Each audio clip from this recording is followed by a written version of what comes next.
Last time, we talked about hero design. In this Dev Talk, let's take a look at the stage upon which Honor of Kings heroes perform, the Hero's Gorge. We aim to provide a fun and enjoyable gaming experience in the Gorge, employing the visual design of the map and different battlefield mechanics to continuously deliver opportunities for players to feel the joy of competitive fighting. To this end, we are always seeking answers to these questions. What features do players enjoy most? How can we make a MOBA map rich and interesting? Speaking of the visual design of the Gorge map, we use 3 principles: clarity, uniqueness, and balance. Clarity means that the environment itself clearly conveys the battlefield information relevant to MOBA combat. From the very beginning of a match, the natural environment and special effects change, guiding the players along their lane. After defeating the Clash Lane's teleportation flower, players can teleport to the center of the other side of the river, allowing them to roam and provide support more quickly. Textures on the ground help to show the attack range of the crystals and the towers, the movement range of jungle monsters, and more. Uniqueness means that the Gorge is based on the unique world of Honor of Kings, integrating multiple cultures and their special traits and symbols to create a one-of-a-kind combat environment. The design language of the red and blue sides of the Gorge, curved and straight, are derived from our thinking on the world's cultures. The curves on the red side are inspired by the symbols of ancient Neolithic cultures, reflecting humanity's imagination at that time, as well as their observation and worship of nature. In contrast, the right angles of the blue side incorporate Eastern Bronze Age concepts of machinery. It was at this time that humans began manipulating nature and evolved technology to craft things themselves. The endless vitality of the Gorge landscape is also another important feature. We want the Gorge to be lush with all kinds of life: evergreen pines, fish swimming in streams and the river, and leaves swaying in the wind. Not only should it be abundant with nature, but there should be signs of human life as well. Human activity is a highlight of all forms of life, so the Gorge has a variety of human-made scenery: the stone of sorcery on the farm lane, broken bottles and jars, as well as other traces of the people who once lived there. Balance means that both teams have the same potential for victory, creating an atmosphere of fair competition for all players. The design language of both sides is different, but we work hard to ensure the overall visual feeling is the same, to avoid creating any psychological bias that might favor one team. From a standpoint of the design's visual intensity, the energy, technology, materials, etc. of both teams correspond exactly. Regarding resources, both teams' crystals, towers, and azure or crimson golems are placed in symmetrical locations on the map. Providing a fun, competitive experience for players isn't all about beautiful graphics. The design of battlefield mechanics is extremely important as well. The core design concept of the Honor of Kings battlefield is fun for all. Players on every lane can get a sense of achievement and recognition, creating an environment where everyone can have their highlight moments and contribute to the victory. Speaking of for all, we must consider the traits and habits of players on every lane, while also taking into consideration fun and competition. Regarding pacing, in a match that lasts around 15 minutes, players focus on self-protection in the early game. Laning players kill minions to earn gold, while in the allied jungle, players experience less damage. The quick resurrection time and the healing dew behind towers help ensure growth during the game's early phase. In the mid-game, players should aim to gain a gold advantage and look for chances to turn the tide. A fight over a core resource like the Overlord or Tyrant may be enough to break the rhythm of one side and give the other an advantage. In the late game, the crucial resource of the Tempest Dragon appears, provoking even fiercer combat. Defeating the Tempest Dragon provides players with benefits such as shields and damage buffs, as well as stronger Tempest Vanguard on lanes. The fight for this single resource can be the key to victory. When it comes to fun, we aim to provide players with conditions that will lead to frequent, small-scale team fights, promoting a competitive experience. Lanes should be cleared quickly to avoid getting stuck in long and tedious fighting on lanes. This incentivizes players to roam and gank after clearing their lane, generating interaction with the opposing team. The design of the lane river sprite also provides opportunities for combat. During team fights, every player has their chance to shine. For example, support players may find it hard to get kill streaks, but they can still get the perfect crowd control feat from assists. In this Dev Talk, we have aimed to share the team's thoughts on battlefield design. We hope you will have a thrilling and highlight-filled combat experience in the Gorge of Honor of Kings and get a taste of the true fun of MOBA competition. That's all for this Dev Talk. Stay tuned for the next one.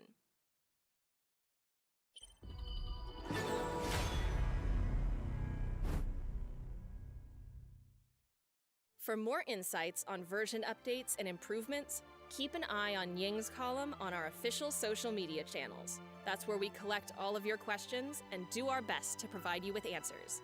We look forward to your feedback and suggestions.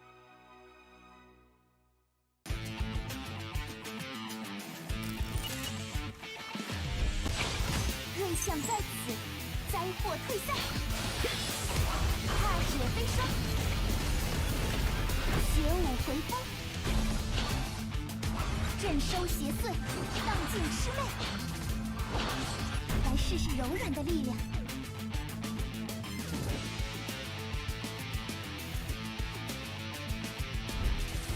早就知道你有问题。 But he is too deep and he's gonna go down. No damage is too insufficient. Everybody's gonna be solo. This is gonna be Luna's chance to shine. Come on, Luna. Luna's gonna have those one kill. 骗我的下场。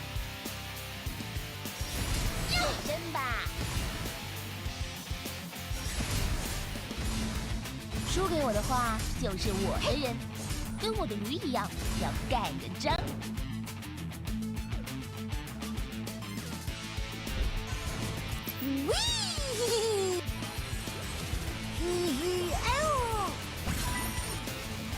Coming in, Monkey. What that damage? ASD goes down. Minky goes down. Three triple kill.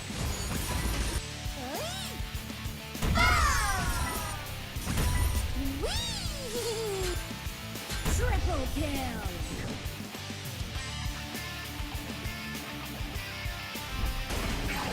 粉色炮火，绝佳搭配。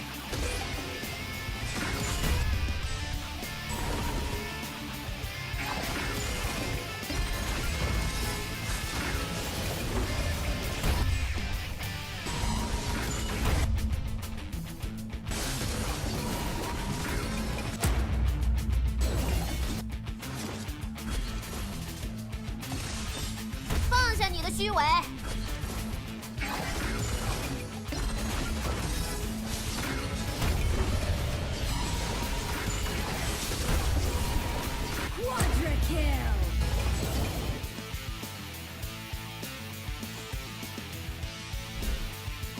双枪会给出答案。 They're gonna engage. 10x going in with the ultimate. And this could be it. 再给你一首歌的时间。 Right there. Air get taken down. RCG, they want to back up a little bit. They're getting taken a little bit too low. Popping in with the ultimate on the Marco Polo. Triple kill. 藏好了吗？ It's gonna be a quadra kill. 灼烧黑夜的热情。接住，在下的飞吻。 Dear Summoners, the highly anticipated Honor of Kings Asian Wave Season 1 is coming on April 27th. As a brand new esports league, this KAW league will invite 10 teams from Malaysia, Japan, Philippines, and Myanmar to compete for a total of 500,000 yuan in 6 weeks.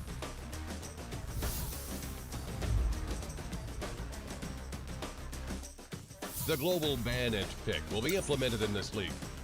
Each team will compete in a double round-robin BO2 format in the regular stage during 20 match days, with 3 points for a win 1 point for a draw, and 0 points for a loss. At the end of the regular season, the top 2 teams will be qualified for the winner's bracket.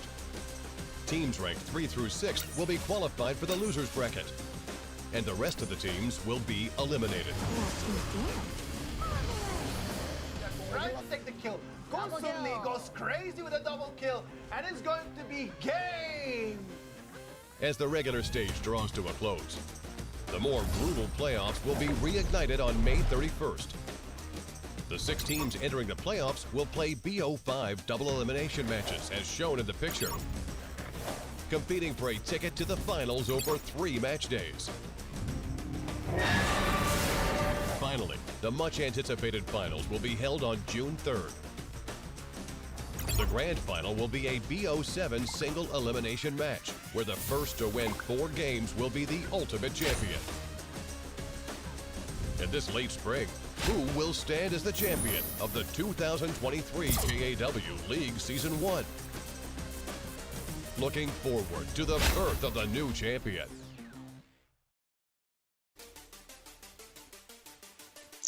Hello, ladies and gentlemen, and welcome back, guys, to the Honor of Kings Asian Wave Tournament.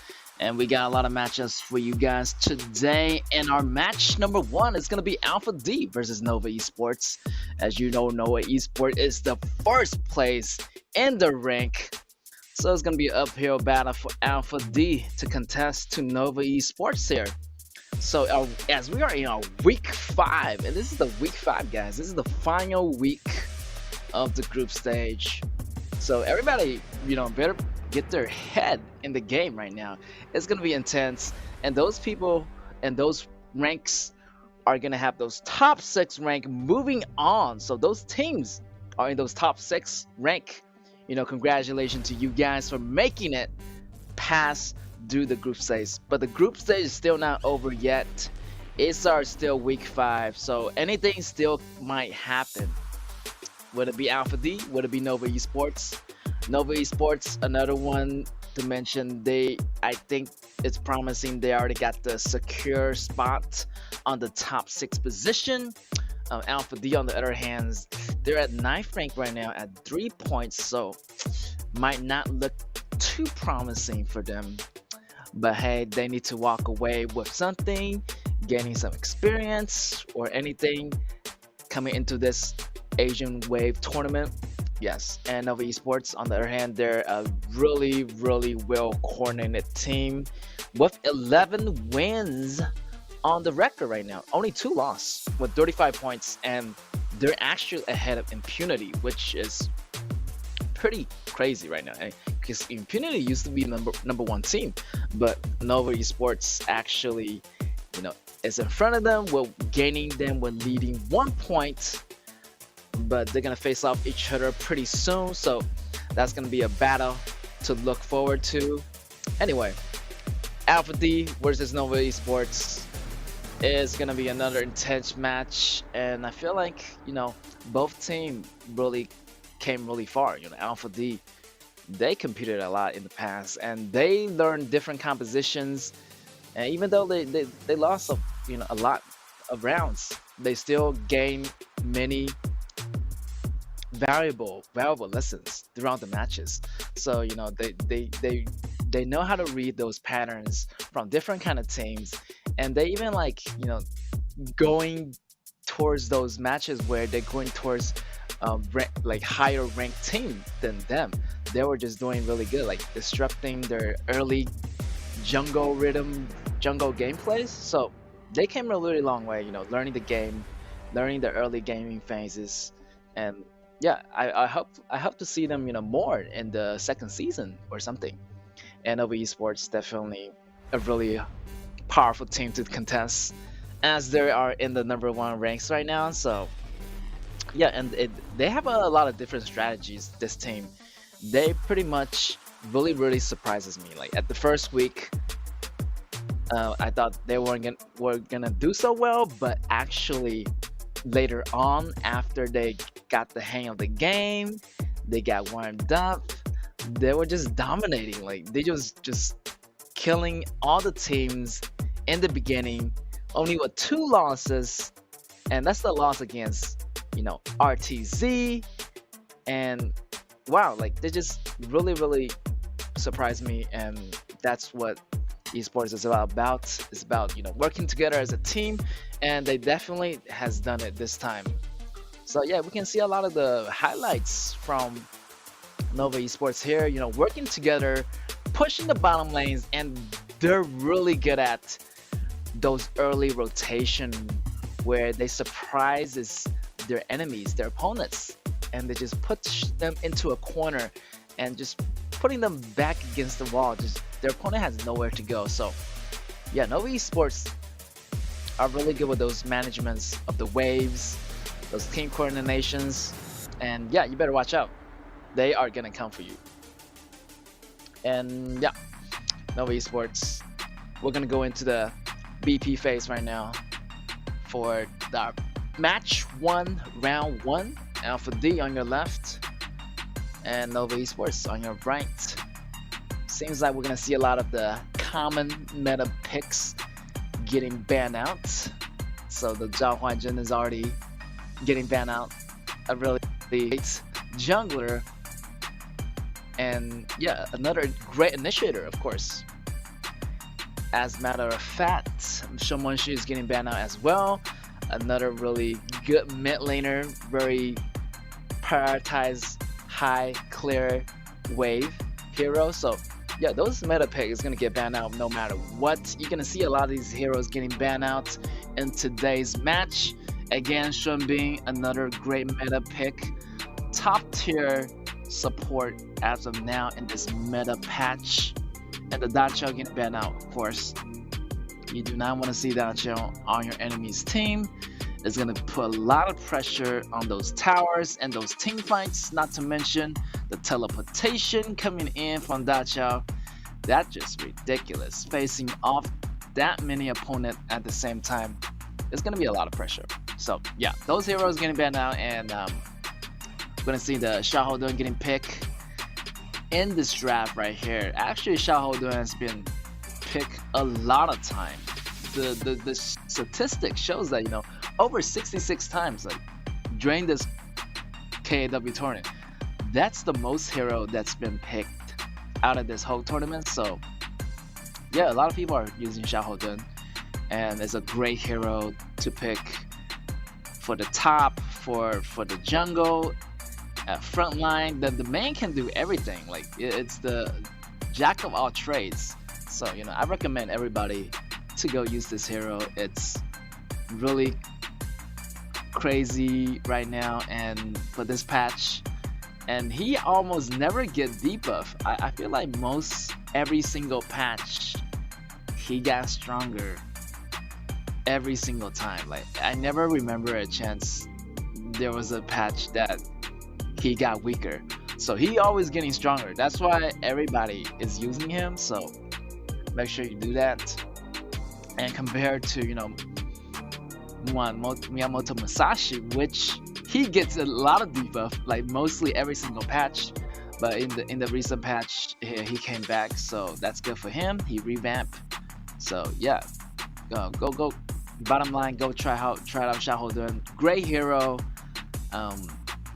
Even you can support with it too. So yeah. All right, we're gonna see the ADCs already being chosen.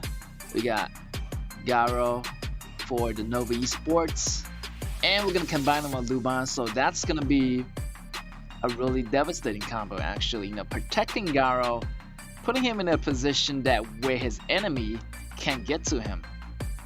And yeah, I feel like Munshi, that player, is gonna have a great time using Garo and having that ability from Luban. It helped him repositioning himself. So it's gonna be good. And the dispositioning coming out of Guang Yu, and that Guang Yu is gonna be on Nova Esports.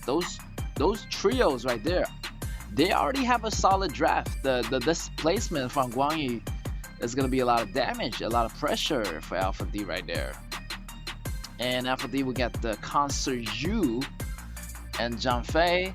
So yeah, another classic combo. The support Zhang Fei, he's gonna use his second ability to jump onto his allies, granting them a shield temporarily for a couple seconds. So yeah, those frontliners are looking good for Alpha D. They just need a little bit more damage, as constant use damage doesn't really come online towards the mid game and until the mid game or late games. Then the damage is gonna be online for constant use. And we're gonna see a Bai Chi coming out of Nova Esports, and yeah, like that guy's really tanked. So Nova Esports already got the front lines. They got the CCs from the Bai Chi, and well, Alpha D, maybe they're gonna choose Haya. I feel like Alpha D's composition, if they don't do really well in early games, they might suffer a lot. And they're really going for those late games hero right now. You got Dao-chan maybe locking it in. It's gonna be Dao-chan's ability is gonna be great against Bai Chi, because Dao-chan's ability is magical and some true damage. And yeah, Miyamoto Musashi is gonna be a chosen jungler, and he's gonna have those ultimates which lock down those regenerations on your opponent. So it's gonna be those great. It's gonna be a great counter to Bai Chi. And lastly, we got the reply from Nova Esports. It's gonna be Zhao Jun, and Zhao Jun is actually really difficult to play against Dao-chan, but hey, if you're really good with your predictions, anticipations, and if you know where Dao-chan is gonna land after their like second ability, and if you're good at really landing your spells, landing your freeze, landing those disables, it's gonna be good for you. It's gonna be good for you. But it seems like we're gonna have maybe different kind of heroes going into different kind of lanes here. Maybe Dao-chan is gonna go support and Garo going mid. So hey, that might be the way, but I don't know yet, as their teammates are switching positions in their roles, their heroes. So we're not gonna see that happening, as we're gonna see the normal opening. It's gonna be the Zhao Jun versus Dao-chan. So yeah, it's gonna be a challenging match, maybe for Zhao Jun, because Zhao Jun fighting Dao-chan is really, you don't really commonly see that. But if you're really good with those skills, it should work out. So yeah, I feel like the both team similar solid picks. Guang Yu got the displacement and the CCs coming out from Bai Chi. I feel like there's a lot of CCs and protection there on Nova Esports side. It's more solidified. Like the protection on this Alpha D side, I feel like the protection is there, but there might not be enough CCs. You got the ultimate from Zhang Fei, so those CCs are very temporarily. Like it's gonna be there for a couple of seconds, a little bit of delay, and the only CC they're gonna have is gonna be from Xiahou Dun, and that's about it. Yeah, and the short stun CC from constant use. So those many CCs might not be enough for Alpha D. So yeah, it's gonna get a little bit dangerous, and they go into a big team fight where Guang Yu is gonna find them, and it's gonna be trouble for them. So let's see how this is gonna go. It might be a little bit difficult early game for Alpha D, and if all things go well for Nova Esports, I feel like it's gonna be easy for them. Yeah, just need to get to that Garo. That Garo is gonna deal a lot of damage in the late games, and those shields from Xiahou Dun and Zhang Fei is not gonna help. So let's see how that's gonna turn out. And the match is gonna be underway. We got Alpha D on the left, on the blue, and we got Nova Esports on the right. Let's rock and roll. And yeah, the both junglers. Seems like, you know, try to open up in the red, and the mid are just your usual battles. The support following the mage, try to get that wave right there. Already getting to level 2, so those priorities is gonna be belong to Nova Esports. As you know, Zhao Jun has this wave clear capability, you know, with Dao Chan, so that's an advantage that Zhao Jun has over the mid laners, the wave priorities, and they're gonna get that river sprite out of that in the mid, and also the bottom lane already. Both shooters fighting for the river sprite, try to get that extra resource in the process. And yeah, the opening looking pretty normal.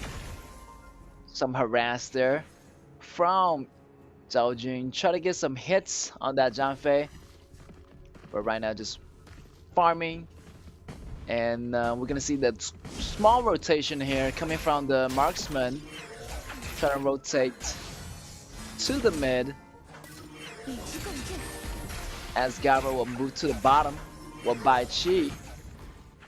Right there, almost getting those attacks on Down Chan, and Down Chan has to go back and recover. And yeah, the mid laners, I feel like Zhao Jun already got that advantage, and we're gonna see those ambush here coming from Nova Esports.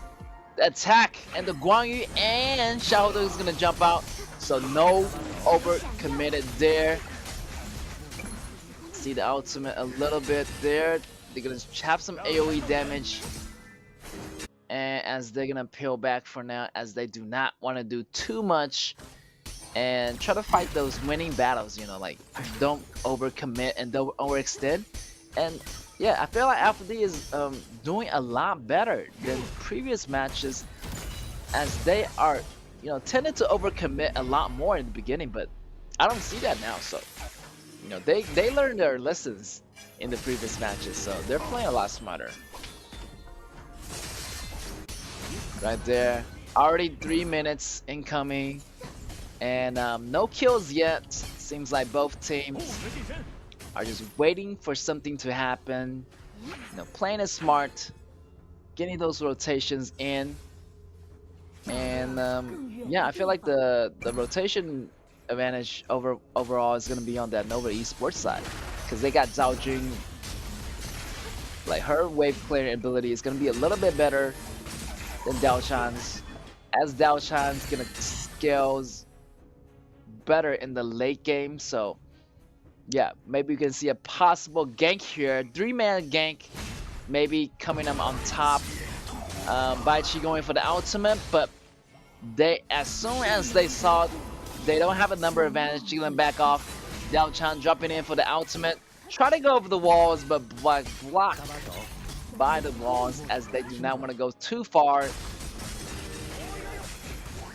And as we move up to the 4 minutes mark, the pace is gonna be a lot faster. As you know, this mobile game is gonna be the pace around the 4 minutes. They're gonna have the Tyrant, they're gonna have the Overlord, and the tower is gonna be easier to push as the ballistics are coming out of those minions right there. So right there, we can have the initiation from Luban, and the activation intimidation on Dao Chan is gonna save her life. But the CC's right there coming out of Zhao Jun lands is on Xiaohu. Xiaohu goes down. Zhang ultimate is gonna save his life for the moment, but he goes down as well. And wow, already 2-0 trade in favor of Nova. Nova is gonna capitalize on that, and they're gonna punish Musashi for just going into the blue without his allies, and that blue is gonna go to Zhao Jun. Perfect execution there. Look at that execution from Zhao Jun. Would it be enough? Maybe yes, it might be enough, and it's gonna be backing out for her. Great execution on how using those ultimates, get those CCs in, and Zhao Jun just finish it off. Down Chan very effectively. So yeah, No Esports is looking good right now, and they're using all this momentum to gain the extra edge right there, getting those kills, getting those resources, and yeah, no tyrants yet, no neutral objectives yet, but yeah, they already got the upper lead, so it's looking really good for them. Already, bottom side, feeling the pressure. Men already have that battle going on. We got Musashi jumping in for the Zhaojun, and they managed to get that kill. As most of Nova Esports' members are bottom lane, so Zhaojun is really left, defend this for himself. And Nova Esports gonna get another kill, picking up off of Vinky. Bottom lane is feeling the pressure right there, so yeah. Red team has destroyed a turret. Already the torrent falls for the bottom, and Nova Esports is already using that momentum going into Musashi's base. Again, going after the blue, and they already got that timer on that blue, that respawn time. They're gonna memorize that time, and they're gonna go after Xiaohoudun next. Xiaohoudun is in trouble right now, using the flash, but would it be enough? It won't be enough, as the damage coming from Muchi is gonna finish Xiaohoudun off, and those attacks are coming in online for Gara right there. Gara with Luban is a devastating combo. You got the long range auto attack, you got the protection of Luban, and you got the CCs from Baichi. So yeah, the Baichi combo with Luban and Garo is very devastating. They can almost, those three-man trios, they can almost gank anyone and making them stay, and just putting those disables and maining them down pretty much. Already got that blue buff and red buff on Garo, so Garo's doing really good right now and getting a lot of damages from those auto attacks. Alright, we can see another fight happening here. Great CC combo, and yeah, Baichi really work with a lot of CC combos here. As you can see, like, he can actually initiate first and have the follow-up almost like 100% accuracy after that. You can really land anything because Baichi is gonna have that CC for at least 1 or 2 seconds, and you're gonna paste those ability down, and you almost, it's gonna be a guaranteed land right there. Baichi lands again. Musashi goes down. Zhangfei is in trouble right now. In the middle, getting attacked from the back. The displacement from Guang Yu is going to be a double kill for him. The towers go down in the mid. The top tower facing a lot of pressure. They are moving on to the mid towers again. Luban going in towards that ADC, towards Console U, as they're going to back up another ultimate coming from Baichi. And the CC's follow-up is gonna bring Xiaohoudun down to its knees. And the inner turret already fallen for Alpha D. Yeah, Nova Esports here already doing efficiently. And those combos, CC's super devastating. If you're not too careful, you get land, it's almost an instant death for you. So yeah, Musashi right now try to do his best to salvage the situation, try to clear that bottom lane, try to get those minions out into those lanes as much as possible without the minions actually pushing in and creating more pressure for Alpha D. So yeah, Nova Esports try to use that momentum, try to accelerate the game as much as possible. Already getting that Tyrant. As we move up into the 10 minutes mark of the game, as we move into the mid games, the damage is already coming online on Munchi. And yeah, they're gonna have Guang Yu try to distract them for a little bit. Look at that, Baichi going in with the ultimate. This might be a lot of trouble for Alpha D. Zhangfei goes down, Xiaohoudun goes down, there's your whole front line goes down. Console U goes down. Already 2 against 5 That's gonna be 3 for 0 trade for Nova Esports. Already, Musashi can't really contest to the goal lead of Alpha of Nova Esports. And yet, Nova Esports already inside the base already. One man last standing for Alpha D. As John Fei come back, Kanshu Yu come back, but the Dragons, the Vanguards already in the base. The attacks is continuous. It's gonna be devastating. Those goal leads, those auto attacks, those CCs, and it's gonna bring the whole team down. And that's gonna collapse on Alpha D. Alpha D goes down, and congratulations to Nova Esports for taking the round 1 win. And yeah, no surprises there, as their CC combo is more deadly, more efficient. And yeah, they just really catch Alpha D off guards. And yeah, those CC is super devastating, as Baichi is leading the team with those initiations. And yeah, those Baichi initiations work really well with Zhao Jun's ultimate, Zhao Jun AoE abilities, and not to mention the displacement coming from Guangyu and the follow-on damage from Grau is gonna be enough. It's gonna be way enough with those goal leads. So Nova Esports taking the first win, no surprise there. And yeah, Alpha D just can't really contest with Nova Esports' like early rotation and laning phases. Yeah, they're a super really good team to tackle with. But yeah, if you're going up against Nova Esports, you're gonna have a hard time. So congratulations to Nova Esports for taking the first win. And yet those damages coming from Garo, like, it's crazy.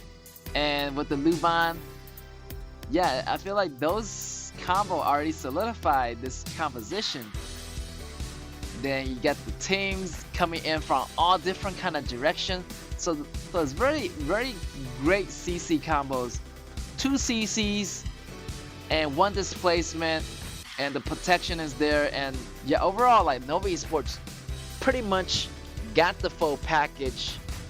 We got damage, we got CCs, we got this displacements, and a lot of distractions coming from Guangyu. So yeah, like, great combo there, and great teamwork on Nova Esports side. And Alpha D, yeah, they just really can't contest with the early game phases. And yeah, in the early game phases, I mean, they were playing it really conservatively, but one mistake can lead into a disaster. And that small mistake, I feel like, is gonna be in one of those matches in the early phases where Xiao Dun goes down and where Zhang Fei goes down, your frontliner goes down.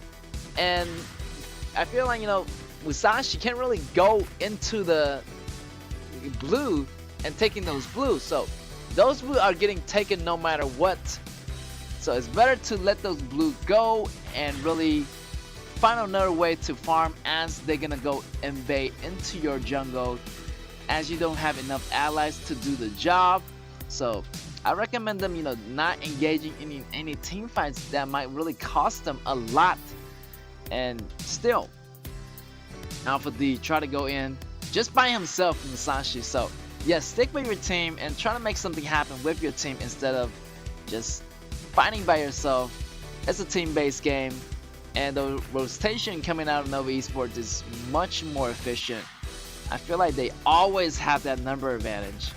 And yeah, early game, mid game, late game, I would go with Nova Esports, hands down.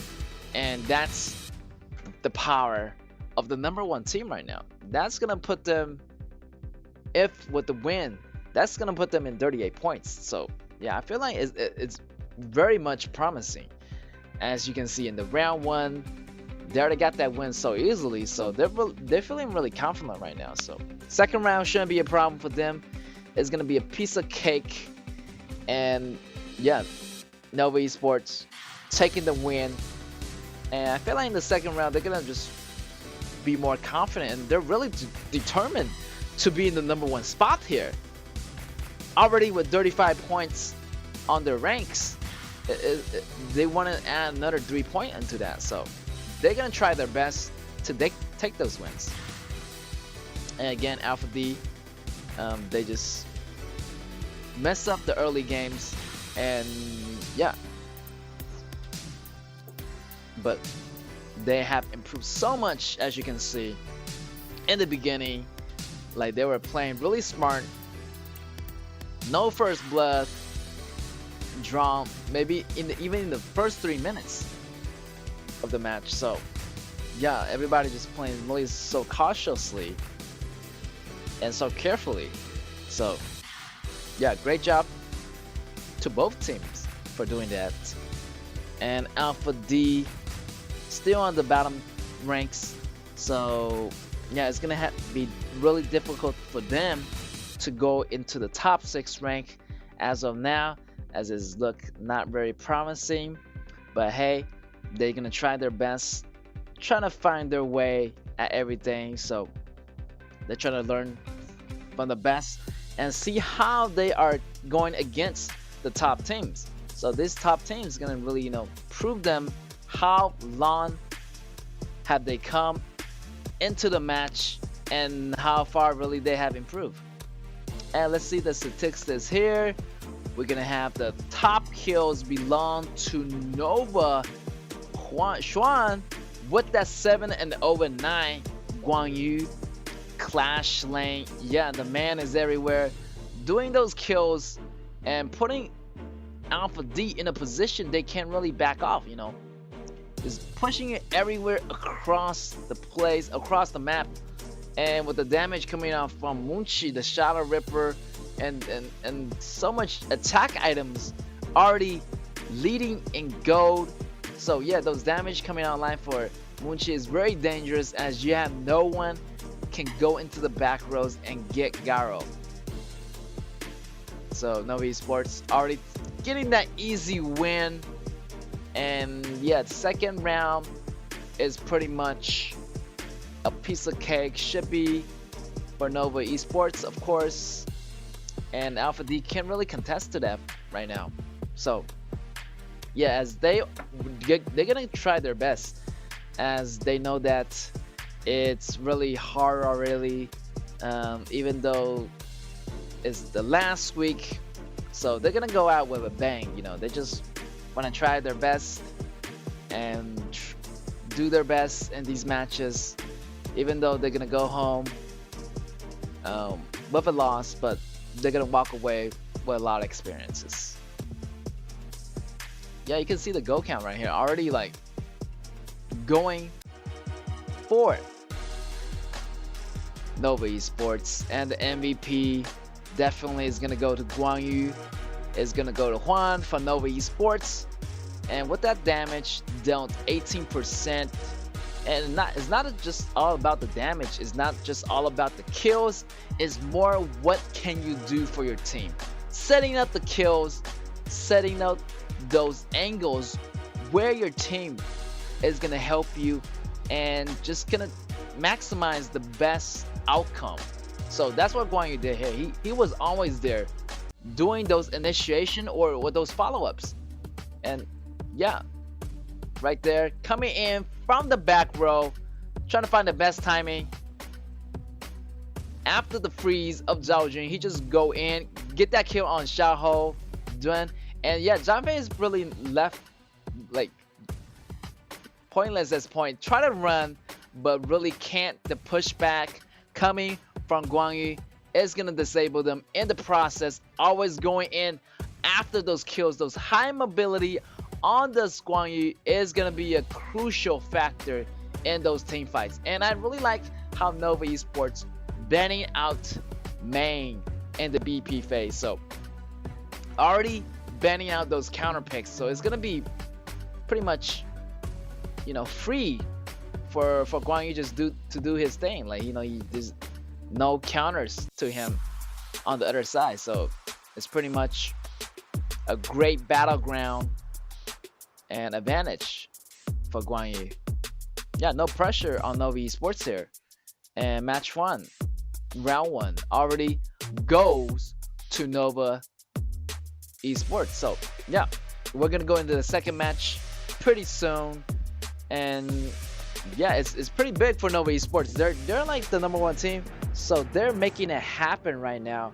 And look at the compositions that's coming in from Nova Esports. They're really coordinated, and I feel like they have a lot of combos. Like if they prioritize the top, if Shamanshi gets banned, they're gonna prioritize somewhere else. So their composition is very flexible and versatile compared to Alpha D's composition. I feel like they should work on their composition a little bit more, having more, you know, diversity, more meta picks of surrounding those heroes. So yeah, and those compositions really work well for Nova. So Nova is known for their different kind of tactics. Even if their hero gets banned, they're gonna just go with a different plan. So plan A, plan B. So Nova Esports. And I like to highlight one thing coming from the Guangyu. You know, a lot of Guangyu's players, you know, you have to ban out those counter heroes like Main, like Fuji, like anything that can slow you down, like slow those energy bars. So yeah, after you have those BPs taken care of, then you can select Guangyu, and it's gonna have less pressure on you. You're gonna have more opportunity to strike those pushes, the displacements, and it's overall it's gonna be an easier time for you. So yeah, and yeah, big moment for Nova Esports here, as they are in the #1 place, and yeah, I feel like they're gonna secure it. All right, BP 2, round 2 is gonna go down right here, right now. Nova Esports is gonna be on your left, and Alpha D is on your right. So yeah, this time it's gonna be Nova Esports' chance to have the first pick, and Alpha D is gonna be the counter pick. And we already know that the Tai Gen getting banned out, as well as Da Chao. So those supports are really useful, and the ban is going after them. So Nova Esports here banning out Kaiser, as they do not want to see those tank warriors, and really denying those, you know, tanky frontliners and also junglers from Alpha D. And Shamanshi gonna get picked up here, as Shamanshi is the top mid laner for the front lane. So Nova Esports already, they're feeling really determined. They want to prioritize on that mid lane. They want to end the game early right now. So yeah, those mid laners priority is very, very important, as you get the advantage on your mid lane. That means you can really get to level 2 faster than your enemies. So what's that mean? That means you can really rotate earlier than your opponent, going into the bottom lane or top lane and gaining the advantage on that one lane.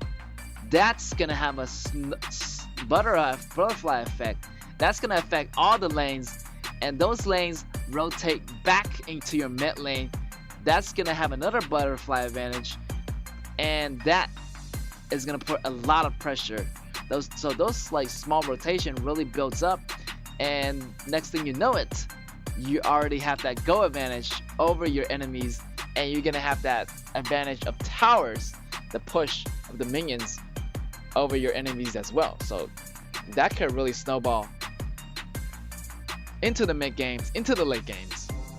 So that's why the mid lane priority is very essential to both teams. So that's why they're fighting over the mid laners, you know, Shamanshi. That's why it's a popular pick. Ansi's the fastest lane clearing hero at the moment. With those kitty bombs, it's gonna, you know, destroy the minions lanes in a really couple of seconds. So we already see maybe the top compositions already getting picked up by Nova Esports. We're gonna have Shamanshi, we're gonna have Xiaohodun, we're gonna have Shenbin looking really solid. And seems like another Shumbi might be showing up. Maybe not. Might be this is an error. So they're gonna choose something else. Maybe yes. So yeah, Guiguzi is another great support that provides really a big CC combo for Alpha D here. Maybe they're gonna go with that Ishin and Guiguzi combo, as Ishin is gonna cage them all in, and Guiguzi is gonna suck them all in into that second ability here. So yeah, he's gonna lock it in, and there's a lot of CCs coming out of both sides. But Nova Esports here already got the top composition. They might pick up, you know, KAW. Oh, KAW's already get banned now, so they're gonna find another ADC for their composition. And let's see what they're gonna add to this. Of course, Byron gonna be added, and almost a perfect composition as KAW got taken out. So they're gonna switch up for Concert U, but yeah, already the composition is looking super good right here for Nova Esports. So yeah, Alpha D right here is gonna have a really hard time contesting with this composition here. The top lanes is gonna be a little bit difficult for Alpha D, as Byron's the top meta pick of the top laner, but they have Shangyu, so Shangyu should be another great pick, but it's gonna have a hard time against Byron, as he's very sustainable in those laning phases in the beginning. And yeah, and then Marco Polo is gonna have the hard time too in the laning phase. So a lot of early laning phases is gonna be really challenging for Alpha D. And yeah, if they make one single mistake, I feel like Nova Esports is gonna catch that mistake, and the snowball is gonna begin for Nova Esports. So Alpha D has to be careful of what they do here. They got to get their head in the game right now.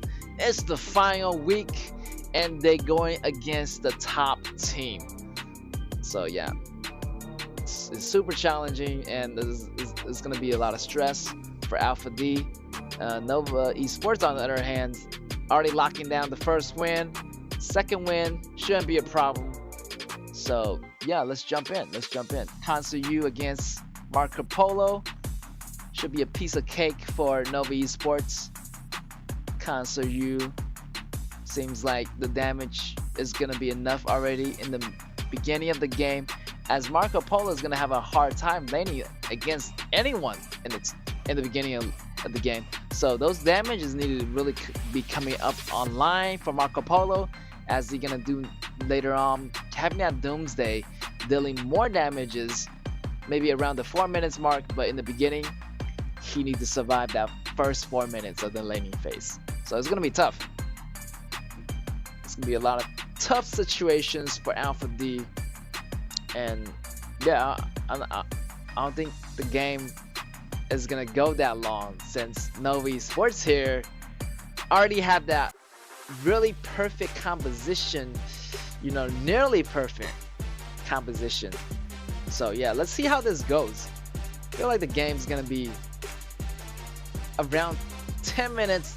I feel like the mid game is gonna be already over, but who knows if Alpha D is able to handle the early game good enough. They might survive long enough into the late games, and yeah, they might have a chance of fighting back. But as of right now, it's not looking too promising. So we'll see how it goes. Byron top lane, it's gonna be a great battle, and those CCs is perfect on Nova Esports side. So yeah, let's rock and roll, guys. Nova Esports on your left on the blue, and we got Alpha D on the right on the red. And yeah, those CCs and AoEs, they're gonna have a numbers advantage here on Nova Esports. Look at that, already the level 2s coming out of both mages, but Shaman-Shi's damage is gonna be online here in the early games, and then his damage is always online. mid games, early game, and you're gonna see that early major happening because of Xiahou Dun is a really great early game hero, and already gaining that red. And this Lam's gonna be trouble here, as you do not have any allies to go with you into the jungles of your enemies, and he's just gonna go down just like that with the invasions of 3 Nova Esports meta member coming to the rescue of those jungle camps. And that's 1 jungle camp for 1 first blood. I feel like Nova Esports are really happy with that trade. So yeah, Guigu's in the grass, try to escape using that first ability, and the veteran right now already looking really good for Nova Esports. Again, right there, look at that lane clearing speed, and level 4 already for Shamanshi. Shamanshi is gonna capitalize on that. They're gonna use that momentum. Look at that, the drop of the bomb coming in from Shamanshi is gonna pick up that kill, and already we're gonna see the snowballing from Nova Esports. And you're gonna see that constant invasion right now. That 15 second respawn already on that red. And Xiahou Dun is gonna use that to go into those bases, to go into that jungle encampment and getting that red. So yeah, we're gonna see that invasion happening constantly, and the resources getting denied from Alpha D. Getting that red, try to get out, and that's what they do best. And clearing the farms, clearing those lanes, and actually rotating with their members. So Nova Esports is doing really well here, and it's gonna be the same pattern we see from last game. Going into the jungle, getting those advantages, and yeah, Alpha D, like, they need to rotate as a unit. They need to fight with a numbers advantage.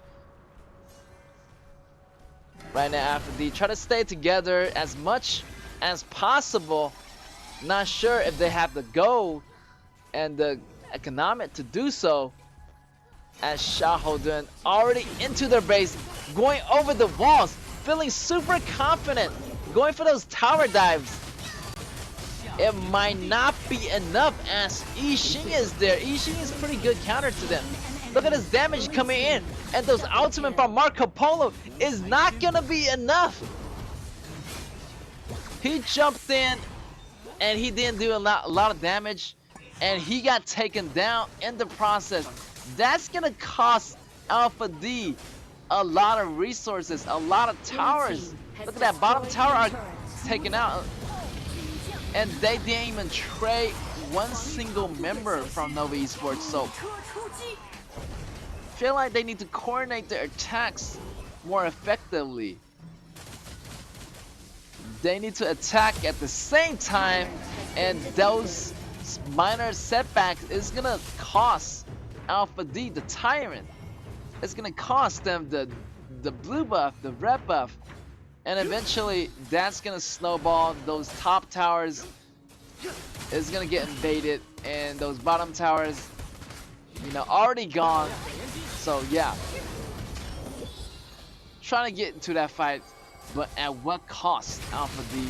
Alpha D feels like they made a crucial mistake, and that mistake is gonna bring them closer to their ends right now. Already, Shamanshi's damage, doing devastating AoE combos to the back row and front row. Already, you can see the rotation coming in. Shenbing's second ability gonna boost up. Guiguzu try to go in for the CC, but get taken out by 4 members of Nova Esports. Already, Nova Esports moving on that bottom lane, creating that pressure, getting that second tier tower already. Shenbing checking the grass. Shang in the grass, try to make an ambush, but the damage is just not enough. Blue team has destroyed the turret. Blue team just dominating the flash ultimate CC stun combo from Byron is gonna take them down once again already. Guizu coming in with the flash CC combo. It's gonna be a little bit enough. Managed to pick up 2 kills, but at what cost though? Killing spree from Shomunshi, and those two kills. They managed to get 2 kills, but their jungle is still constantly getting invaded. They need to stick together.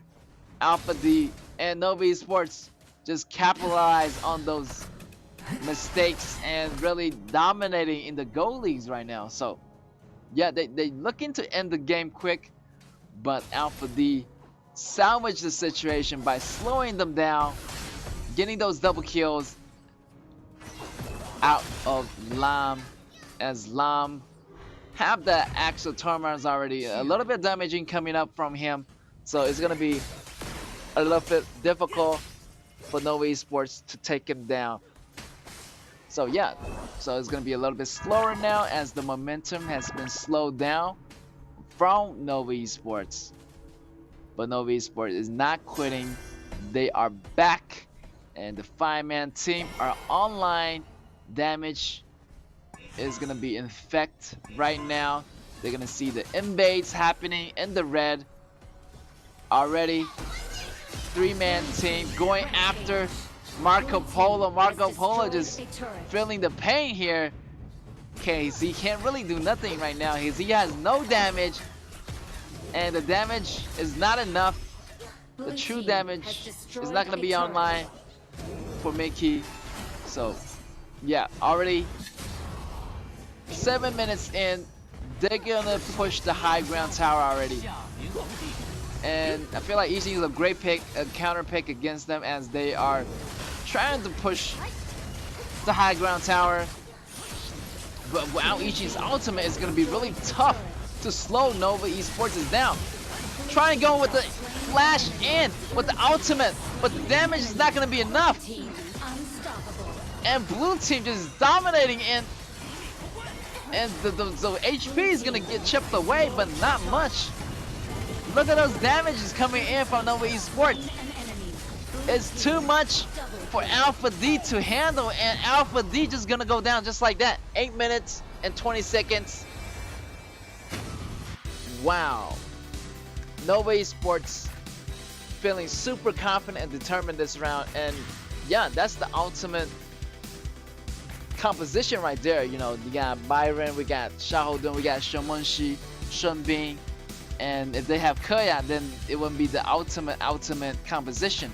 But in this case, it's already nearly ultimate, and it's gonna be enough to put down Alpha D, and your winner is gonna be your Nova Esports.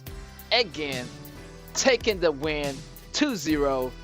That's gonna be another 3 points, 38 points, standing in at rank number 1 is gonna be your Nova Esports. And yeah, this composition I already know from the beginning. The game is already over from the composition pick, but it's really up to the players and to how they can handle different situations. But from the beginning, I feel like Nova Esports composition is more promising versus Alpha D's composition. So yeah, even though Alpha D, you know, got a really good Ishin pick, which can really slow them down if they want to, you know, be too aggressive. And yeah, that bottom lane that Ishin did there was really great. Like, you're slowing them down and kind of, you know, having turned the battle around for a second, you know, having Lam getting those double kills. But it wasn't enough. The damage wasn't really online for Lam. As they get much stronger, those armors, it's going to be difficult to penetrate, and Lam really can't catch up.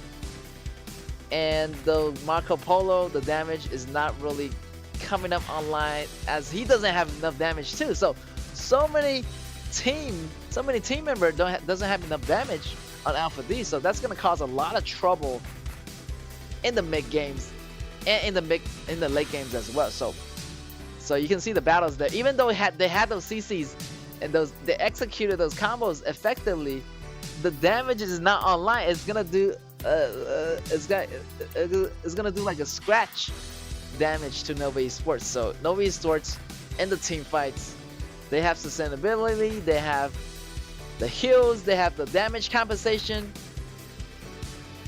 So yeah, it wasn't the damage wasn't nearly enough to take down Nova Esports. And surprisingly enough, no one actually falls from Nova Esports, as they have a great advantage in the Gold League. So more items for them, more HP, more armors, and yeah, Alpha D can't really contest with that. So hands down, Nova Esports bringing this round, bringing the match, collapsing on Alpha D, ending the game in 8 minutes and 20 seconds. And yeah, overall just the straight domination from Nova Esports here. And the Shamanshi, wow, the rotation, the execution, so much damage coming in from the Kitty Bomb. And yeah, and Shenbing, great rotation support, getting that second ability. You already have a fast rotation. You add Shenbing into the mix, you're gonna have faster rotations. And and Byron and Xiaohodun, just great frontliners, and also they provide CC. So those CCs already enough. As long as you have 2 CCs in your team, I feel like it's gonna be set. And if you're a frontliner and you have CCs, that's best of both worlds. You have tank CCs in the front line, the damage proking from the back row from Shamanshi, and your ADC and support are pretty much set. You can just, set them in the back, having them executing powerful auto attacks throughout the day. So yeah, 2-0, not surprised there. And the statistics, look at that. Only 2 deaths for Nova Esports. As you can see, they happen to overextend a little bit, just a little bit, on that bottom lane, but it was not bad. They were very determined to end the game early, and it was just a really nightmare for Marco Polo. And as he has 4 deaths, and only the Sparch Force dagger was just getting made, so no Doomsday, not yet for him. So those damages weren't coming in, and yeah, as I mentioned, the damage is coming from Shamanshi. With those Twilight Stream items already on Shamanshi, it's gonna be a lot of devastating pokes coming out of him already. Yeah, it's tremendous damage and AoE's pokes. So those damages is gonna be really devastating in the mid games, late games. Overall, the priority on the mid lane, it's so crucial. You just have to try it for yourself. Try to, clear the lane. And yeah, Shamanshi just had those massive agony and other AP items. It's gonna bring his damage up to a par with Alpha D's top damage dealers. So it's gonna be super difficult for Alpha D to come back from that if those mid laners are getting constantly prioritized over you. So it's gonna be tough. So yeah, no doubt Shamanshi is gonna be the MVP for Nova Esports, with Yin coming in with those 38.5% damage dealt, and KDA 508 across the board. And yeah, I was just seeing like how perfect he executed those combos, coming in at the right time, helping the bottom lane, helping the top lane with the push of the bottom lane already, getting that preemptive strike with that Kitty Bomb, the ultimate, and with the second ability. Nobody really can reach Shamanshi. He can't really use that second ability to run and come back in to engage at the same time. So he can't really go in, hit and run, then leave. Look at that flash in from Guiguzi. Didn't really do a lot of damage. Try to pull in one member only at a time, and they just got eliminated. So yeah, no surprise there. Nova Esports taking the first win, 2-0 of the day. And yeah, Nova Esports is going to be your #1 rank team, coming at 38 points. And yeah, those top compositions getting picked out for Nova Esports. Nova Esports really know how to pick those composition, as we are doing a best of Robin's BO2 series. So yeah, they're just gonna choose the best metas right there, and they're looking really determined to win this tournament. As you know, they're in the #1 spot right now, and I want to see them against the #2 team, you know, which is Impunity, which is gonna be in this upcoming week on the day 3 of the week 5 event. So those battles is gonna be spectacular, and I can't wait to see that happen. So yeah, we're gonna see a lot of matches coming up and more coming your way. We're gonna take a small break and we'll be right back.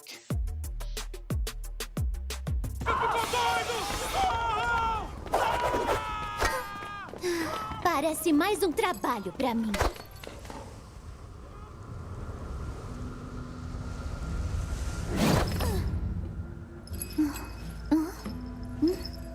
Cadê você?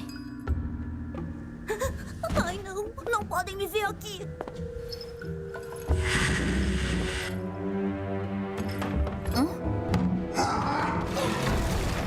O quê? Pelas costas? Que vergonha! Ainda tem alguém aqui. Ei, fica tranquilo, tá sob controle. Ai, que burra!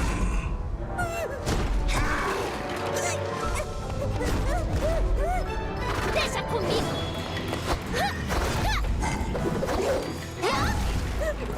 Tem que sair daqui.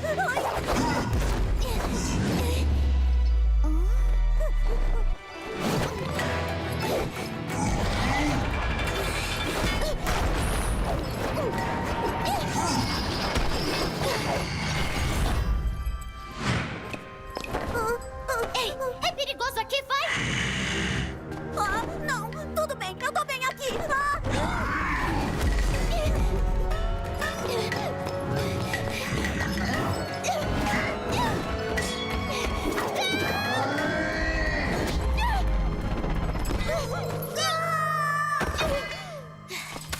Lata velha!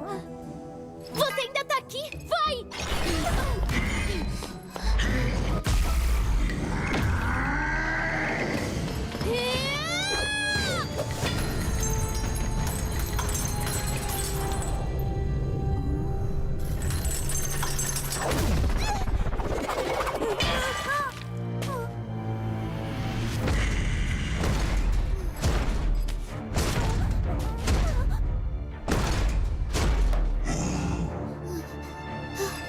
Anda, foge.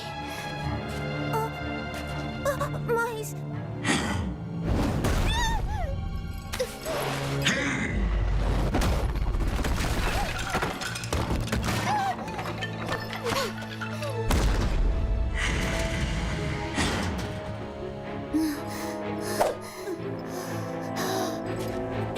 Eu vou te enfrentar!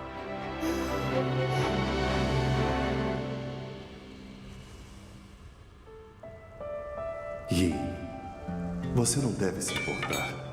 Se sua lança partir, não é ela que te torna uma heroína.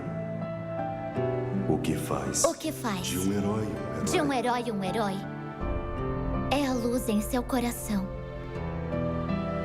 Uma luz brilhante que queima mesmo sem fogo.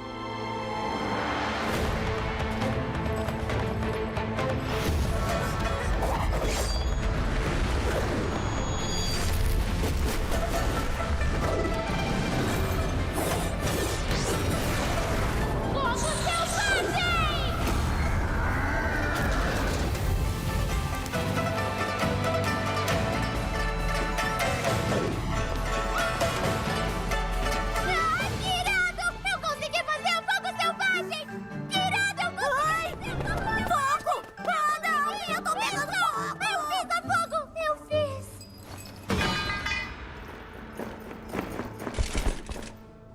Não machuquem ela. Só peguem o mecha.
Guys, to the KAW tournament, and we have our match 2 for you guys. It's gonna be MAH versus Scars. As you know, these two teams are pretty much even. I feel like it's gonna be a toe-to-toe match here. I mean, I feel like Scars in the number 5 rank right now with 24 points. You got MAH try to catch up still in the 14 points, but I know MAH is really, you know, cool in those compositions, and they are really determined to come back into the top 6 rank. And you know, if they can achieve a miracle here, you know, they want to win today's battle. If possible, they want to win every single battle possible this week. So it's gonna be really challenging for MAH.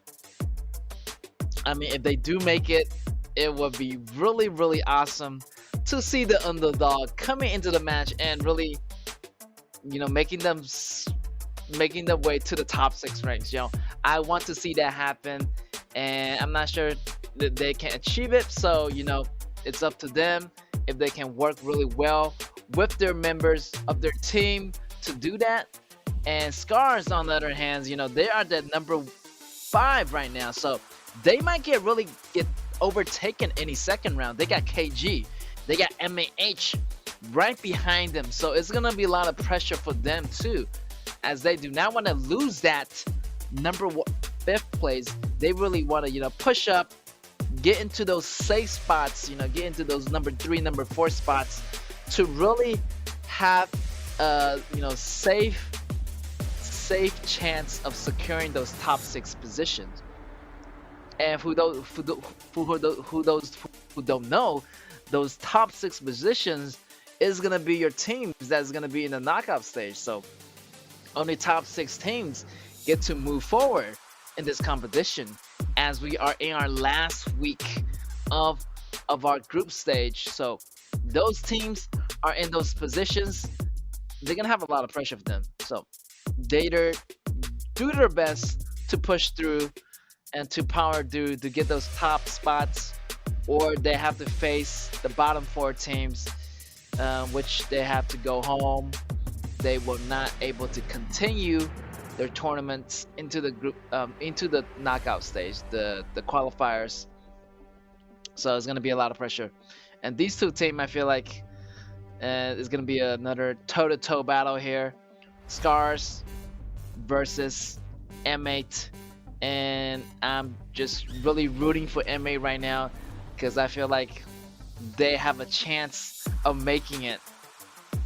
And as you can see, like their battles last week, they were just having a really good time. Like, you know, going against Fennel, going up against RTZ, you know, they lost against RTZ and Nova, but they managed to win as many battles as possible, and those picks coming out of M8 just really impresses me. And yeah, they still have a lot of heroes that they didn't really display, and I really want to see those more of those heroes and their skills getting displayed on the battlefield. So yeah, I want them to be in this tournament and to continue, but it's gonna be really a challenge for them. So let's see how they're gonna do it. They need to win this match in order to have a chance, even have a chance, you know, competing in the top 6 ranks. So what's it gonna be? MAH, they wanting to get back, so they're gonna try their best right now at 14 points. So they need to win every single match, gaining another 3 points, 3. So they need another perfect 12 points in this last week in order to have a chance going into the top 6 ranks. So it's gonna be another miracle match for them. They need to win this. That's a lot of pressure for them. So yeah, Scars on the other hand, they're feeling a bit safe, but they still want to, you know, push through, try to get that top 4 if possible. And yeah, Scars, they want to do that as they want to get their revenge on Impunity as they beat them in the first day of the match in this KAW tournament. So yeah, even though they fought them already once again, they weren't able to get that revenge. They still lost to Impunity twice already. So yeah, in the first week they lost to them, and also in week 4 last week, the first day, they lost to them. So it's a lot of pressure for them, and Scars really want to make themselves really formidable, you know, in the tournaments. So right now, sitting at 5th rank is not gonna be the position that they want to be in. So they really want to move up, contesting with Impunity, contesting with Nova, contesting with RTZ, and also RCG. And they still have, you know, KG in rank 6, try to catch up at 24 points. So it's gonna be a lot of pressure. You know, they might get knocked up any second out of the top 6 ranks. So tremendous pressure on both teams here. So it's going to be a crucial battle, and the deciding factor is really up to their composition and how they can, you know, work as a team to fight each other. And it's going to be challenging on both sides. So let's see how that goes here. Scars having a lot of experience on their hands, as they have many players. You know, they have ASD from the mid lane. He's really good with Shamanshi. And MAH here, they got different kind of composition coming in, like main, choosing the first main in the tournaments, which is super cool. And yeah, let's see how those two teams contest with each other as we are in our week 4 day 1, week 5 day 1 of the tournament. So yeah, it's gonna be tough. We're gonna see a lot of stuff happening, and we might see like different compositions really rolling in for two teams, and maybe they're hiding their skills. Maybe they want to, you know, choose the different composition till the last week. So we might never know. We're gonna see a lot of new heroes, maybe not. As we are in our week 5, everybody want to choose those safe picks, safe meta heroes like Shenbing, like Shamanshi. We're gonna see those heroes a lot, and also Xiahou Dun. We're gonna see that hero a lot. Maybe those are the top 3 heroes I've been seeing so far in this whole competition. So those picks is gonna really tremendously help your team to have that advantage over the waves, and those having those team fight advantages. Being having those frontliners like Xiaohou doing, and having those AoE pokes like Shenmenshi. So those are the top picks, and those also are the top bans right now. So yeah, statistics showing it's gonna be really tough to get those heroes, and you're not gonna have those combinations every single time. So you best need to expand your hero pools and having different backups for those mid, like those round range pokes. You want to go with Ganjian or Injun, or those AoEs like Yixing or Zhaojun or Zhouyu. So yeah, those mid laners, you need to have certain backups for Shenmenshi if Shenmenshi getting banned. And for the support, if Shenbin get banned, I feel like you can go with Tai Jiren or Zhang Fei. Really, safe choices like Lumbar, and yeah, like those picks. It's gonna be really effective. It goes with everything. Tai Jiren protect your protection CCs, and also the passive. It really creates go and helped your ADC get the go lead. And if you're playing top, I feel like if Byron is getting banned, you can choose Ata. Ata has been another good pick. I feel like Shang Yu is also another good pick for top, and Libu is also another good pick. So those are the backup choices, and it's really good to have them. And if your top pick meta goes down, you can pick that. And for ADC, there's a lot of combinations. Lady Xuan, depending on your composition, you can choose the ADC and combine it with different composition. It should be okay, because as long as those compositions are solid, your marksman can be pretty much anything. As the top marksmen right now are Gunshen Li and KAW and Garo. So yeah, we're gonna see a lot of those picks coming in. Seems like Scars versus MAH still in a little bit of delay as the combatants are getting ready into the lobby. So we're gonna take a small break and waiting for that to happen.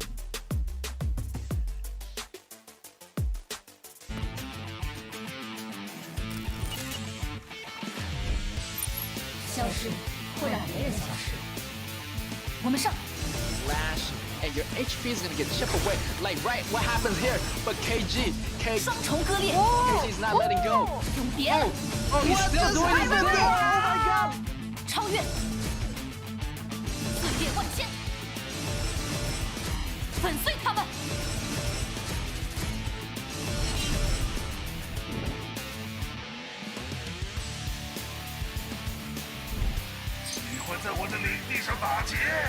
We are neglecting one point, like this Miyamoto Musashi is farming up like an animal. Like 1 versus 2, there's no problem of doing this. And he can also take up another kill, I think, hide in the bush, losing the game. Wow, look at that. Kill over to Miyamoto Musashi. 哎呀呀，何必用生命来迷恋？数清楚被切成多少片了没？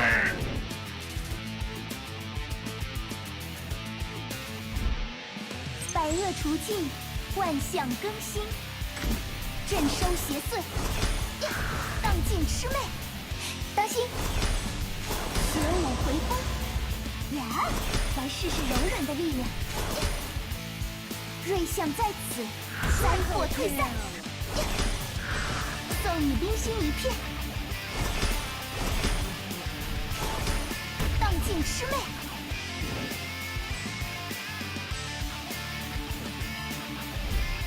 别担心，火鹰来了。 The red bot, or would it be so tricky for them? They want to do the counter Yes, attack, the but they're ultimate, too have to far trigger. behind. So Alexio's gonna take down double kill, triple kill. They don't have any like gold right now. Maybe a quadra kill. 准备好了吗？ Oh, quadra kill! 来看烟花吗？别怕，交给我。 Quadra kill.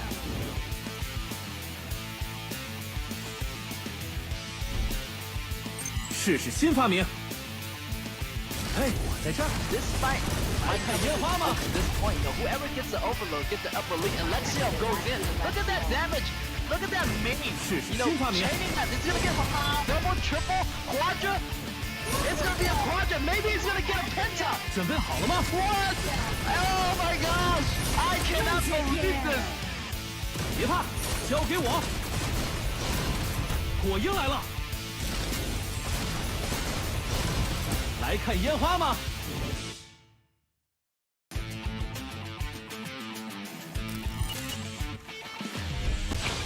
瑞象在此，灾祸退散。踏雪飞霜，雪舞回风，震收邪祟，荡尽魑魅。来试试柔软的力量。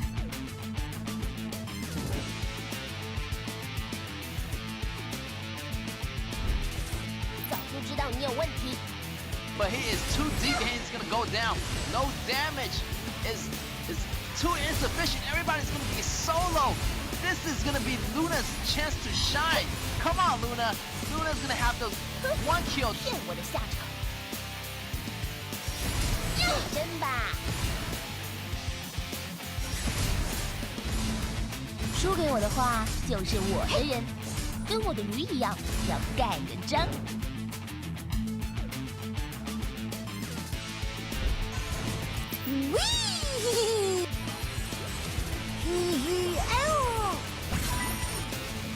Coming in, Monkey. What that damage? ASD goes down. Monkey goes down. 3 triple kill.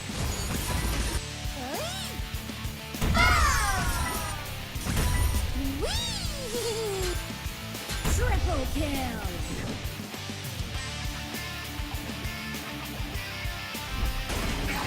粉色炮火，绝佳搭配。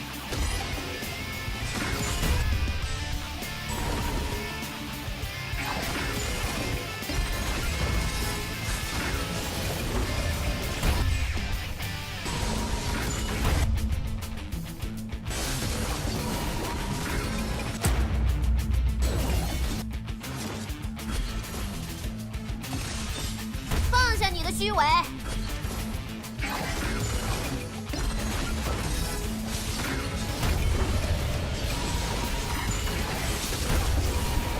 Quadra kill.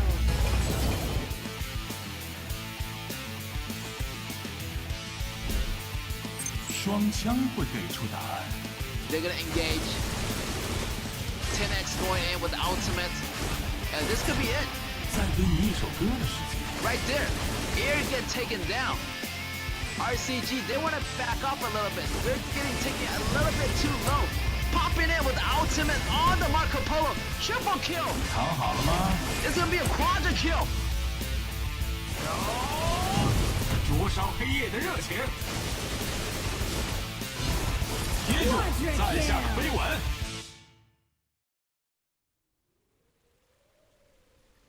Está chovendo de novo. Não sei porquê, mas sempre chove quando estou numa missão. Meu nome é Lan. Sou um assassino de guerra. Meu alvo dessa vez é uma criança chamada KAW.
Ela me salvou. Ela não deve ter ideia de quem eu sou.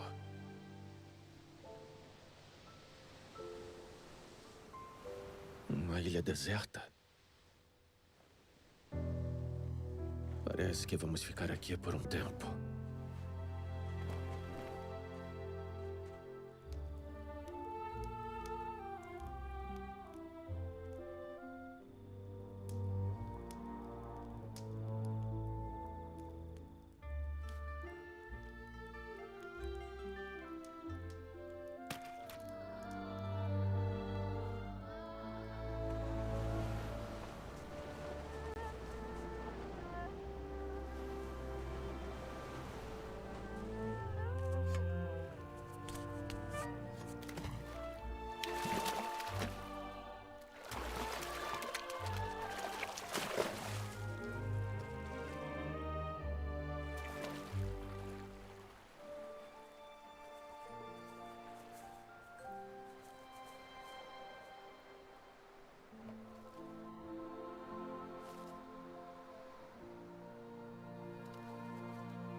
Naquele dia eu percebi como estava vivendo nas sombras.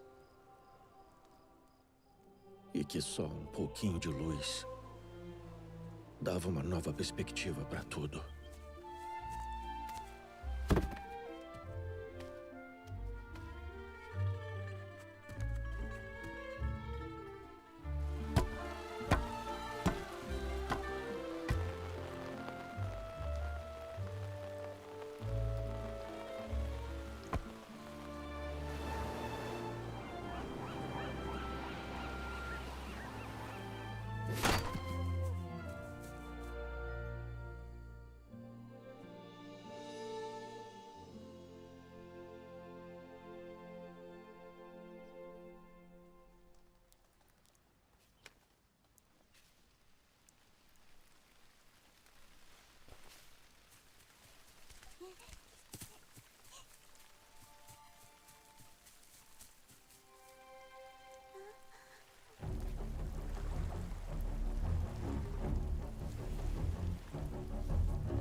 Eu matei inúmeras pessoas na minha vida.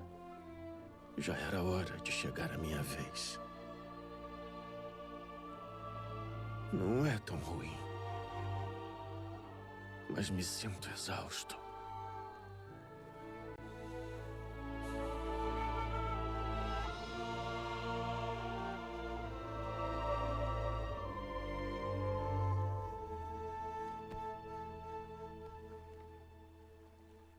Olha, parece que a chuva parou. Que bonito.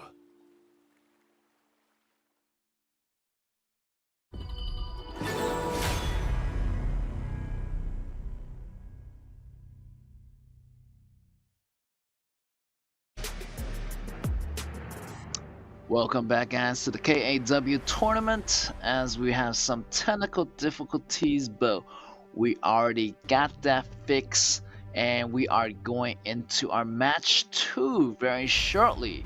It's gonna be Scars versus MAH, and the match is gonna be underway in a bit moment. And I'm really gonna talk about more about these two teams as they are very close in the skill caps. As for Scars, they're in top 5th place right now in the fifth place in the charts. So they already know they have that secure of the top 6 position, but it won't be long if they don't try hard enough. Those teams are gonna catch up and they're gonna overtake them. So for MAH, on the other hand, they are trying their best, trying to make their way into the top 6. As they have 14 points right now, it's gonna be a little bit difficult. It's gonna be a little bit challenging as they want to win every single match in this coming up week. So it's gonna be a lot of pressure for them if they can make it. If they can't, I'm sorry, but if they can make it, great. I would love to see them coming back into the top 6 ranks. If that happens, it will be a miracle. And as I interviewed the players from last week from MAH, and he said the same thing. If his team going to the qualifiers, it's gonna be cool, to see that miracle happening for them, to see that the hopes of never giving up. And that's the spirit of esports. And yeah, as we can see from the replays, it seems like Scars is doing really well against multiple teams so far. They only lost to the top teams, and they are looking to make their way into the top 4 team as to speak. If they can do it, then that'd be great for them.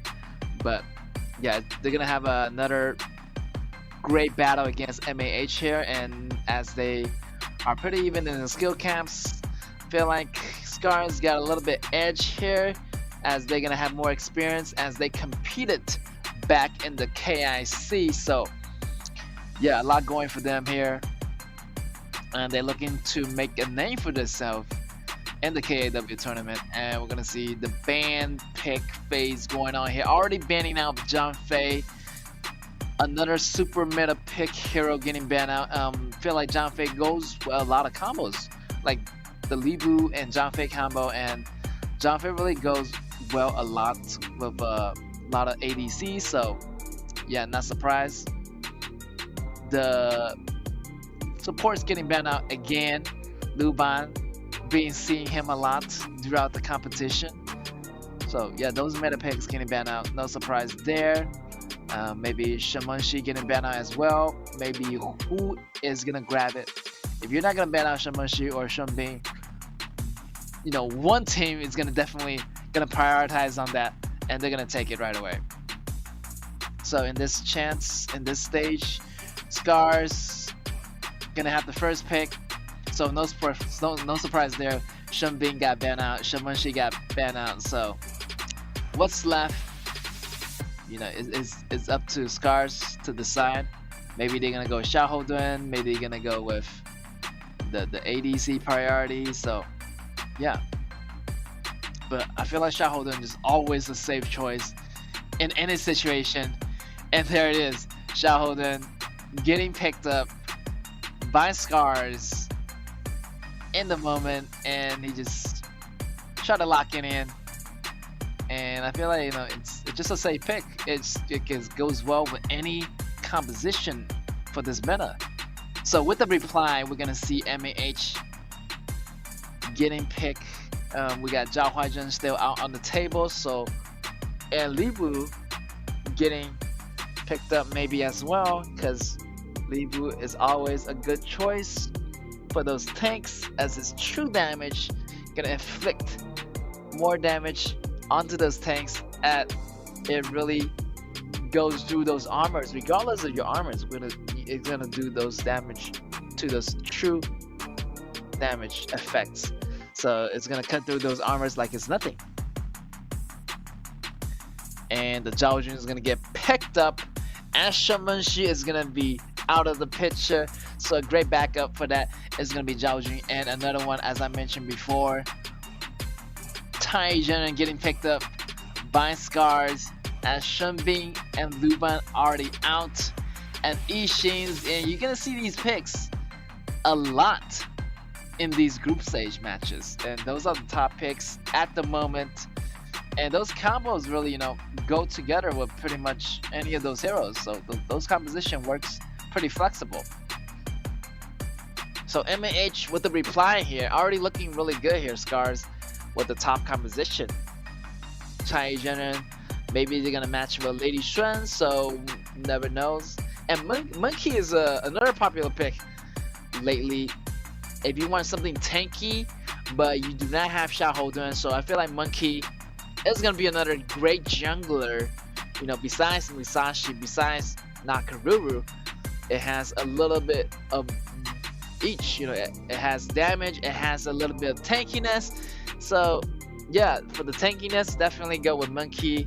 It's gonna provide you with some extra cushions for those attacks, stay in the battle longer. So yeah, Monkey's a great choice if you can't get Xiaohouden. But here we got Lady Xuan getting banned out. So as you know, that Lady Xuan and Tai Zhenren's combo is gonna be really devastating. And Scars need to find another marksman to cover that position, as KAW and Lady Xuan getting banned out. But we still have the Gunshan Li up for picks here. But MAH is gonna go with that, and they're gonna pick up on that super hyper carry Gunshan Li. So that leaves not much choice. Maybe Garo, maybe Concert U. And for Scars, they need to make that decision right now with the reply. What's it gonna be, Autumn? And what's it gonna be? OGK2. OGK2 already got that. Tai Zhenren, so they need another top laner. Maybe Ata. Ata maybe is gonna be a great top laner against Li Bu. And let's see how they choose it. Oh, they have Alexio. Yes, it goes great. And Nakaruru is feel like they're gonna have Xiaohouden going against Li Bu for this round. So the burst damage is coming from Nakaruru is gonna be really, really effective, you know, against the squishy heroes of MAH, such as the Gunshan Li, such as the Zhao Jun. So yeah, MAH gotta watch those positions, gotta, you know, use that spell to check those grasses really often. Maybe we're gonna see a Da Chao getting picked up, as Da Chao is still up for takes, or they're gonna go with the Yarria as the protection. Yes, and they will lock it in. The Yarria gonna be locked in, and yeah, we're gonna see a lot of Yarria coming up. This is like the third time I see Yarria in this competition, which is really cool. It's gonna serve as a protection to the marksman, and yeah, this support, it really goes kind of really goes well with the Gunshan Li, as Gunshan Li's ability is gonna avoid a lot of damage. At the same time, it's gonna provide that extra cushion, extra tankiness, you know, for him, for JYI to take more risk going into the back row and dealing damage. So that's gonna be a lot of insurance providing from HY to do that. So yeah, Scars, looking really good on the top lane laning phase. Feel like, you know, their laning phase is gonna be a little bit, it's not bad. I feel like just need to wait for Nakaruru's damage to be online, and also Autumn's damage need to be online as well. So yeah, we're still waiting for the mid games to happen, but I feel like the aggressiveness is gonna be coming from MAH in the beginning. So yeah, but if the snowballs goes well for Scars, I feel like it's gonna be game over for MAH. MAH gotta watch out for those early rotations. If they can handle it, great. So MAH need to be aggressive here. You know, if they move on to the late games, it's pretty much over. They need to end this game early. And Scars, you know, they already got the solid composition: Ishin, Xiaoho, Duen, Nakaruru, Alexio, and Tai Jenin. So if they let this game go any further than 10 minutes, I feel like Scars is gonna have the upper lead here. You know, MAH need to find a way to really diminish the return on Nakaruru. You know, prevent Nakaruru from getting too powerful, and yeah, really denying those resources. And because Nakaruru, you know, he's really item dependent. Tay gonna be really farming it up, try to get those jungle resources and rotating to different jungle camps really effectively. So MAH, they need to stop that. They need to stop and break the rhythm of the jungler of Nakaruru, and yeah, it should be fine. So match is gonna be on the way. Scars on your left, on the blue, and we got MAH on the right, on the red. And yeah, we're gonna see that 2v1 bottom already for MAH, and that Yarrior is gonna really stick to Gongsun Li like glue right here, and really all the time they're gonna be together to provide the extra protection as they are facing Autumn in the bottom lane.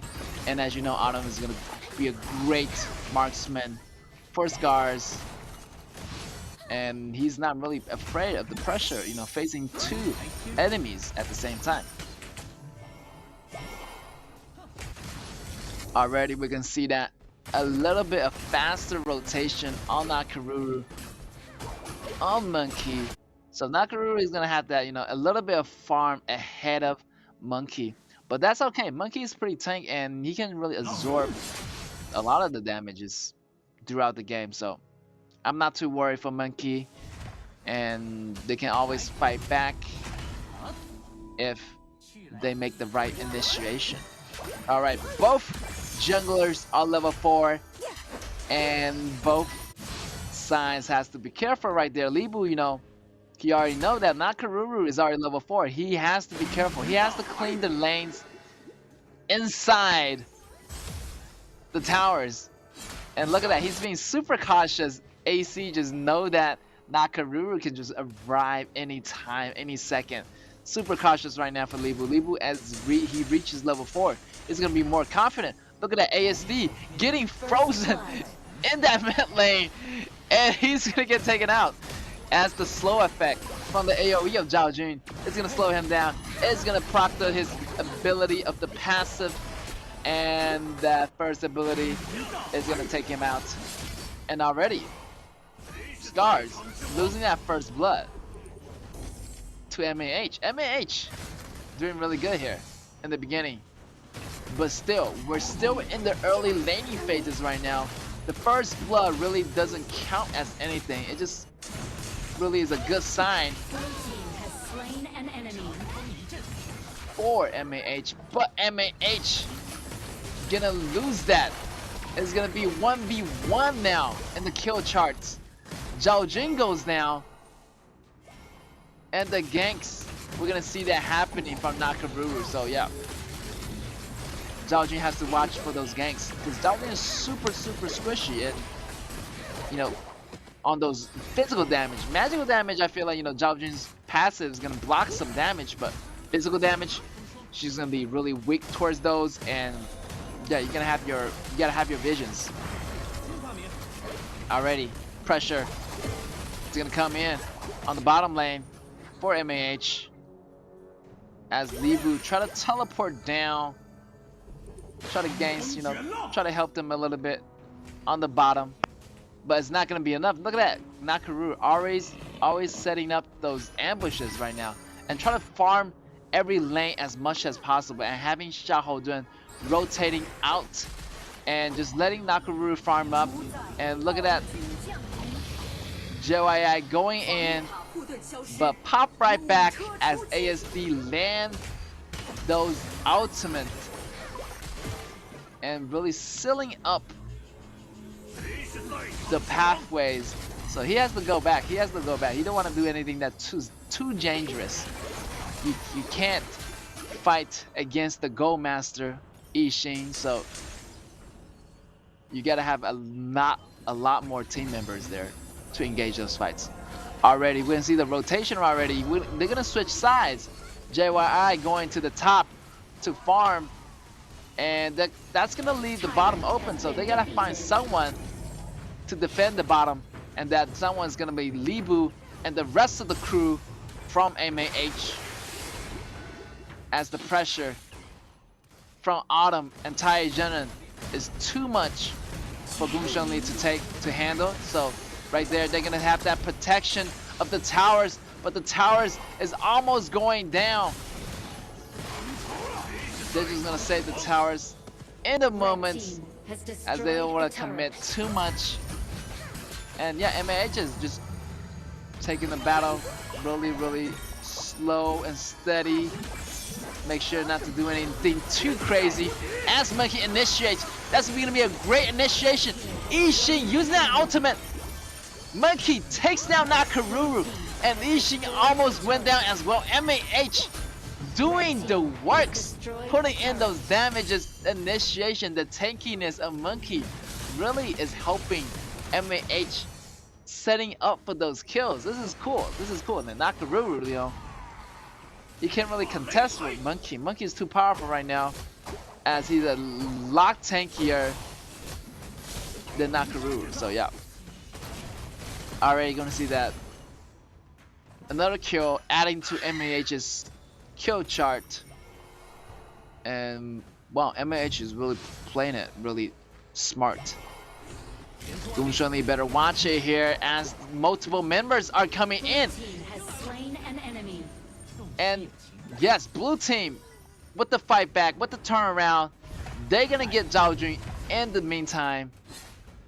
And yeah, I feel like Gongshengli is really working well with HY as Yaya providing those shields and protection for their marksmen. So yeah, I feel like it's gonna be up to those big team fights. Can Monkey really initiate to make it happen right here? Tay is kind of in trouble facing two members of MAH, and he has to turn around. He has to go back and regroup with his allies, looking to make a push mid. Scars pulling pressure with the minions mid, but MAH always coming to defend those towers. They know those towers are important. Those towers, if they let them fall, he's gonna have to open it into the jungle, and that's gonna be really bad. And the snowball is gonna be, you know, coming in from MAH and from Scar's side too. Like, if the jungle opens, it's gonna be a lot of snowballs for both sides, and that's gonna be really devastating. AC getting extremely low, using the second ability, try to get some shields. But no, Tay goes in with the kill. He's gonna trade off Libu. Monkey still not letting go. Monkey, the reset coming in, the damage coming in. This is gonna be trouble for Scars. Scars, 2-member down. Alexio launching the ultimate is not gonna finish off JYI. JYI still pushing it with the protection of Yaria. And right now, MHH is doing really great amount of work, using that Libu to trade for their jungler. I feel like the trade is going to be worth it, as they have walk away with 2 and 1 trade. So yeah, MAH actually doing really well here. So both sides go really much equalized, and the battle is gonna be really evenly fought out. So gonna see the Libu 1v1 trading some blows with Nakaruru. Feel like Scars try to, you know, fight as a team, getting regrouped, try to get that Tyrant, and that Tyrant is gonna go to Scars. In the meantime, MAH got their members already setting up in that jungle, but Ishin is leading the way, using that ability, try to lock down members of MAH, but Shaman Jagushali escapes just in time, and the turnaround comeback. Monkey leading the battle, gonna get that kill from Xiahou Dun, and wow, MAH putting in the works. MAH is really working as a team here, and Scars, they gotta get their head back in the game. Tay securing that blue, and yeah, MAH actually doing really well, surprisingly, against Scars. So as I mentioned, you know, they're both pretty much skill-wise, I feel like it's gonna be good. But rank-wise, Scars still have the upper lead. Can Tay make a turnaround for this? Wow, Tay actually counter-attacked JYI. JYI and Yaria thought they had this, but the damage from Nakaruru is coming in online, and they need to engage with Monkey. Already 10 minutes right there, you know the Tyrant is going to become stronger, and as well as the Overlords. And Tay-Tay's damage may be incoming online right here in a moment. That's Tay-Tay do not want to engage, as Monkey is too tank, and Monkey's damage is already coming online too, so yeah. They have to be careful here. Scars, they do not want to make the same mistakes. Ooh, the damage coming in from Alexio. The flash. Libu soaking up all that damage. Halfway HP taken away. Libu has to go back as he is in no condition to fight. So yeah, I feel like MAH, if they drag this game any longer, it's gonna be more difficult for them, as you know they got Yaria and JYI. They're more like a, you know, duo. Feel like it's gonna be a 4v5 situation if, you know, they're going into the late games. Scars putting extra pressure on mid. Mid goes down for MAH. That's gonna be a lot of pressure as the game moves any further. Right now, I feel like Scars is gonna have to upper lead. The damage coming out online for Alexio. The damage coming online for Nakaruru. Nakaruru ambushing, try to set up an ambush in the bush. Gets away. As you know, they try to find a better positioning here. Try to have, I like the formation, you know, Xiahou Dun and OCK2. Try to find an opening into those fights and have Alexio in the back waiting for the right moment to pop in. And the finisher is gonna be your Nakaruru. Yeah, MAH is in trouble here. They gotta, you know, make a turnaround somehow. If not, you know, those team fights is gonna be an advantage for Scars. Right there. Here's the fight happening. OCK jumping in. The CCs. Zhao Jun solo. He's gonna get taken down. Yaria getting taken down. This is so bad for MAH. Autumn goes down, but the battle is still going. Nakaruru is gonna trade MAH out. And it's gonna be 2 for 3, 4 Scars right there. And Scars, yeah, they're still in the lead right now. Like that, I feel like that battle, you know, Tay and Autumn get taken out. So you know, I feel like MAH still have a chance. As long as Tay and Autumn gets taken out, I feel like MAH could make a really good comeback into this game right now. Libu better be careful about his positioning, walking into the grass like that. But he has red, he has the true damage, he has the shield, he's not afraid, he has the bounce out. As Alexio comes over. Yeah, as long like MAH, you know, can contest with Tay Tay and Autumn, shouldn't be a problem. But they shouldn't drag this game any longer than, you know, 15 minutes, 20 minutes. As the damage gonna come online for Tay Tay. Is gonna have that damage. Look at that. Ultimate damage. Put away so much HP. And Monkey's tank is not gonna survive now. Look at that. Ishin's ultimate locking in on multiple members. HY goes down. Hua goes down. JYI goes down. That's 0 for 3 trade for Scars. So Scars already had the upper hand. I feel like if the game goes any longer, MAH is always gonna be the disadvantage. Dark Tyrant already secured on Scars, so I'm already seeing the Scars, you know, rolling it in, steamrolling, snowballing this effect, and just shutting down MAH.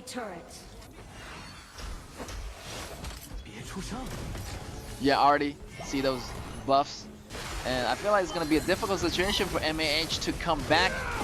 But if they manage in those fights, it should be okay. AC jumping in, it's not gonna be enough. The damage, it doesn't really connect, and they still don't have Nakaruru there. So even with no Nakaruru, AC gets taken out. And yeah, that's to show you how tankiness Xiaohoudun is in the late games, really absorbing damage for your teammates.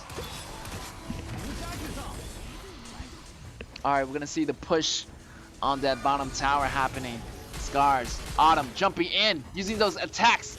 Wow, taking down JYI below half HP and being really aggressive right here. Monkey trying to take down that Overlord, but they still have Nakaruru to handle, to take care of.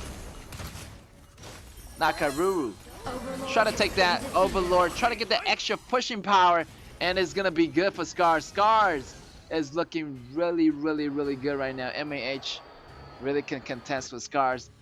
As their goals is gonna surpass MAH right there. They gotta pick their fights more carefully, you know, picking off one member at a time. But as Xiaohoudun gets really strong, taking this, it's gonna be difficult. As Tay Tay and Autumn's damage come online, those squishy heroes in the back, it's gonna be deadly. Right there, the initiation, jumping in over the walls. Autumn getting those auto attacks in. The Zhao Jun better land those abilities on sites, using the AoE to clear up the lanes. But Ishin got the land of the ultimate inside the high ground tower. The fights is still happening. Here we go. The initiation from Tai Jiren. The freeze from MAH. Tai Jiren gonna use that ultimate to proc them off. Here comes Tay Tay. Tay Tay take down Libu. Take down multiple members of MAH. Here it goes. Autumn with the damage. Autumn goes down. Tay Tay still surviving. Tay Tay triple kill. Tay Tay going in. Maybe going for that quadra kill. He falls. He does not get that quadra kill, but get that triple kill in the process. But he came back alive, and he's gonna take down Monkey. And with that said, the dragons, the vanguards are inside the base, and the base is gonna go down just like that. Almost getting that quadra kill, but still an unofficial quadra kill has happened right there. So great job to Scars for taking that win. Yeah, Scars just really have the better late game composition than MAH. MAH, you know, on the other hand, they did really great in the beginning. I thought, like, you know, if they would have kept their pace and just doing everything right from that point, I feel like it's gonna be smooth sailing for them. But they just let Tay Tay and Autumn get too powerful.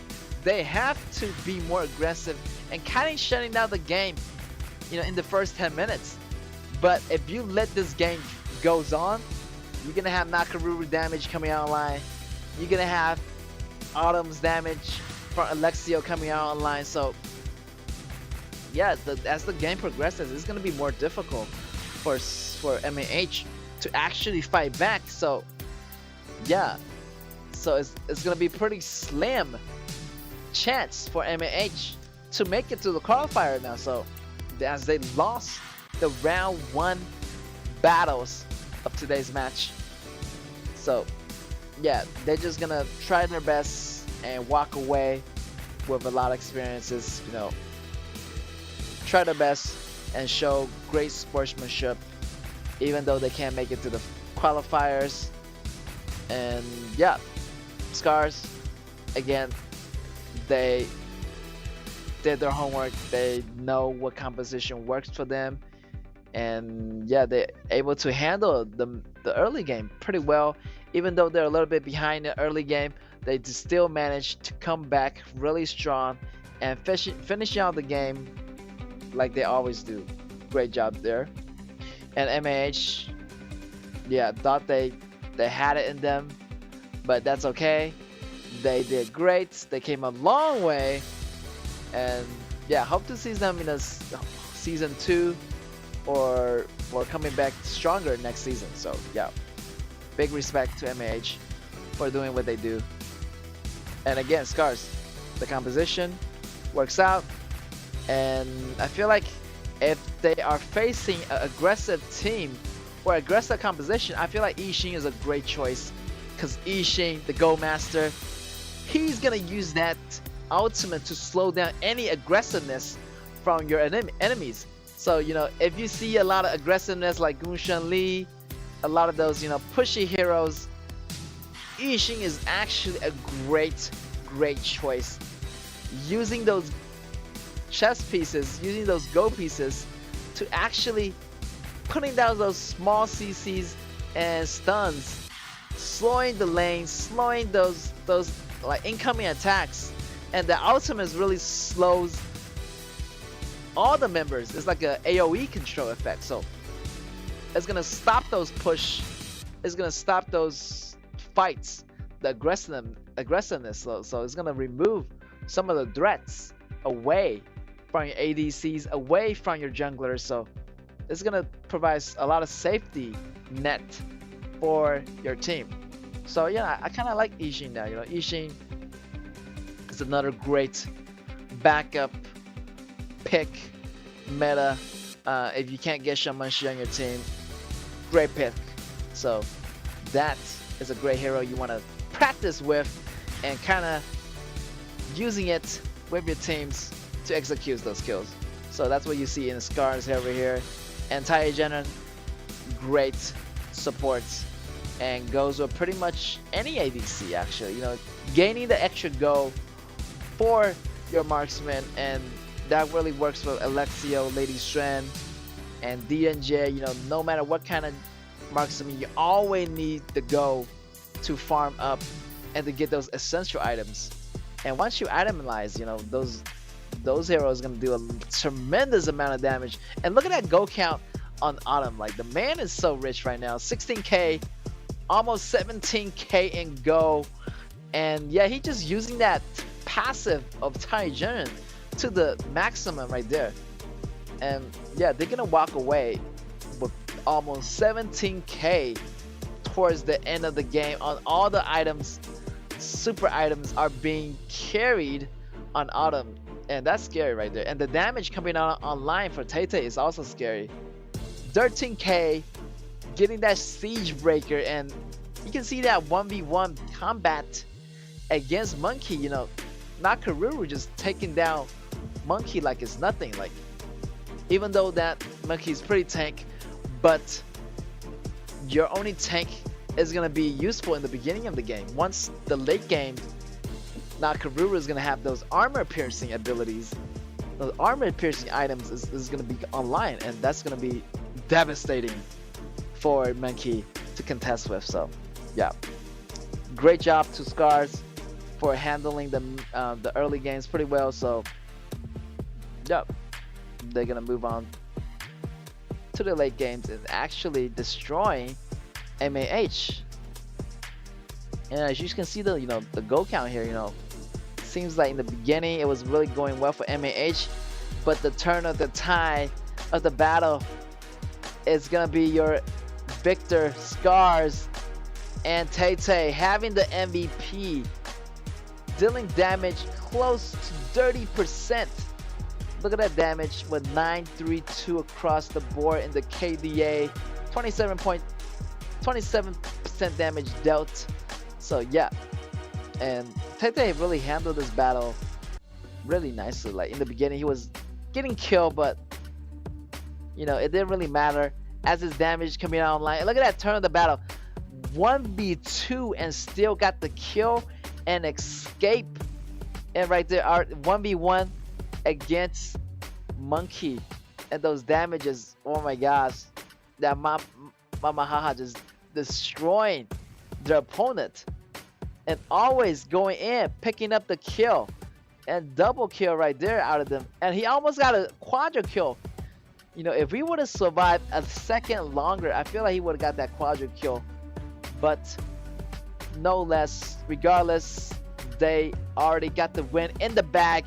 Look at that attack, the combination, the follow-up damage from all members, and Nakaru just hovering in the background, looking for an opportunity to strike, going in, 1 auto attack, 2 auto attack, the dash, getting that damage onto the back row, got frozen, got the reincarnation, the extra life, the brought back.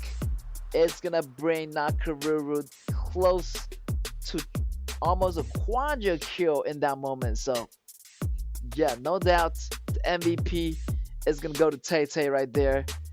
And that's only match number 2, guys. Match number 2, round 1, is gonna go to Scars. We still have round 2 coming up, and if MAH can they even the battlefield, we'll just have to find out. As Scars is actually, they're really defensive. They're playing really smart in the beginning, and I feel like they're not really phased by MAH's ability to go in. Like the harassment is not like they can handle it. It's not gonna be enough. MAH need to bring more strategies to contest with Scars here. Scars is handling this game really, really well, and I like how they handled the early games against MAH. MAH was putting constant pressure on them, but wow, Scars just does not phase. They handled it so well, even though in the beginning Monkey was a little bit tanky for Nakaruru to handle, and they were losing those team battles.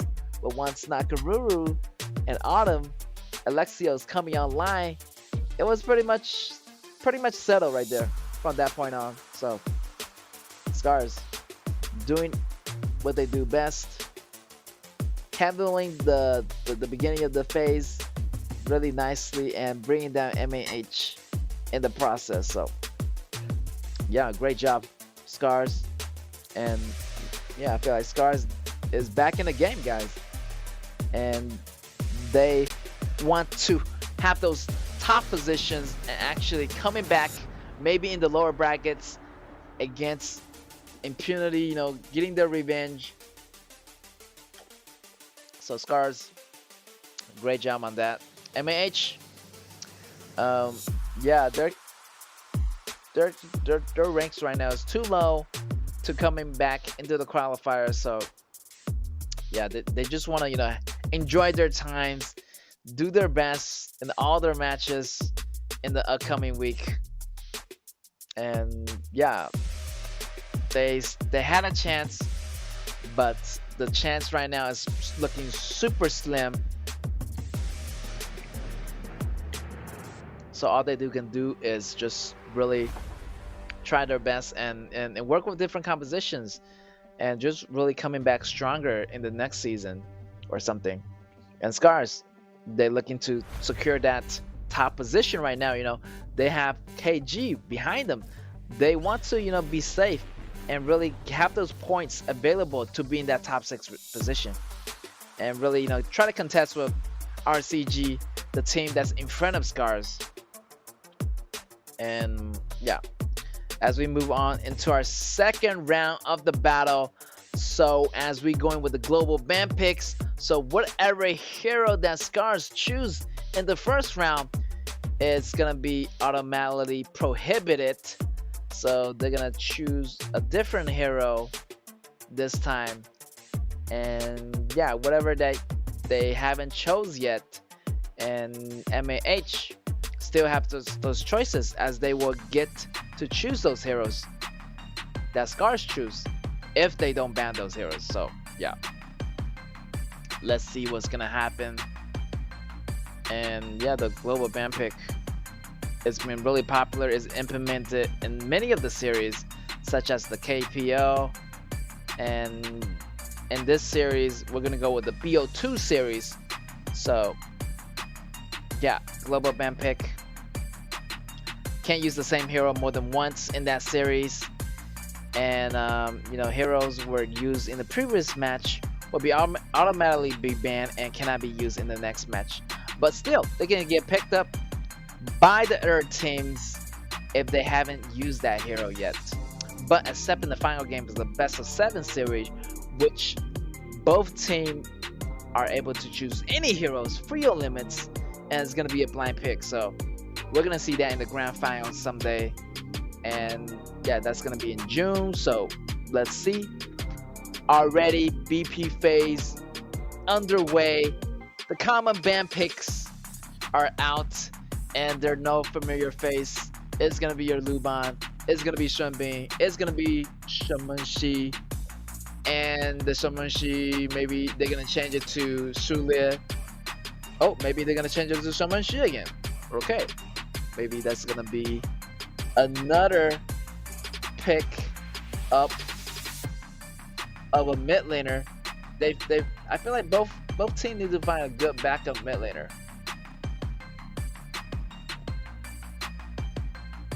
Try to choose a Shulin maybe. Try to prioritize that support for MAH. I feel like Shulin is gonna be a double-edged sword. You know, he's really good at initiation, and I see that in MAH. You know, they are really good with that Shulin, with those initiation and coming in hot with those ultimate. The flash coming out of Shulin is devastating, and the combos with those compositions, the follow-ups, the synergies coming from those different teammates, it's gonna be in really good shape if Shulin really have a good initiation. So the respawn is gonna be Scars choosing Libu and Lumbar. In the process, seems like they want to go with a safe composition here. Already, Lady Shen and my Shinui getting picked up here. MAH really try to be really aggressive. They just put everything on the line here. They just want to, you know, do or die, and having their back against the wall, just fighting to the death. And Scars looking try to slow them down. You know, try to use some kind of mages that apply those CCs and really put MAH in a really tough spot. Try to slow down their aggressiveness. You know, slow down those pushiness. So ASD is gonna choose Jing Chan, and Jing Chan is gonna have those circles of CCs around you.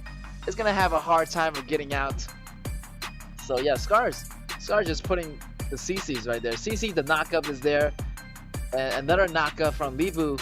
So not a lot of knockups and CCs over here on Scars. So they need some kind of damage right now. Autumn, and yeah, they need another jungle, maybe a super bursty jungles and a super high mobility marksman.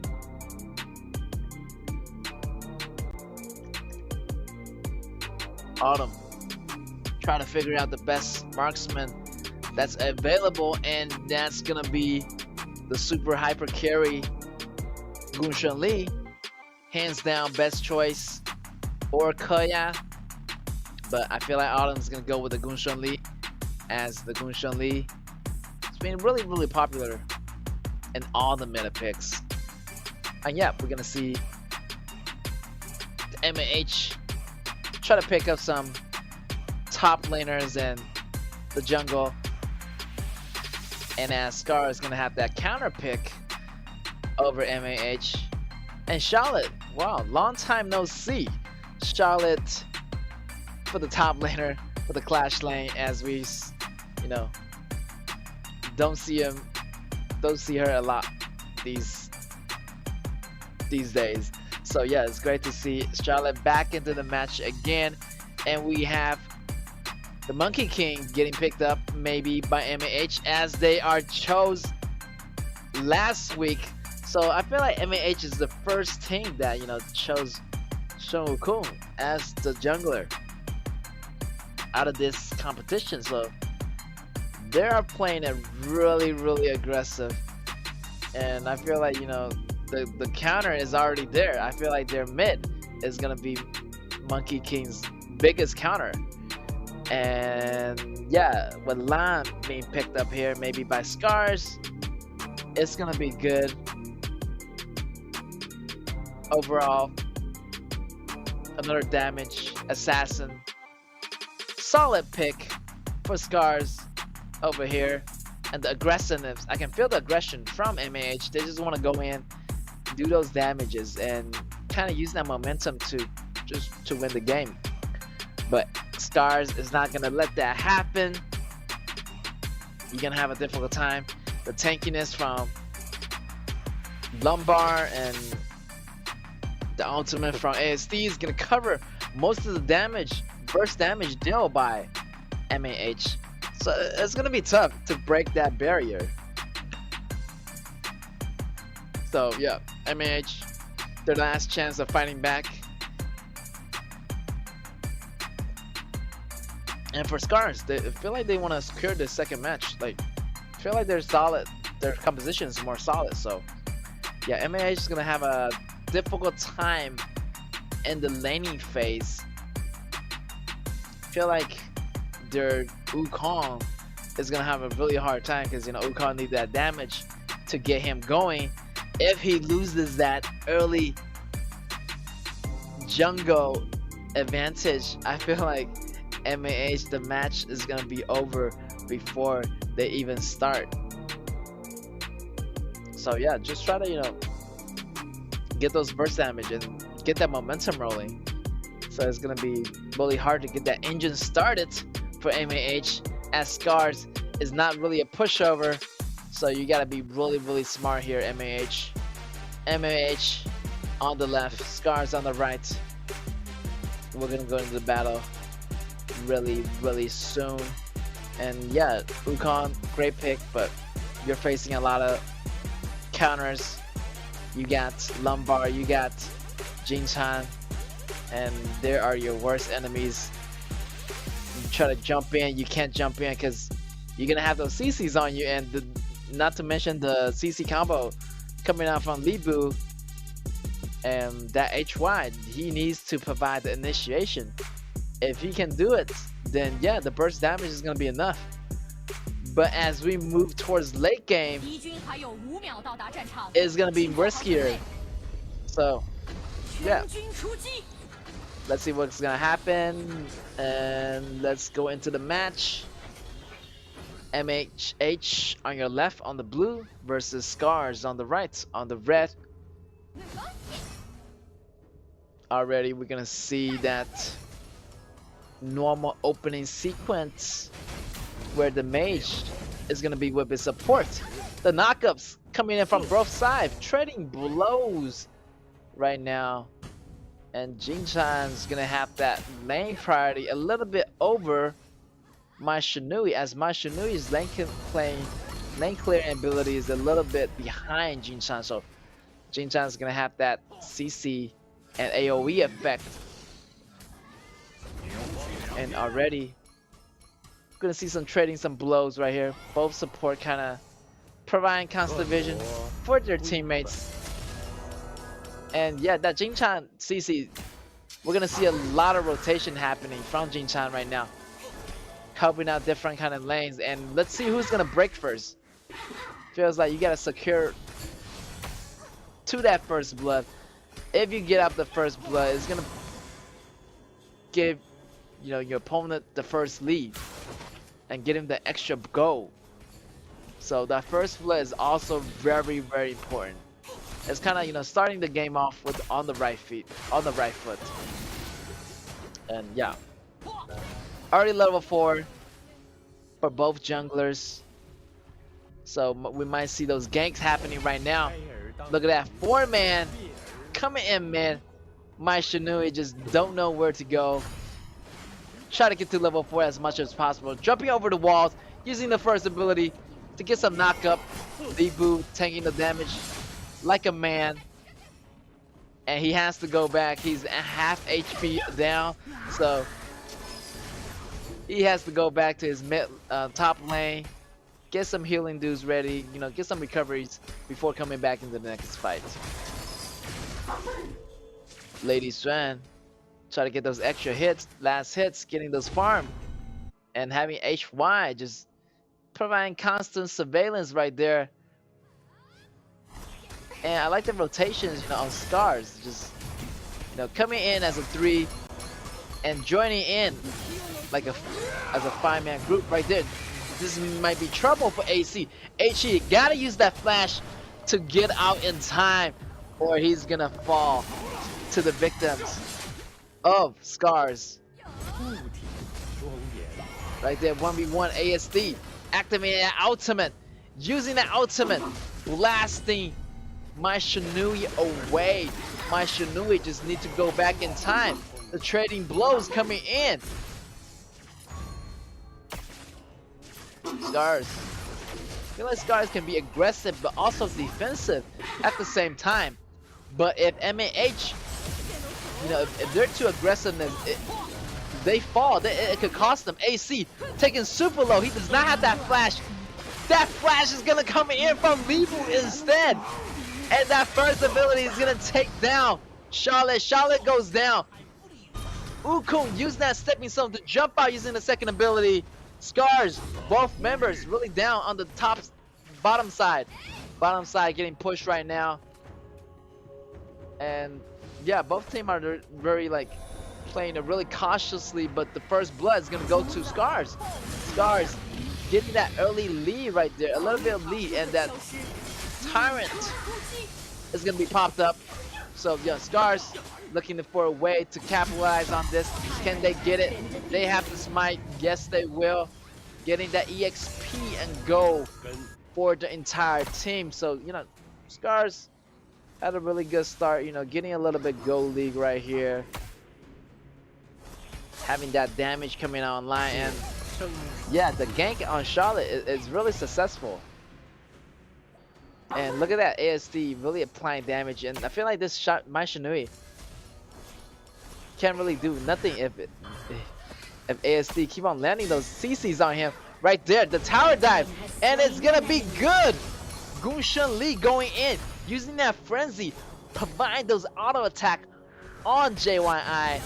And as you know, they do not have a Zhang Fei or a protective support row character, so it's gonna be a bit difficult for their support to protect MAH. The turret falls for MAH bottom, and Scar just gonna go with that rotation right there. The tower falls. This could be dangerous. My Shinui in the mid. And Charlotte coming in from the left. The flanks coming in from the right. This could be good for MAH, taking down one member, and they have to go. They do not want to overcommit, as they are a little bit behind in goal right now. They just want to come in, take out one member, and really go with it. And Scars getting those overlords. And Autumn still want to take this tower. Charlotte better watch it, because Autumn right there using that frenzy to go in. Look at that. The flash coming in from Charlotte. He thought that the umbrella is gonna pop back, but no.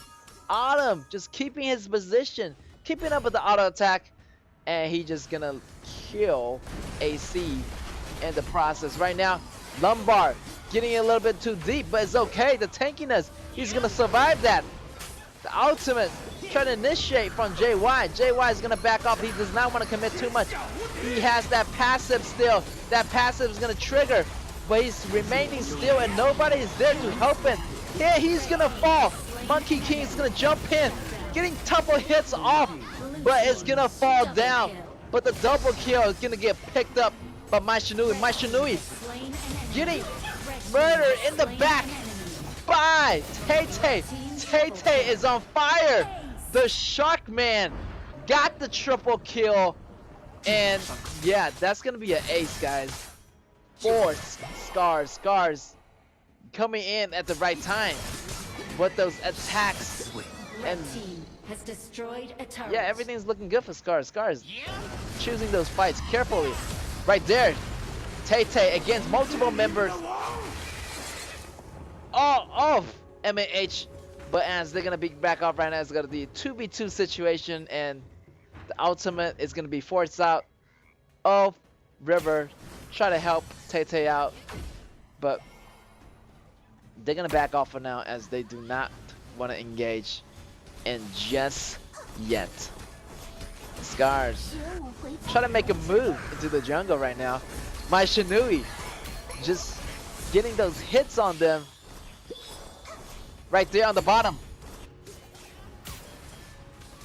Tay-Tay going after 4 members. He's feeling really confident. He and Libu can pretty much take on multiple members of MAH. Already Scars looking to make the push mid. 2 frontliners standing in the front. Jin Chan providing that CC. HY try to go in. A knockup is there, but it's not quite enough. As Scars working on that inner turret already. They're gonna bring it down. Even with no minions, you know, taking a couple of hits up on the tower is gonna be enough. No vision on MAH from Scars' side. Scars got that vision sprite. Gotta take care of that vision sprite first. Vision advantage is gonna go to MAH right now as they have that vision sprite. So, and I feel like Scars already knew that. You know, they got that vision sprite, so they're not gonna hang around any longer. They're gonna wait for the vision sprite to go out so they can engage. Right there, Tay-Tay just hiding in the shadow, looking for opportunity to strike. Whoa, he's feeling really confident right now. He just want to kill Lady Strength in the back row. And he's managed to escape, but no, he gets taken down. It's going to be a good trade. AC goes down. Libu jumping in. The flash is good. And Lady Shen goes down. And that's going to be 1 for 2 trade in favor of Scars right there. Yeah, 2 for 1 trade for Scars. And they're going to have that gold lead and that kill count lead as well. Oh, look at that. Autumn, the combos, the teleportation with the umbrellas. It's going to provide those hits. But the tankiness of HY is too tanky right now.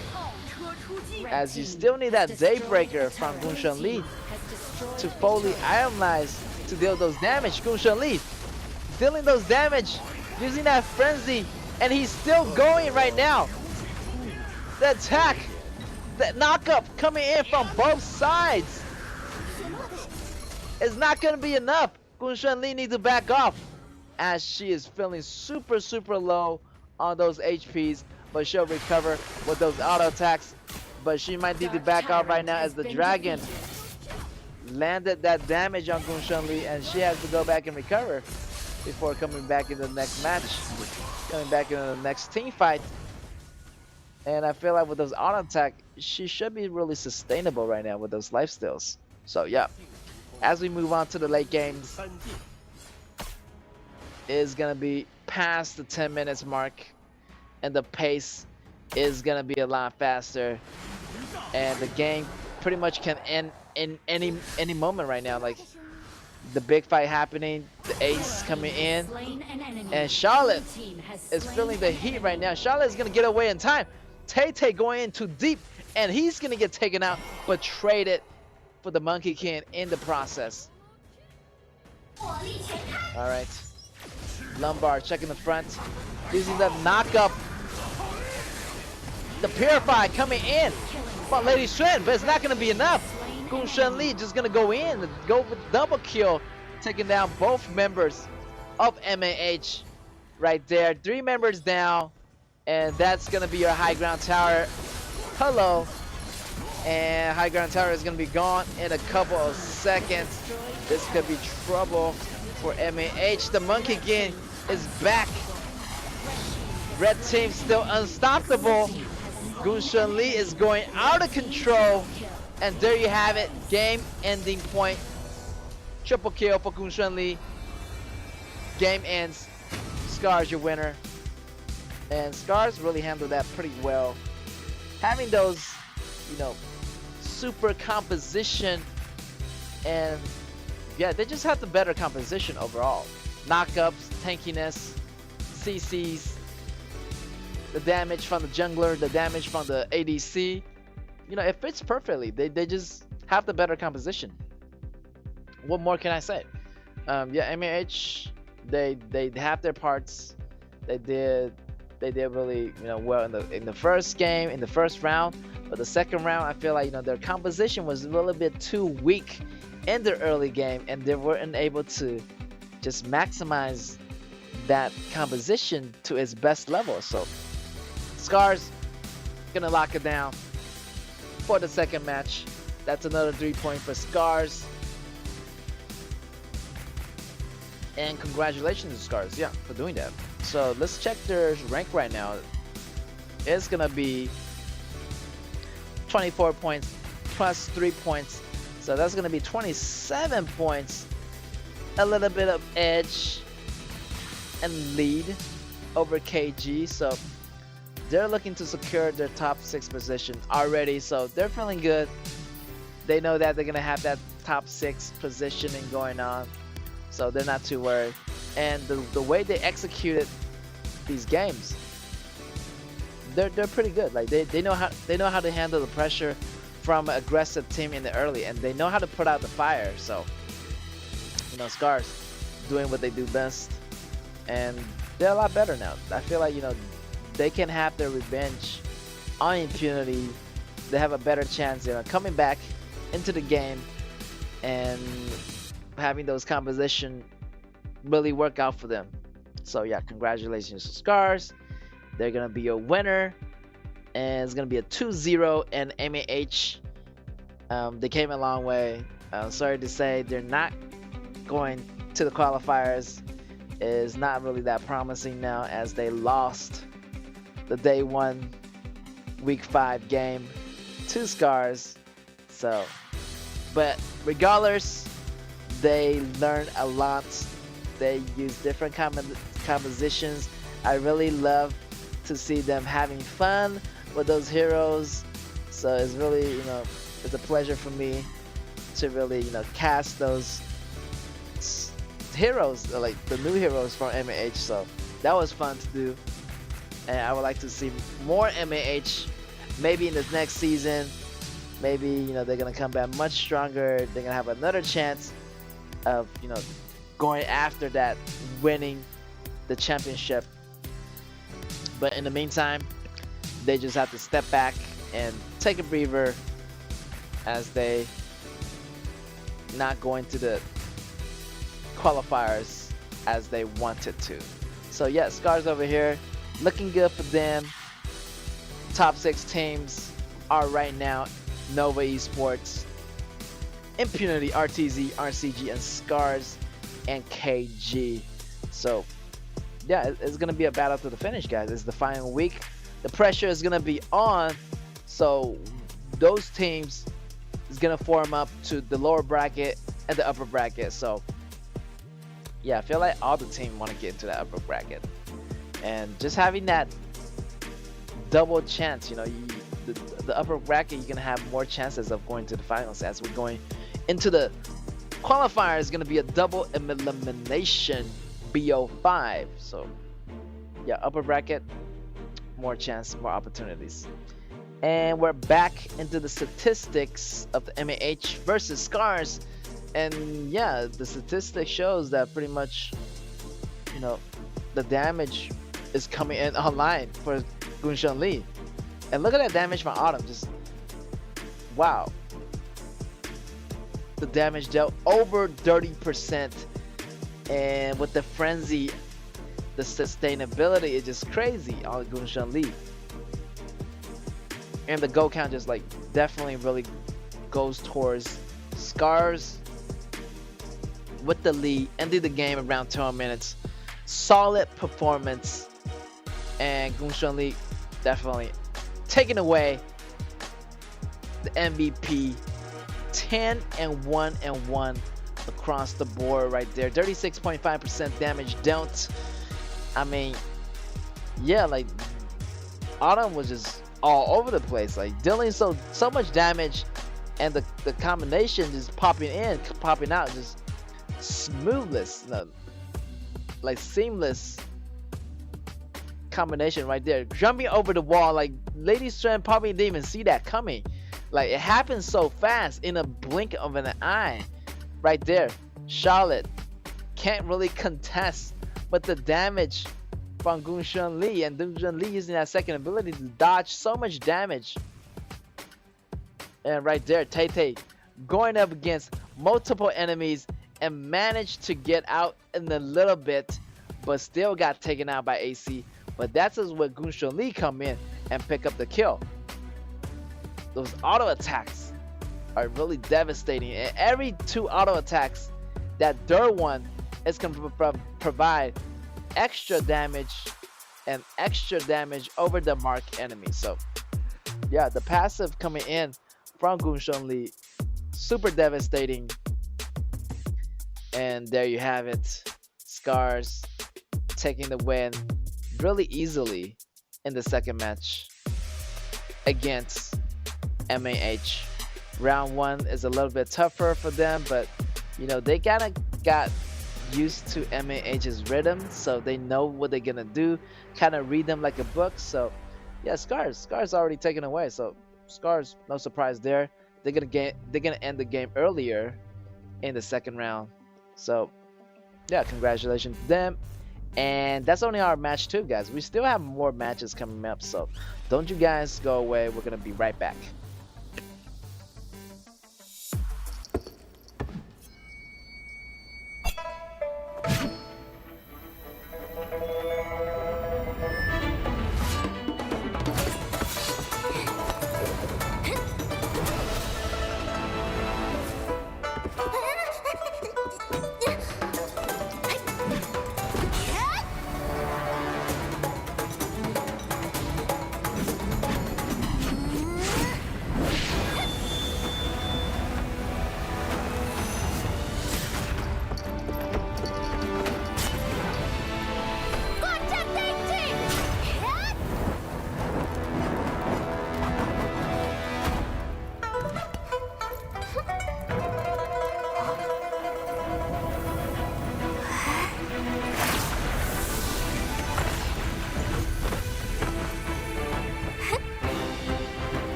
Welcome back, guys. As we are in our match 3 today, it's gonna be RTZ against Archive Esports.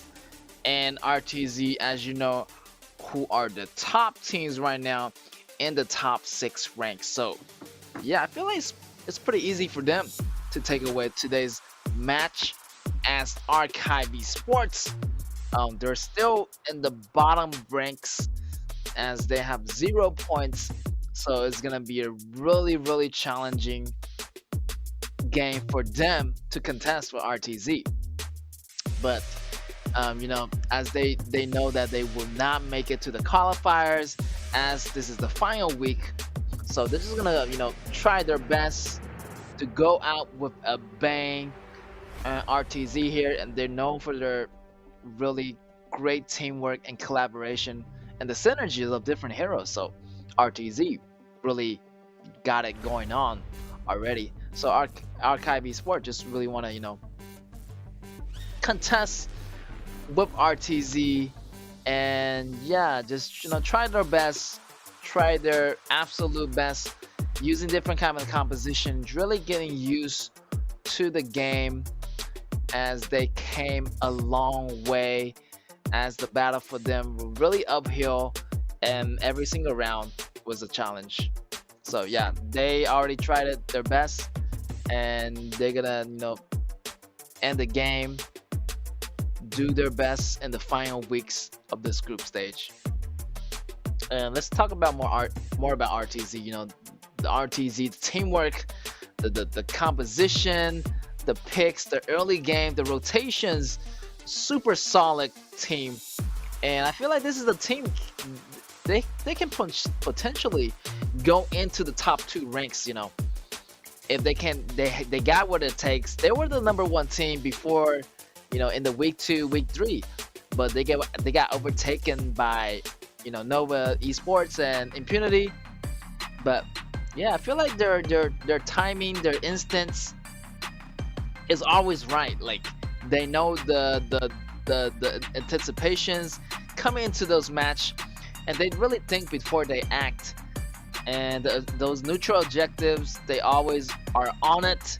Those towers, the rotations, the rhythm, the tempo, the pace, it's all there. It's all there. So yeah, it's gonna be cool to see them, you know, fighting back against Nova Esports, you know, because that's the team that beat them.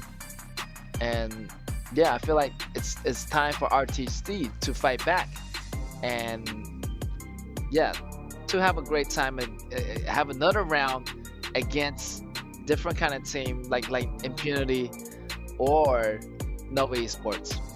And the ban pick is gonna be underway, and we're gonna see some really familiar faces getting banned out, you know, like Dachao, like Shomonshi, like Shunbin, and yeah, we're gonna see that Musashi getting banned out too. So let's see what RTZ gonna pick up here. As no surprise here, Xiao Dun, the best first pick, as Shomonshi is out of the game. So Xiao is gonna be a really good choice, a safe choice in any situation. And this Respond is gonna come in out of, maybe they're gonna go with Zhao Jun, another great choice. Feel like in any situation, the AoE, the splash damage is gonna be all from Zhao Jun, and it's gonna be, you know, doing those works for those big team fights and zoning out your opponent. So yeah, great choice on Zhao Jun. And Byron, another great choice for the top lane. So, you know, Archive Esports really choosing their, you know, composition really safely, going with those meta picks. And we might see the Taijin, no, not Taijin, I'm sorry, it's gonna be Dunhuan Tai coming out of RTZ here. Maybe they're still thinking about choosing it, but it's gonna be another great pick. Thinking they want to be really aggressive in the early game, going after those blues, going after those reds, and we might see a super early jungle invasion. And I feel like RTZ just try to end this game super early.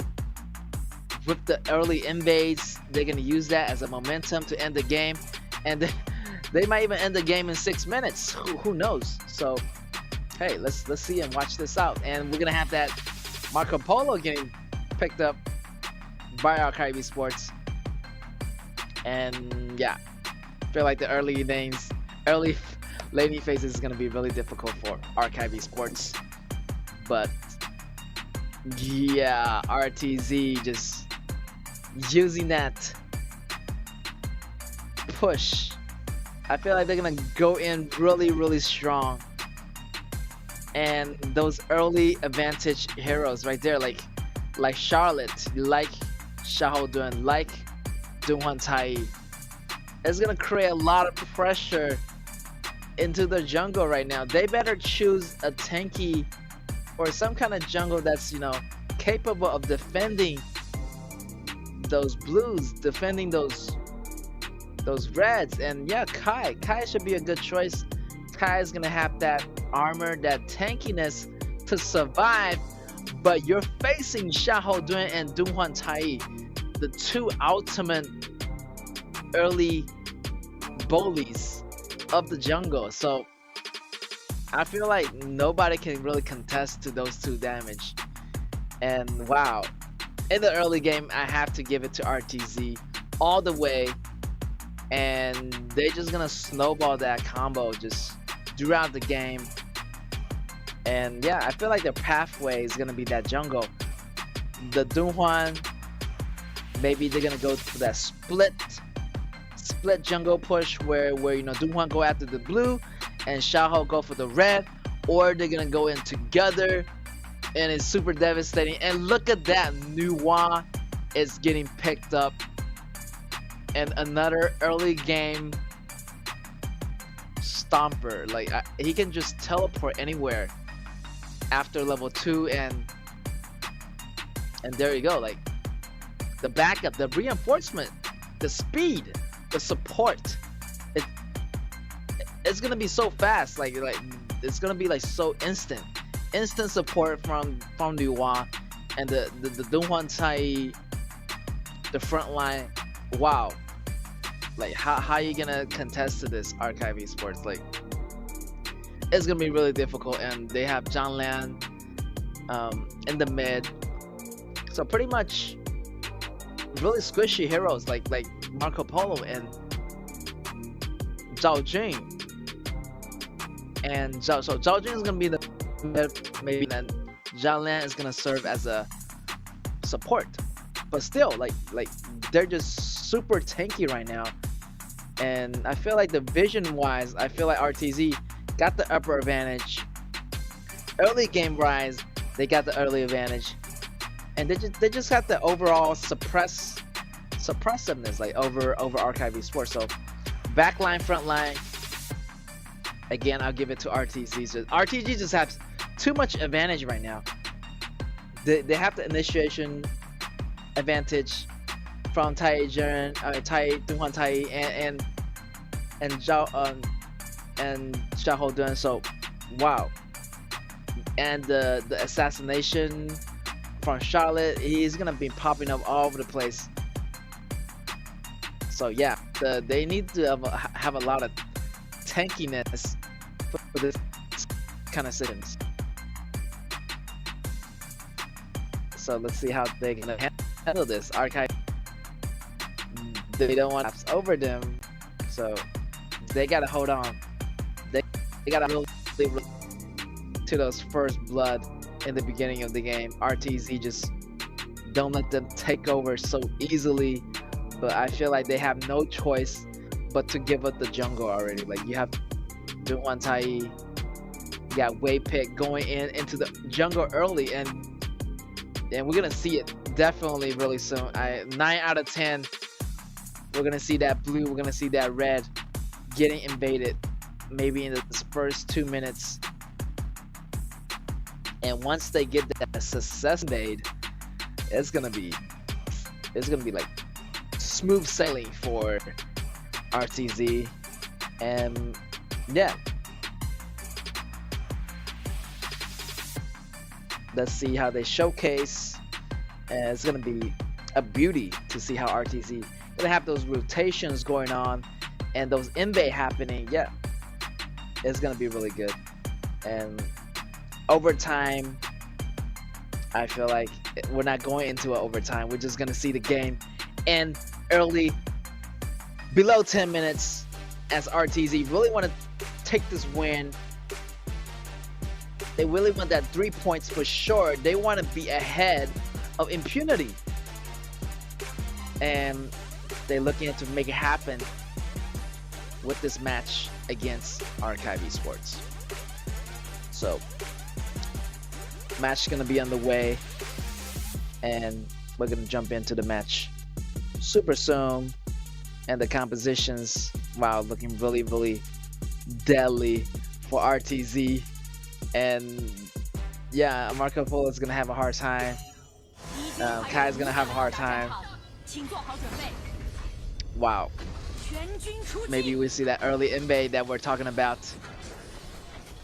Or we're gonna see that Clash Lane invade on Byron,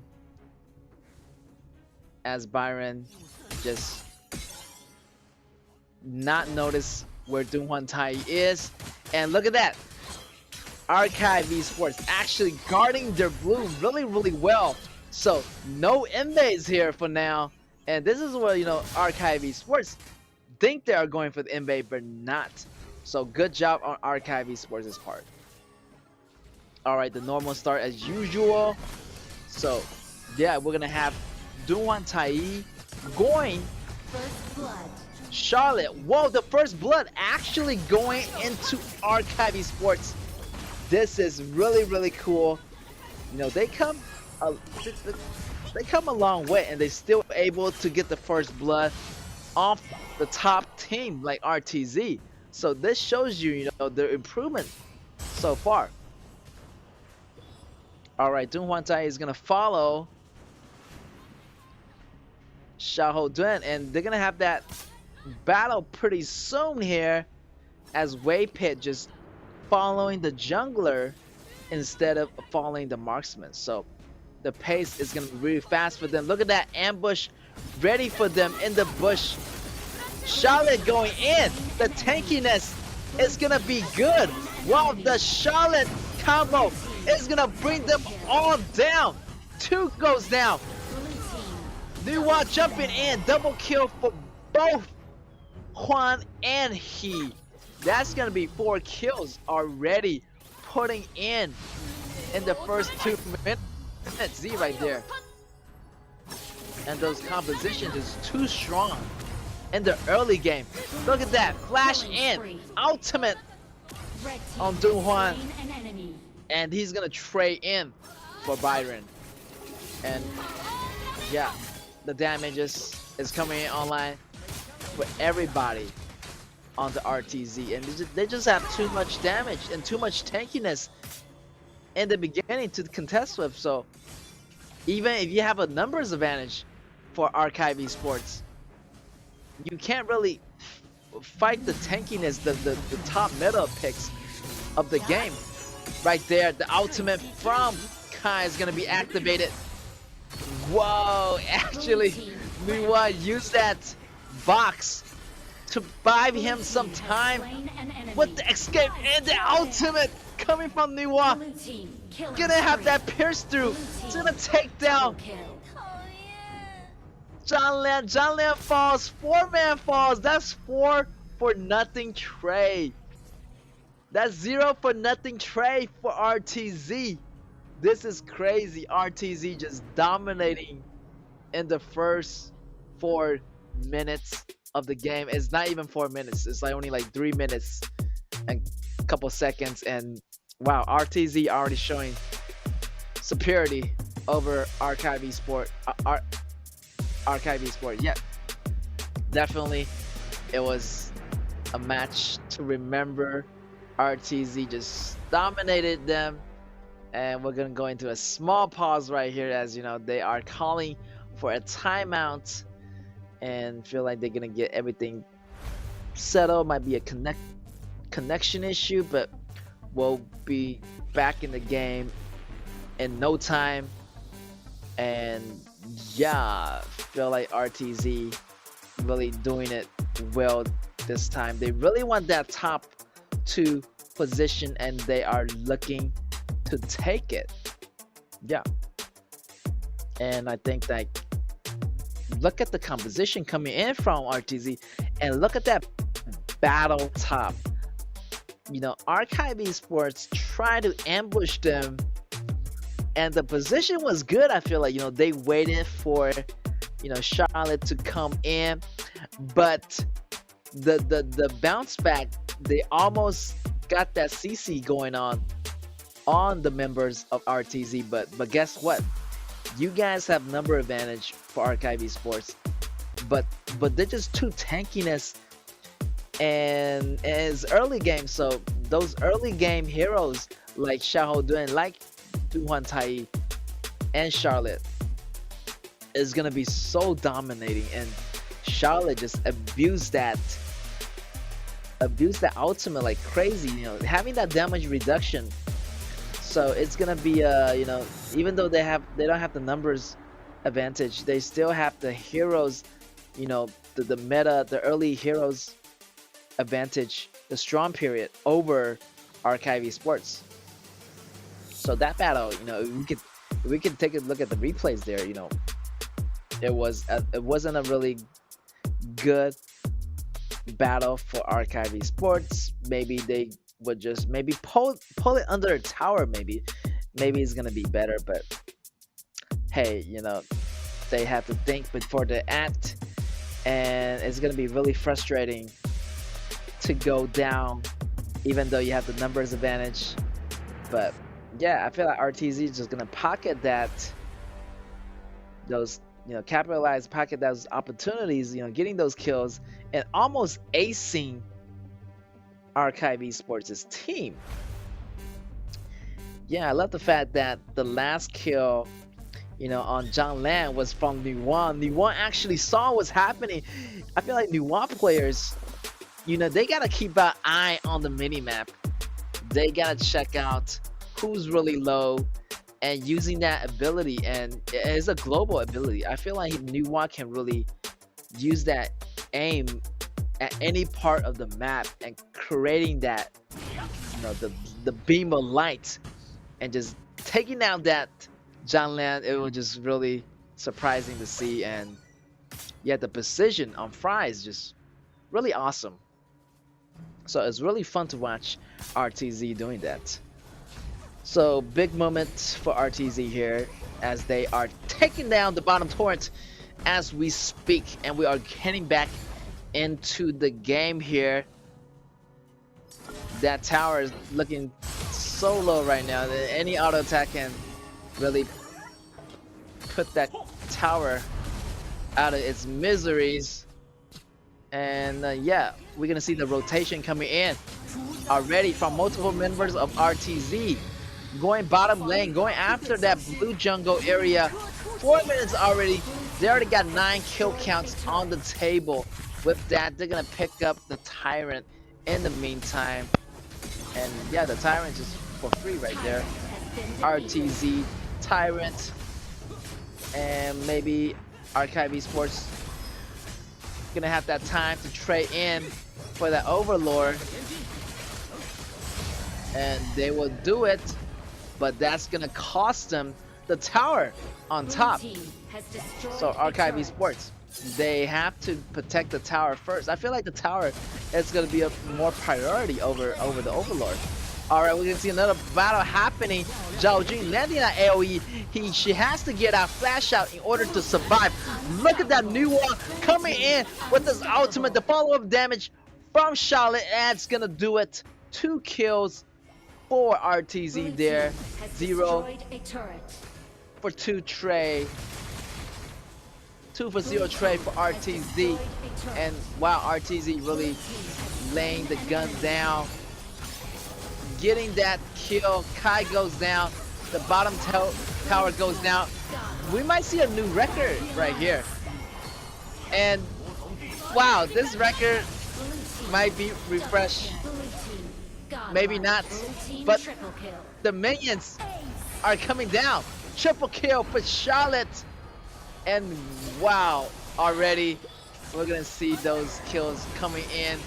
16 versus 2. RTZ is just putting up, showcasing us how dominating they are. Oh my god, we almost see a record almost refreshed. That would have been crazy, but Marco Polo stopped that. Thank God he did, or the match would have ended before 6 minutes. And yeah, wow, that was crazy. All right, looking to do it again. RTZ just not letting go of that bottom lane right there. Tai, 2-1 Tai getting solo right there. RTZ just going in after the crystal. Multiple member fall for Archive Esports. And yet, the attacks coming in for RTZ is not enough to take down the crystal. Only one man fall for RTZ. RTZ just being so aggressive right now, having that super minion, but it's not gonna be enough. So they had the chance to end the game before 6 minutes, but Marco Polo took down the minion, so they need to back up right now, as it's not really, suitable for them to stay any longer. They have to push the other lane, so the connection was not there. I feel like they already tried multiple times of pushing that bottom lane, so and it's already past the 7-6 minutes, so they're looking for another safe way to secure the win. Maybe they want to do another quick push in the second round of the game, but the first round they want to play it safe. They're gonna go after that top tower right there. Wave pick coming in with the ultimate is gonna immobilize Byron, and Byron is gonna go down just like that. And look at that Charlotte being so aggressive, coming in with those ultimates, and Charlotte just being a warrior right now, coming in. And look at that, Gunshan Lee taking down John Land. John Land just going down so easily, and Charlotte double kill already. And next thing you know it, the minions is already inside the core. The core goes down. Congratulations to RTZ, taking the first win of the round 1 games. So yeah, they almost refresh the record time for beating the game, but thanks to Marco Polo, they couldn't do it in time. Too bad. Well, RTZ still got the win out of that, so congratulations to them. And yeah, I feel like it's gonna be easier in the second round for RTZ, as they get a hang of how Archive Esports' team operates. So they're gonna find another composition that's more effective against Archive Esports. And RTZ just looking really confident to take this win. Feel like they're gonna have to win, and as they are sitting in rank 3 with 33 points, if they do take the win in the second round, that's gonna bring them up to 36 points, and that's gonna be ahead of Impunity. And yeah, if Impunity is managed, they have another match with Impunity and Killer Gaming. So yeah, if Impunity have a draw with Killer Gaming, RTZ is going to be in front of them with 36 points if RTZ wins against Archive Esports. But RTZ, I feel like they gonna have that win since they're the top teams, and for Archive Esports to win, it might be a long shot. So yeah, but still, don't underestimate anyone in this competition. And RTZ, again, top teams, and I hope they can do well in the second game as well as they did in the first one. So yeah, I feel like Charlotte just did really well that match. Like she just went inside, just doing everything well, like, and those splash damage coming in with those ultimate was just really on point, and Dunhua Tai just putting in so much work, you know, immobilizing Byron at the top, just giving him so much pressure. Like Byron like died 6 times, and also look at Zhao Jun. Zhao Jun also died 6 times, and Zhang Lan as well. So like, wow, so much damage on those squishy heroes, and there's like 3 squishy heroes on Archive Esports' team. So yeah, it's pretty easy for RTZ to really lay down the gun and just assassinate those squishy heroes from the back row. And there wasn't any much of a front line for Archive Esports. You know, a little bit tankiness, half tank Byron and Kai, it wasn't enough, and the damage coming from RTZ early game was just too much to contest with. So no surprise there. Is gonna go to MEP Juan from RTZ with 11 KDA, 11 out of 05 KDA. Wow, and 28.5% damage dealt. Oh my god, like that's a lot. And the damage, wow, and he was just executing those moves like it's nothing. It was like so simple, and just so relaxed. Look at that, coming in with his damage. He almost got freeze here, but the knockback actually from Kai saved RTZ from getting frozen. So yeah, Kai really, you know, saved them, and I feel like, you know, RTZ have to thank Kai for doing that. So, you know, it was a small mistake on Archive Esports' part. And look at that 1v1 combat, level 6 against level 4, and the domination showing superiority over Byron. That's Charlotte.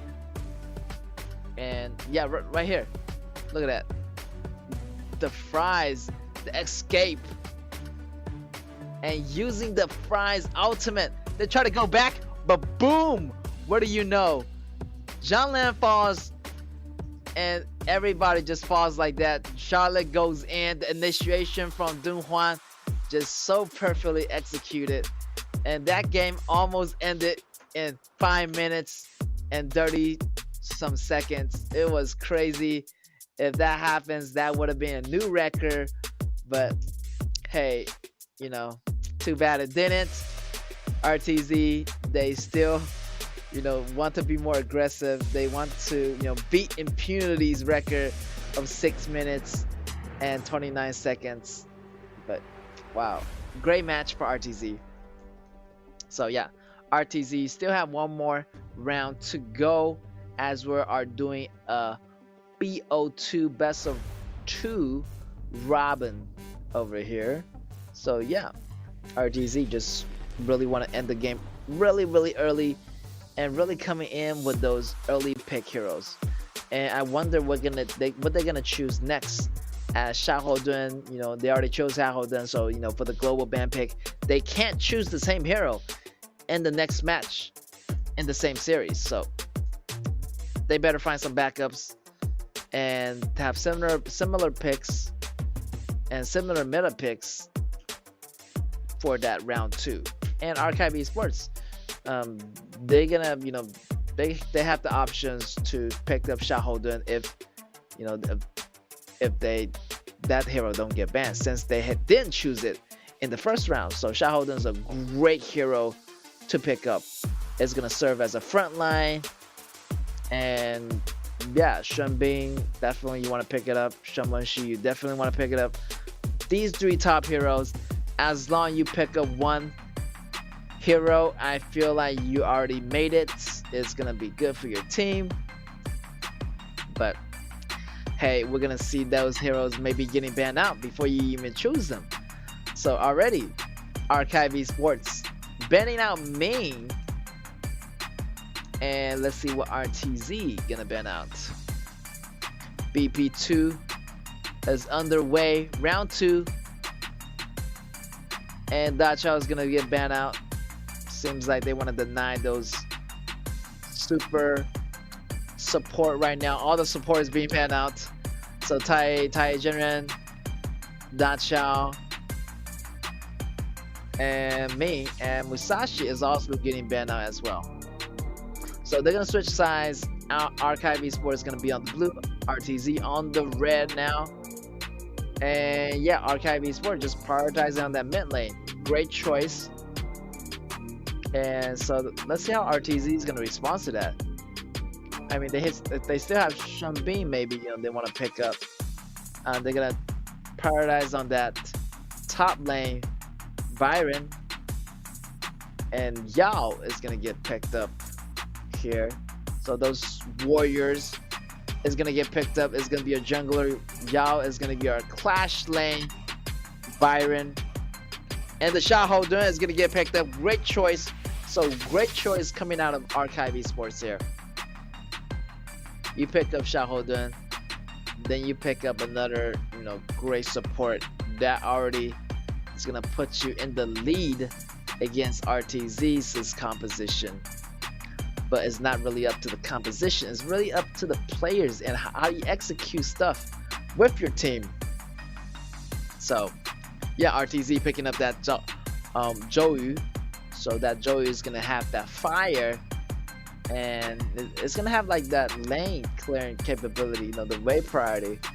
Maybe the lane clearing is gonna be as fast as Shamonshi. Ooh, maybe even faster sometimes. So those team fights, you know, Zhou is gonna lay down those fire AoEs. So it's gonna be really devastating for anybody to stand in those fires.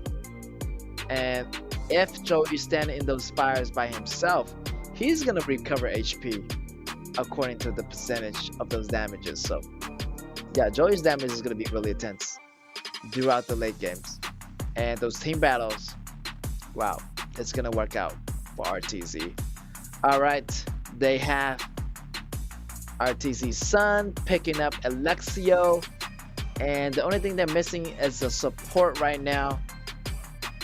Maybe we need some a little bit of tankiness, a little bit of, you know, CCs. Tai Jinren is already out, and they already choose Dunhuan Tai in the first match, so they need a new support right now. They thinking they want to go with a utility support, something like a CC. So they're gonna go with Gui Guzi. Gui Guzi is really good at executing initiations and using that ultimate, you know, turn everybody invisible, you know, gaining that speed boost. It's kind of like a Howling Emblem, but it's already built into his ultimate, and also on top of that, you're gonna go invisible for a short period of time. So it's kind of gonna be a preemptive strike on your enemy. So if your enemy doesn't really see it coming, it's gonna be really devastating for them, as Wegus is gonna land those AoE crowd control abilities on the members of Archive Esports. And if that happens, and you can imagine the picture right now, Zhou's fire coming in, you got Byron jumping in with the ultimate, with the CCs, and you have the burst damages coming in from Yao, and the ultimate abilities coming out of Alexio. That's super devastating, and that's gonna be happening in a split second.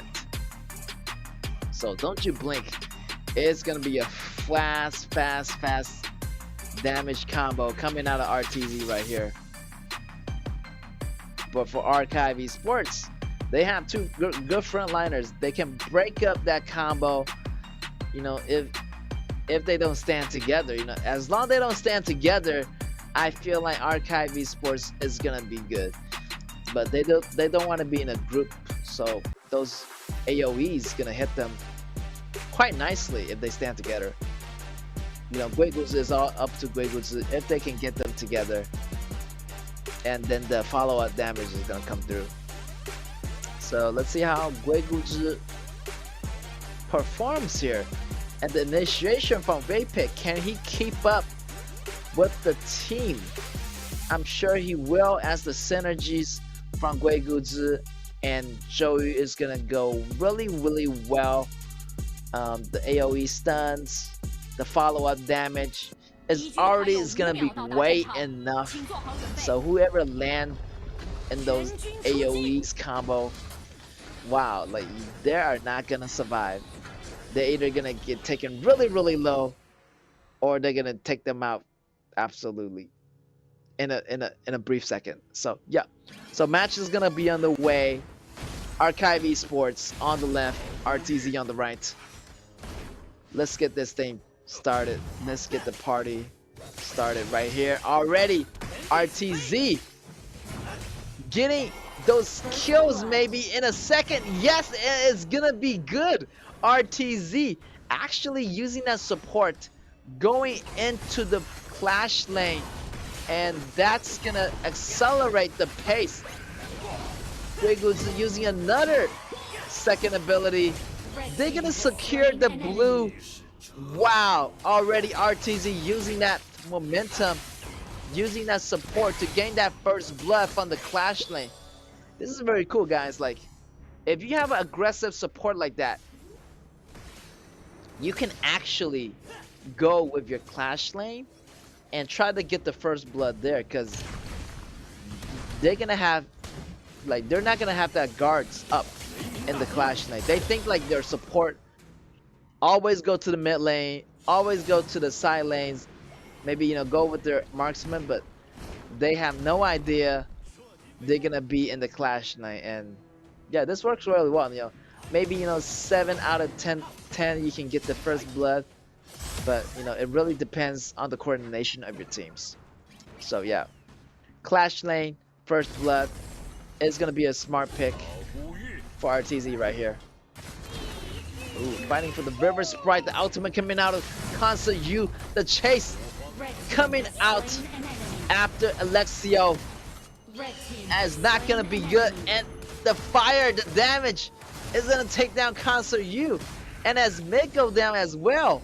Archive Esports already losing 4 kills to RTZ, and RTZ just use that as an advantage to push on that red as we speak. And wow, already first 3 minutes, 4 kills already for RTZ. RTZ just showing really dominance. Waypit try to go in for the CC combos, but it's not gonna work. Archive Esports being so cautious, pushing the wave back, but the attacks, Waypit just coming in really, really strong, drawing down Byron on the top with Yao getting the blue and getting out. Wow, the goal, the difference is very significant here. 10.7k can go versus 6.7. That's 4k goal lead in the first 4 minutes. That to show you how effective and the ganks, the teamworks, how efficient is RTZ. The rotation already coming in mid, but they have Shamunshi, so they're gonna have a good time defending, easier time defending those minions waves. And it's gonna be less likely for RTZ to end the game early if they got Shamunshi on the other side of the team. But it doesn't matter, RTZ just really want to use those spells, taking down those towers. Right there, Byron goes a little bit too deep right here, gets taken out by Archive Esports' member. Yao goes in, coming back. The flash is gonna be good on Kanzu, but is still, he has to go really, really deep and for that kill, and he managed to get 2 kills out of that. Yao just using those clutch, using that leverage of his passive to his best ability, and that's gonna be a 2 for 1 trade for RTZ. RTZ right there, still working in the jungle. The blue is gonna go to Alexio. Alexio is gonna be good. Wow, those damages, those clutch kills coming out of Yao from RTZ. Really incredible. It's really fun to see Yao doing those moves and having those turnarounds. It's amazing. All right, RTZ. Still putting pressure on the top side of the map. And the mid lane is getting pushed as well. So, yeah, that leaves Archive Esports with no choice to defend. Waypit going a little bit too deep here. The knockup is going to finish off Waypit. Waypit, the battle is still going. 1-for-1 here. Wow, the flash in coming from Shamanshi. Shamanshi may be able to take the kill, at least one. And that's going to be good. It's going to be a 2-for-1 trade for Archive Esports. Archive Esports doing some, kills here, trying to make sure that they're not an easy target to be messed with. And Shamanshi almost take down 2 members of RTZ, almost getting Alexios in the process. Right there, the fight is gonna be happening. Shulia goes a little bit too deep, try to go for that dragon, but none of his teammates were here. So Overlord goes down, and for the next 2 minion wave, we're gonna have Overlord replacing them. And it's gonna be a little bit extra pushing power for RTZ right there. RTZ getting that tower. In the meantime, Waypit goes down. Waypit goes a little bit too deep, but it's okay. RTZ still have the upper lead. Yao goes in with those burst damage, and he's gonna get back out.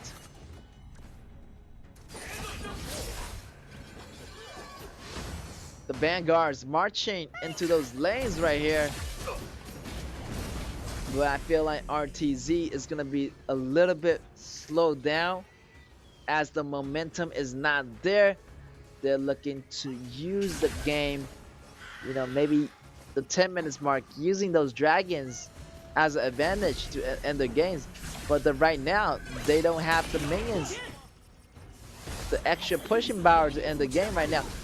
Guiguzi come in, sucking in 3 members, almost getting the crowd control of all the members of Archive Esports here, and great CC control on Guiguzi on Waypit, and they're just working on that bottom tower. Bottom tower falls, and that's gonna be your cue to move in on those high ground towers. The auto attack coming in from Sun is really devastating. Guiguzi coming in, looking to make the push, looking happen. They're gonna back up for now. The initiation from Lamport. Lamport is falling halfway below HP, and he's gonna fall in. Look at that Byron coming in with that flash combo, and it's gonna take down 2 members of Archive Esports. The damage is still coming in. The ultimate coming in from Alexio, gonna get taken down another member of Archive Esports. The high ground tower falls for both lanes, the mid lane and the top lane, bottom lane for the towers. The core is right open. RTZ looking to end the game, and it's gonna be good. RTZ putting the gun down on Archive Esports, and congratulations to RTZ for taking the win once again.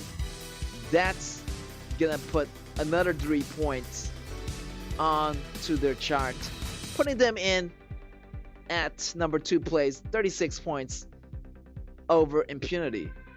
But that might change in the next match as Impunity goes against KG. So anything can happen in the next match. Would they remain in the 2nd place, or they're gonna go back down to the 3rd place? So yeah, great execution there. And wow, look at that Yao's gameplay, the clutch kills. He was just all over the place, using his passive as leverage. Wow, I really enjoy seeing those heroes in action, and that Byron combo at the end. Wow, he just went in so deep, and really ended the game for RTZ, and just putting the gun down, just laying everything, and just collapses on Archive Esports. And Archive Esports just didn't have the armor, didn't have the capability to withstand that combo, as Byron just flashed in with that second ability, and also that ultimate activating at the same time. That burst damage is boom in the face of Archive Esports. And Archive Esports just 2 members just go down just like that, and that's assassination right there by Byron. Great job, RTZ and Waypet just executing those CC combos right on time. And RTZ, another super contender to be in this match. So yeah, great job to them, and can't wait to see what they are going against up next. Feel like, you know, RTZ is gonna have a great time this week.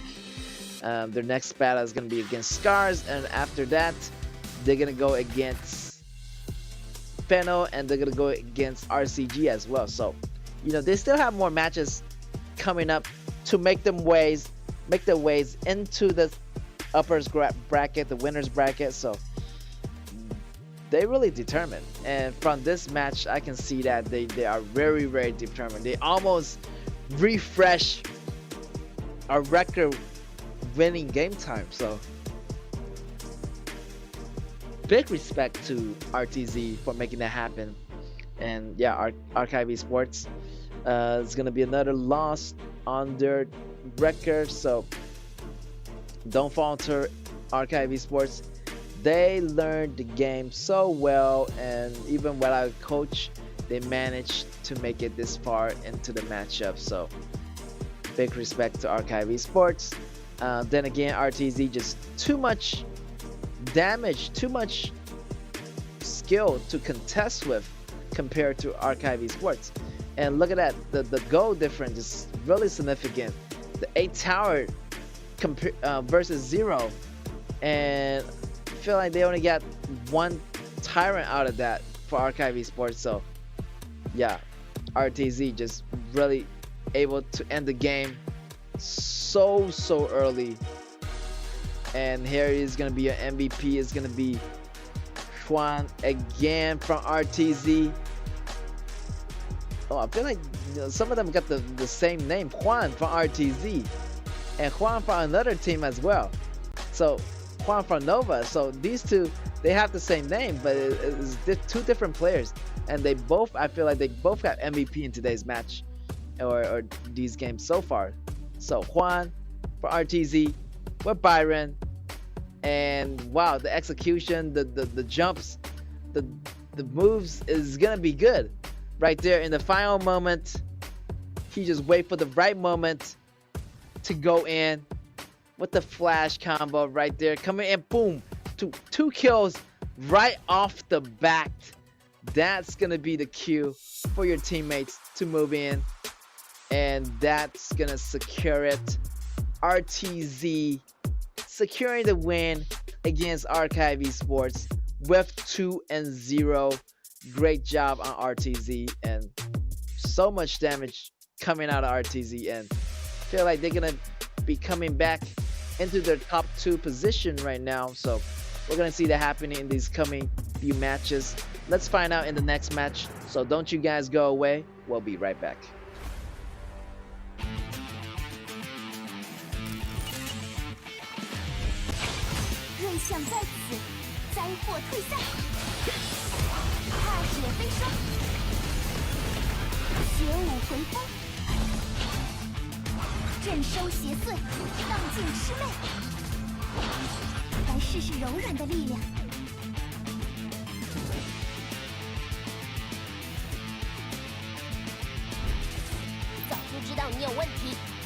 But he is too deep and he's gonna go down. No damage is too insufficient. Everybody's gonna be solo. This is gonna be Luna's chance to shine. Come on, Luna. Luna's gonna have those 1 kill.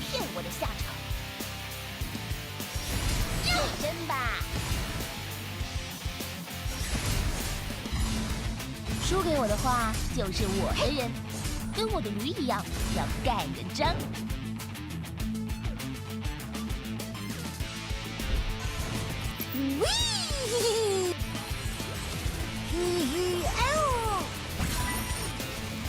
Come coming in. Monkey with that damage. ASD goes down. Minky goes down. 3 triple kill.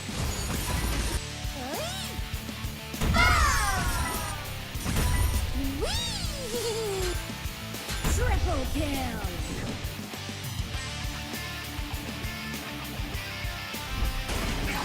粉色炮火，绝佳搭配。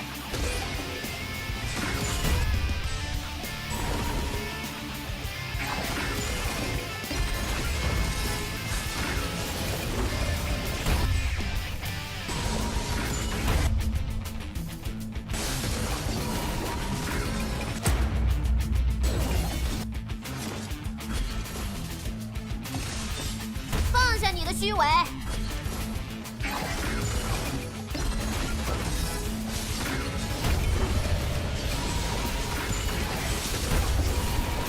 Quadra kill.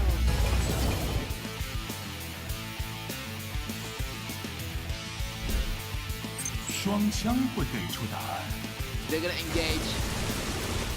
10x going in with the ultimate. And this could be it.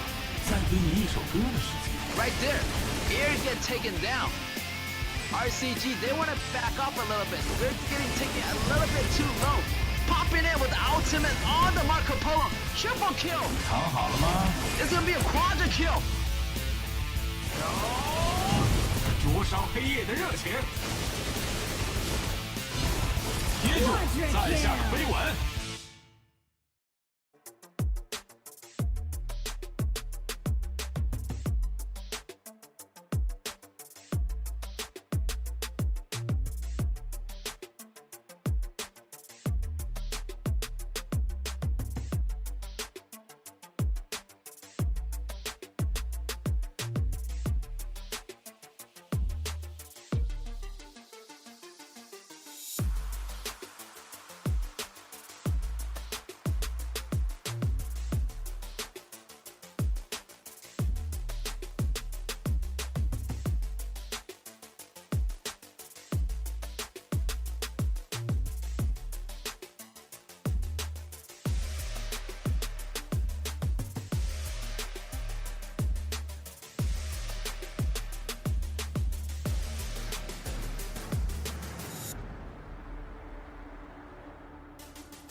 Hey, what's going on, guys? Welcome back to our match 4 of the KAW tournament. As you know, is our last match of the day, and we have a treat for you guys today. It's gonna be KG. It's gonna be Impunity. What's it gonna be? Impunity against KG. And as you know, Impunity is the top team, really aggressive team, and KG on the other hand, they're not backing down without a fight. Also another top team, top 6 teams right here, you know, fighting it off, trying to make sure who going into those top winner brackets. So yeah, I feel like Impunity here got the edge as they are sitting in the top 2 rank, you know, rank number 2 against rank number 6. So 23 points for KG, 34 points for Impunity. If Impunity manage to win this, you know, that they want to secure that top bracket as we speak. You know, even though they're not gonna get against, they're not gonna move ahead against Nova. They're still gonna secure that top 2 points, and they're looking for a way to overtake Nova and taking back their first place. Yeah, I feel like Impunity really have to put their hand in the game. Really want to, if they want that top number 1 position, they have the ability. They have the ability to take it back. They just need to be more cautious in those plays and making no mistakes every single round, not even against KG. As KG, they're really also really another aggressive team, and they are really coordinated. They've been coordinated since the beginning. Even though they have the most draws out of the game, but they even have a draw against RTZ, having a draw against multiple members like Scars. So they're a top team to really contend with, and I feel like Impunity shouldn't drop their guards. And against KG, with those great gameplays right there, as you can see from the replays, is gonna be Shane. Shane is gonna be the carry jungler from Killer Gaming side. So I wonder if his jungler is gonna get banned again, but it seems like Impunity is very confident in their team, so it doesn't matter what they're gonna ban. So they might target the KG's jungler, or not. So maybe not, since Shane is not gonna be up in this match. So Impunity looking to make some different bans happening right here, banning out my Shinui, banning out Shamonshi. So those mid laners priority is gonna get banned out, and let's see how this work out for them. KG try to reply with the Don Chow ban, and Shahoden is gonna be banned out. So great ban on the Impunity, but we still have Sean Bean leave open, still on the table. So Sean Bean, what's it gonna be? Yes, Sean Bean is gonna get picked up here by KG, prioritizing all those meta picks as much as possible. We got Shamonshi already out and Shahoden already out, so they might be picking up those heroes next round. So right now they're gonna have the good backups, great combo. We got the knockups from Libu, we got the knockups from Musashi. So yeah, already looking really good. The duo composition coming out of Impunity right here. And we got the Ishin and Limpo AoE combo happening from KG, already looking really good as well. So those AoEs are in effect for both teams, and Cheyenne is gonna get picked up by Impunity, and that's gonna provide a lot of sustainability in battle. But who's gonna provide the protection of their marksman? It should be okay, since Up is the #1 MVP, getting 10 MVPs already up in the chart. So he should be okay by himself. Like any marksman, he should be okay. 10 MVPs already, and yeah, Up is representing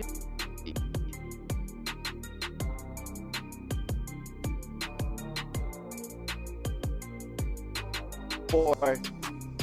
And let's see what KG is gonna bond to that. Up is choosing the right marksman right now, and maybe they're gonna choose Haya. They're still deciding which hero they want to choose at this moment. Marksman here for Impunity, but Impunity just want to hold back and have the last pick for Up. Try to counter pick KG in the process.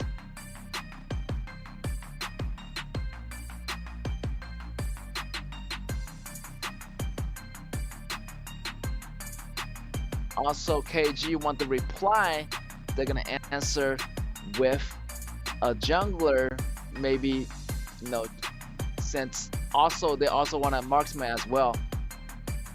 So they still want to figure out what marksman is fighting up, as up is the top marksman for impunity. So, you know, KG, you have to choose really. KAW is gonna be coming out of KG, and Gunshan Lee is gonna get picked up here in a second here. And great pick. As you know, KAW is gonna be picked up for impunity. Impunity looking for those counter picks, and it's gonna be great. Impunity always got the counter picks going, and it feels like what Zhang Jianmin is gonna slow down KG's Gunshan Lee. So yeah, impunity, they just need to be careful. Like they're looking a little bit squishy right now. They have a front line. So, but as long as they can get past, do the early game, it should be fine here, you know. So let's see what's gonna happen here in this matchup.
All right, KG on the left, on the blue, impunity on the right, on the red.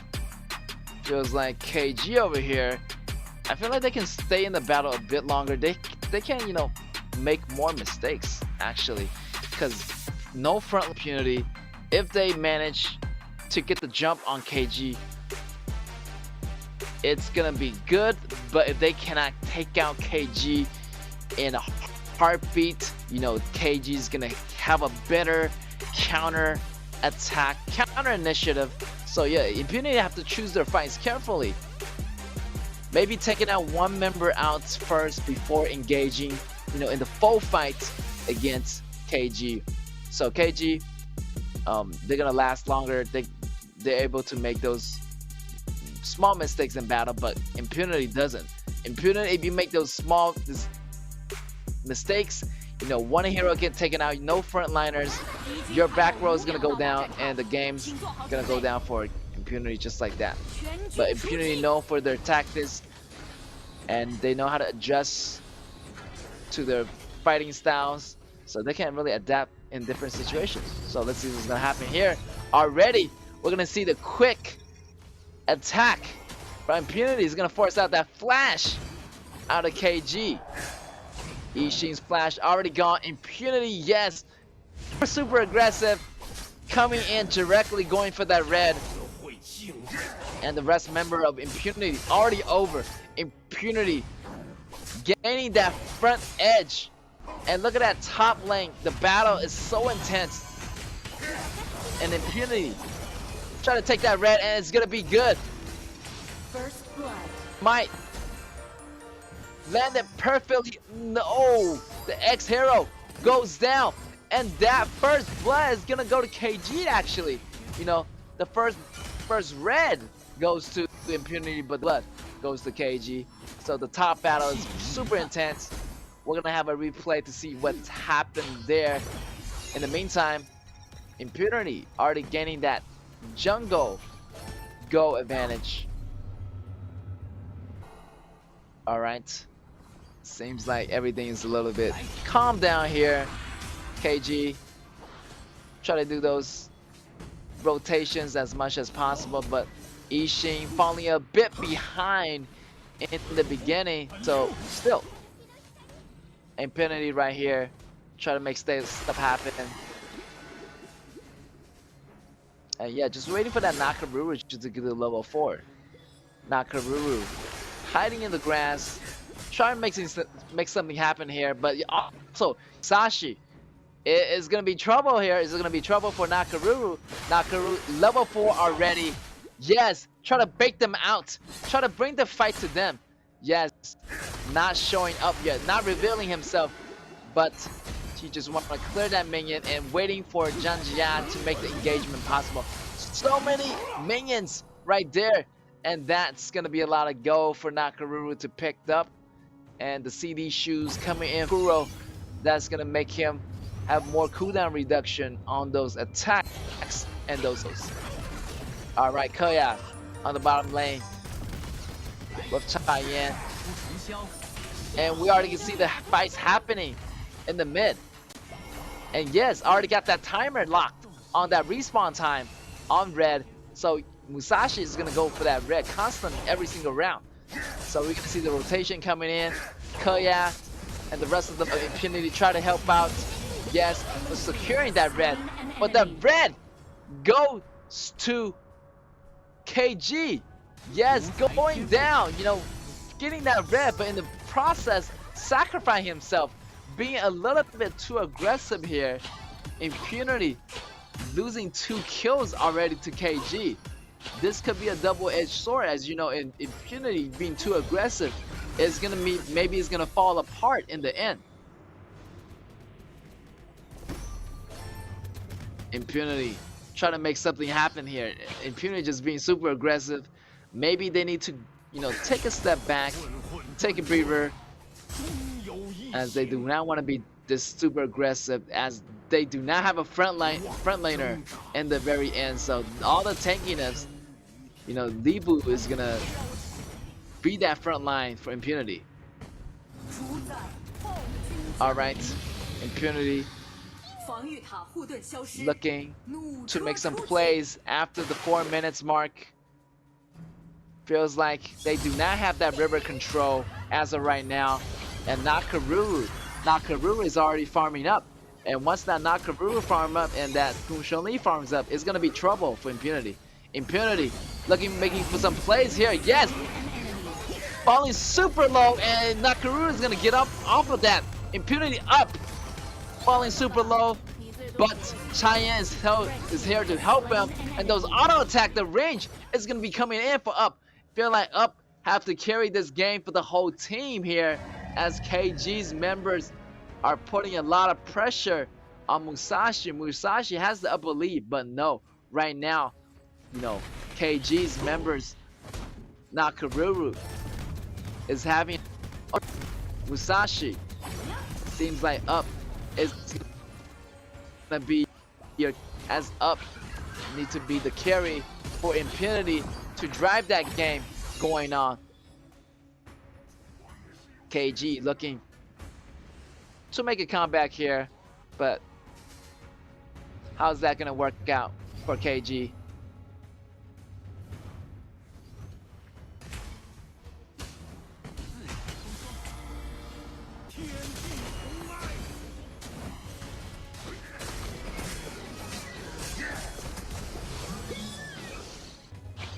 Alright, just a little bit of farming right here, not much happening, you know, just a push from the lanes of the bottom. KG is going to use that invasion on that bottom lane, and they're going to gain that advantage on the first turret. And yeah, just looking around right now for KG, and Impunity just defending the towers as possible. It feels like the table has turned. Impunity just being too aggressive too early, and that's gonna really cost them, you know, the tyrant, the river control. It seems like KG has the river control, and they're gonna use that river control to get that tyrant in the process. And yes, Impunity falling a little bit behind, and yeah, they should be more careful right here. The fight's happening from both sides. The sandstorm is gonna kick in, but KG is just gonna peel back as they really want to fight it really smartly right here, and they do not want to overcommit too much, as they know they are fighting Impunity. They got to be really smart, and let's see if they can bait out Yes over here. But seems like, you know, KG got them really up early, and Yes is not doing it as he should be. So Nakaruru, the damage is coming out online, and those anti-regen item is already up online for KG. So things are looking good for KG, taking it slow, but as I mentioned before, Impunity finished the game off. They need to take down KG instantly in a one-shot combo. If not, if you let this game drag on, Impunity is gonna have trouble in those big team fights. It's gonna be impossible for Impunity to come back in the late games, as the damage coming out online for Nakaru and the damage coming out online for Gunshan Lee. So Impunity, they gotta watch out. They gotta be more careful. They gotta think before they act. And what's it gonna be? Impunity X0 get taken really low here, that he has to go back. Half HP gone. A half HP Libu is nothing. So yeah, Libu try to make some HP coming back, try to heal up before the next big team fight is initiated here. Seem like nobody want to come out of their bases right now. Impunity just holding on, just trying to figure out their enemy's position, and KG is not. KG just standing really still right here. You know, Impunity, don't fall for the trap that KG is laying up for you. Right there, KG going in, but the attack from Yes is not gonna be enough. The knockup from input, the follow-up damage coming from Nakaruru. Megumi getting taken. Oh, yes, and he's gonna go out, but the trade is gonna come in. 1-for-1 trade, one support for one jungler.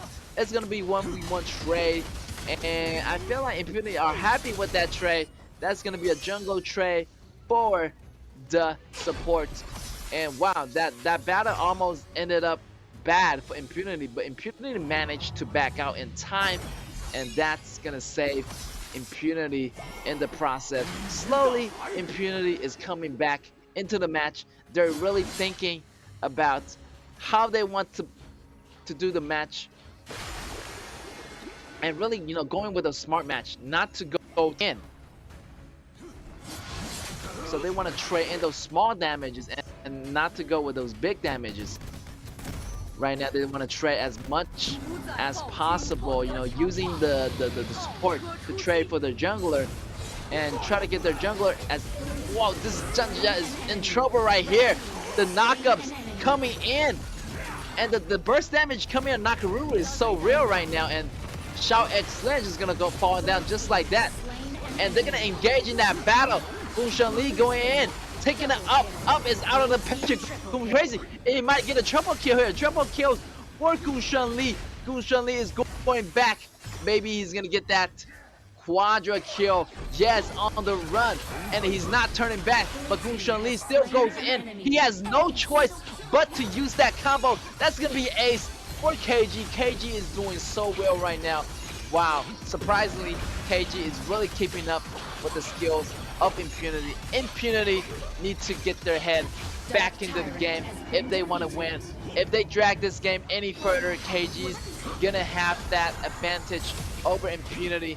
And yeah, the mid tower already go down, and Shao X Link goes down again. The damage coming from Ishin is also coming up online. Devastating fight for Impunity right here. And level 14 already on Nakaruru. The burst damage, the Gunshan Lee So yeah, Impunity gotta watch out, as they do not have front line, and they can't really stand up to KG.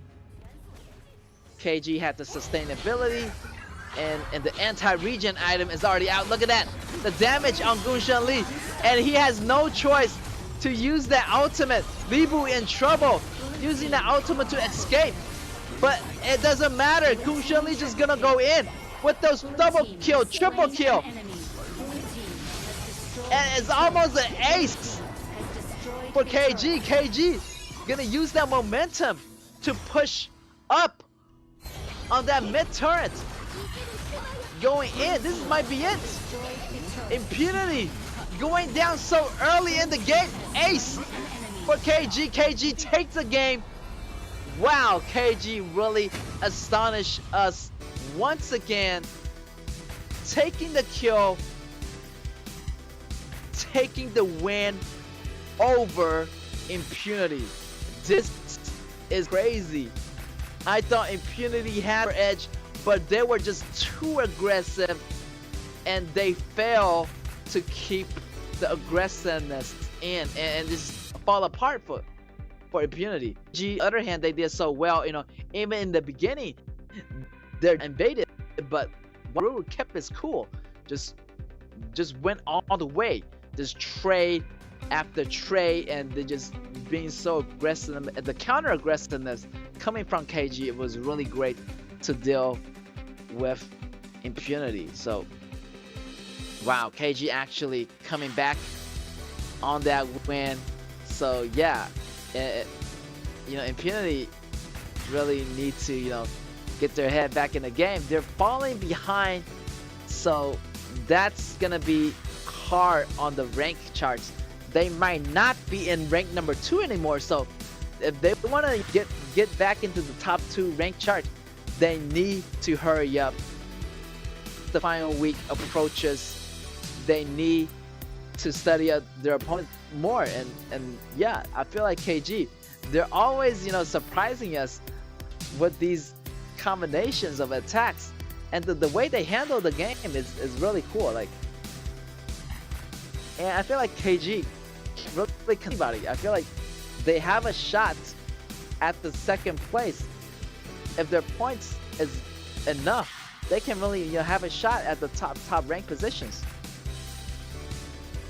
And let's take a deeper look at Gunshan Li and deeper look at Nakaru. Those two major damage output are coming in super hot for KG, and in the beginning the damage wasn't enough, but in the mid game, in the late game, they just came back super strong, and with that Shen Bin support, it just really overtaken Impunity by surprise here. So Impunity, I feel like they were just being too overconfident coming into the jungle, and just really, you know, showed a lot of dominance early game, but wasn't able to hold on for the mid games and the late game. And yeah, KG just surprises once again with the win. So big respect for KG for taking down Impunity, the second ranked team at the time. And that's really KG. Like, KG really will take the second game once again, but it's gonna be difficult because KG's history, I feel like they have the most draws, so it's gonna be likely a draw in the next match as Impunity try to come back in the second matchup. KG always do really well either in this first match or in the second match. It seems like their hero pool, you know, they have the hero, like they need to find the right combinations. What's gonna work well for KG. If they find the right combinations of compositions and draft, I feel like KG can really dominate any team. It just have to be the right timing, the right combination, and KG shouldn't have a problem beating Impunity. And Impunity, on the other hand, they were losing out on those meta picks. So, you know, losing out Xiaohoudun, losing out Shemenshi, losing the Gunshan Li, losing the Shen Bin. So they didn't have really much of a meta pick here. So yeah, they did have Musashi. Musashi, however, just being really too aggressive, and that aggressiveness didn't really, work out well for Impunity. I mentioned like their double-edged sword.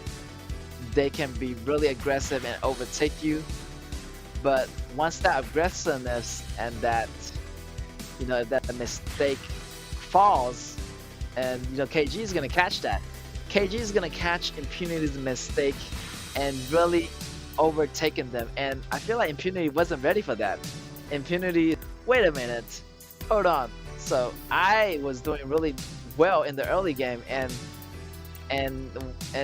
Musashi was doing those early invades, and once those early invades fall and fail, you're gonna see the turnaround happening and KG just overtaking you just like that.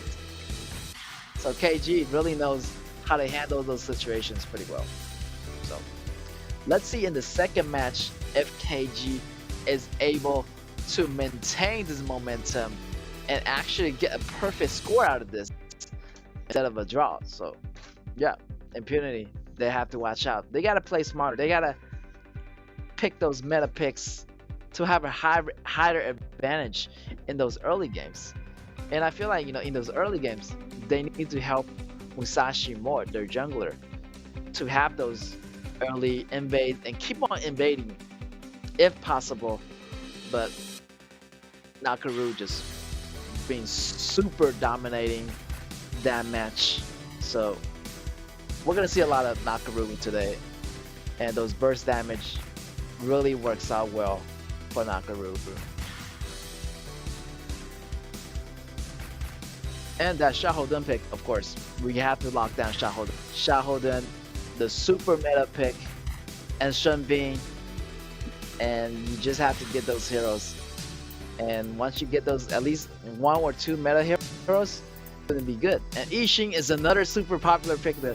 I feel like almost every single match, Ishin was there and just providing those, like if you're facing a really aggressive team, Ishin is a good hero to pick up, because Ishin, it was a really good pick here and really slowed down, whatever Impunity try to do. So the more aggressiveness is Impunity, the better it is to have Ishin on your team to slow them down and to have a counter initiative going on here for KG. And it worked out really well. You have Limpo jumping in, and you have Nakaru jumping in after Limpo, so the chain combo, the chain reaction goes on there, and having Shunbin in the meantime heals the whole team with his second ability. Also, the summon ability he has was heal, so Shunbin did a great job here of healing their allies and maintaining the fight as long as possible. On the other hand, Impunity has Cheyenne, which it didn't really sustain really well. Cheyenne was getting taken out in the battle pretty fast.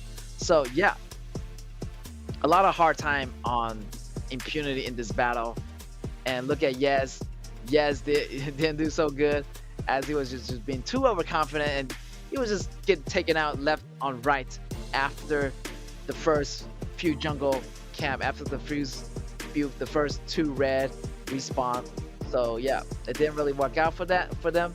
But if it did work out for Impunity, if those jungle camps were getting taken out on time on Impunity side, I feel like Impunity could end the game really early.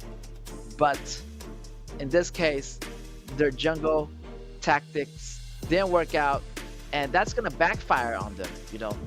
Try to go in, try to take those camps, but KG, they're not a pushover. They're gonna read that, they're gonna see it as a repeating pattern.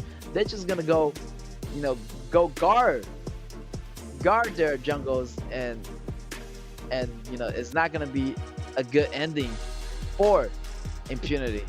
And here you have it, Xiao Chu is gonna be your MVP for KG, dealing 39.7% in damage with 7-0-2 across the chart.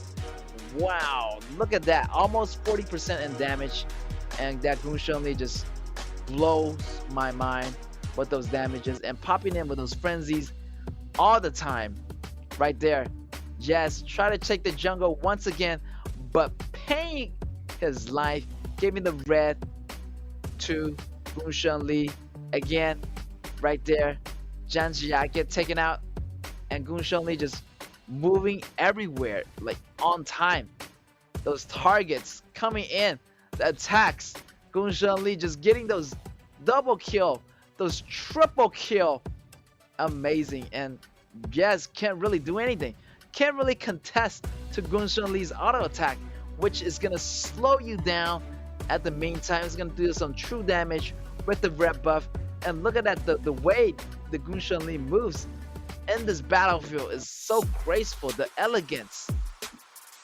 And KG is gonna secure that first round of the win. KG is doing it big, and they want to come back into the upper brackets. So yeah, KG looking to make things happen. And let's see how Impunity gonna respond to that in the second game match.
All right, we are still in our match for today, and as you know, KG took the first win away from Impunity in the first round of the BO2 series. So that's gonna put a lot of pressure on Impunity here. You know, they are looking really nervous right now. You know, they thought, you know, KG was just a lower ranked team, but hey, they actually beat Impunity, and the overconfidence of Impunity just didn't really work out for them. So Impunity is right now, you know, just struggling to keep up with KG in this first round. But hey, second round, they're gonna play more smart. You know, let's see how that's gonna happen. They're gonna play better. They're gonna play worse. And let's see, as KG are just doing really well. As you can see, the matchup, the Gunshanli, is gonna be super devastating. So Impunity looking, you know, to get some good meta picks here and not to be overconfident in those BP picks as well. So they gotta be really smart in those BPs, and also really smart about those early invades and how can they do it. And yeah, just be really humble here, Impunity. They don't want to be overconfident in the second round, as they are facing maybe potentially a 2-0, and maybe KG can just swing this match over Impunity once again. So Impunity, what's it gonna be? Are you want to stay in the top 2 ranks, or are you gonna move into the lower brackets? All right, well, no further ado, we're gonna go into the BP phase. They're gonna switch sides. Impunity is gonna be on the blue now. KG is gonna be on the red. Looking to take out some tankiness hero from Impunity. Gonna take out Kaiser, and that's gonna be on the list. Shun B, on the other hand, you know, gonna get banned out again. My Shinui, so denying those bursty damage hero in the mid. Shamunshi is gonna get banned out, and I feel like Xiaohou doing is a great pick. But feel like they're gonna go with a different strategy here.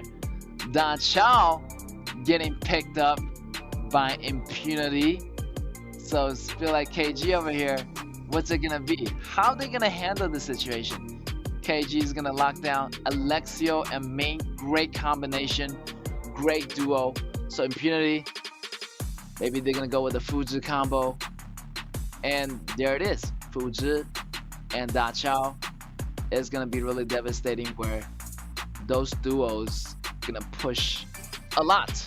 And the combination from Xiao X-Men, in addition to that composition, gonna have Zhao Jing. Zhao Jing gonna provide some AoEs, and those CC combos synergy coming from Fuzi and Xiao X-Men is gonna be really devastating. All right, they're gonna ban out Gun Shunli, so no Gun Shunli for Up. Up have to find another marksman that works well. So yeah, Up is facing the pressure. I feel like that's the only game that he faced a lot of pressure. Like a lot of time Up, you know, he's doing really well against those marksman lanes, those farm lanes. But in this case, they're going up against KG's marksman. So that's a lot of pressure on Impunity right now. So Impunity want to change up the strategy. They want to go with that Da Chao Fuzi strategy. Let's see if the old master and the Da Chao can really work together to make this happen here. Shahoden getting picked up here from KG. Yes, it's gonna be good. Great. And we're gonna see the Tigress getting picked up from Impunity. And yeah, this hero is really good at clearing jungle cap, and almost like he's just clearing it for free. Like the speed is so fast, and he get those attack speed once he activate his abilities. So great jungle character on Impunity. And with the reply, we're gonna have Miyamoto Musashi getting picked up here for KG. Another great combination to the composition. So yeah, it's gonna get locked in. So let's see here. KG, overall great composition, solid. Impunity, they gotta use that composition surrounding the strategies of the Da Chao and Fuzi. So yeah, we got Up playing Fuzi, and he's really good with that hero. And I think he's the the only marksman that plays Fuzi, if not correct. But I remember Up is really good with Fuzi, and he can really work well with Megumi Da Chao to make it happen here. So yeah, let's see how this goes. Seems like they want to be aggressive but also passive at the same time. So passive aggressive for Impunity. On the KG side, they already got a solo composition, so they're gonna wait until that damage coming online for Alexio. And wow, if Fuzi is able to survive those combos, then yes, Impunity will be okay. But if Fuzi falls too early in the game, I feel like Impunity is gonna lose the game. Like, they need to prioritize on something here, prioritize the lanes or prioritize the neutral objectives. So they gotta call the shot here. So Megumi, it's all on the support. Make sure putting those teleportations and ultimate in the right position, and those pushes should be good. But if you let Alexio gets too strong, you're not gonna have a chance to push. So let's see what's gonna happen. It's gonna be a great matchup here. KG against Impunity. And yeah, we're gonna go into this match right away. And the summoner's ability for both supports are really interesting. I feel like Da Chao thinking that she's gonna get ganked a lot, so she's gonna have that Purify to counter those CCs in those sticky situations. And we have Shimizu on the other hand for KG is gonna have Heal. Heal is gonna provide the extra healing power that needed to protect your team and also your crucial marksman. So match is gonna be on the way. Let's get ready to rumble. Impunity on your left on the blue, and KG on the right on the rave on the red. So yeah, match gets started already. We're gonna see that Tiger jumping into the bush, getting those auto attacks in on Injun. Probably a bit low, but it's alright. The heal is gonna bring him back into the game right now. Looking pretty normal here. Injun with the long range pokes is gonna provide some, you know, offensive zoning tactic for KG. And yeah, just waiting for this Alexio to come up, the damage. Alright. Fuzu going in with the pullback, but he goes in too deep. And he's gonna go down. Just like that. And that's gonna be first blood for KG, but also Angel went down by the attack of Patient Hu. Patient Hu is gonna use that to gain some gold lead and also gaining the jungle monster for that impunity. The blue. Not much going on top. Top just really farming really peacefully. Musashi try to go top, you know, get some EXP. Having two champions clearing the minions is better than one, because the goal is shared among your allies, and also the EXP is shared, and the goal is gonna be a little bit more than if you're, you know, versus just one person clearing the waves. So really, KG try to really farm efficiently as much as possible here, and not to go into the fight yet. Show is a bit in trouble here. The frost, the winter is gonna be on. Show has to back off for now. So we have the pressure on the bottom lane on Lexio, and you know, to farm really peacefully is gonna be really difficult. You're gonna have Dachao, you're gonna have Fuzu just putting that edge. You just have to be careful. If you let that Dachao and Fuzu come too far, he's gonna use that ultimate to lock you in. So you gotta protect yourself really well under the tower. Right there, the ultimate coming out for Fuzu. They lay down the ultimate teleport, and it's gonna bring multiple members of impunity there. And that's a great combo. Fuzu lock down one person, and you have Dachao sending more helps over on the way. So that's gonna be like a 100 or maybe 80 to 90% kill rate. Anytime if Fuzu get a lock on a person, it's gonna be a high chance of securing that kill. Alright, seems like the Axel Torment is gonna be coming out for Alexio, a really popular item recently, you know, just for him. And it's still a really significant amount of damage. It also provides damage piercing in the beginning, so it's a new invention of items, tactics for Alexio. Alright, pressure on the bottom again. Angel try to use his ultimate, try to clear the minions as much as possible. It's gonna work, but it's not gonna last for long. 3 man.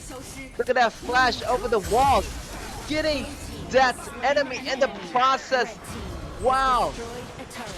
Impunity actually locking down members of Musashi and bringing him down in the process.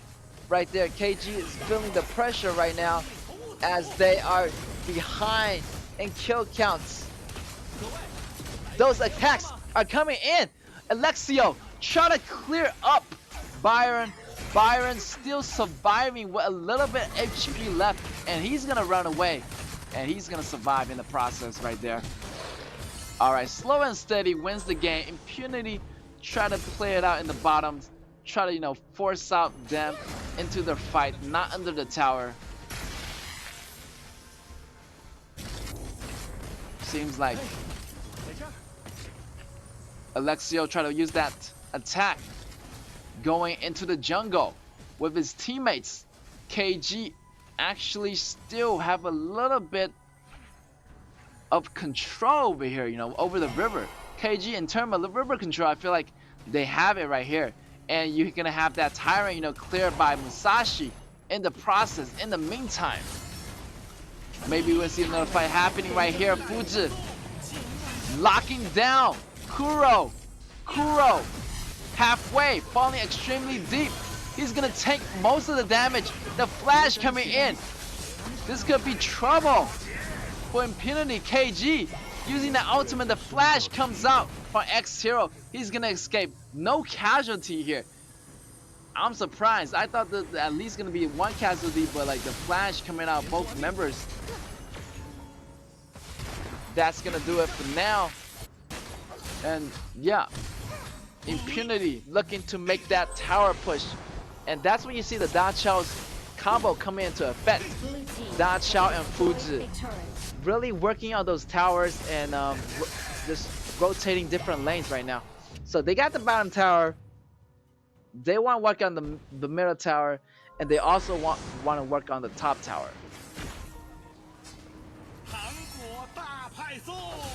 Might see a big fight happening soon. Right there, Fuji's got one of them, another member in the grass already. Shimizu goes down. The attacks coming in. Gonna be trading 1 for 1. The double damage, the double kill coming from Alexio. The damage is coming up online for Alexio. If they're not too careful, they're gonna be in the damage radius of Alexio, and you do not want that. Alexio needs this blue to make it happen, and it's gonna be good.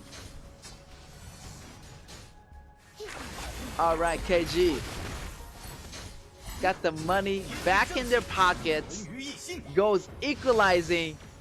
KG actually doing a good. KG can really last because they have the tank. They got the long range poke, so why not?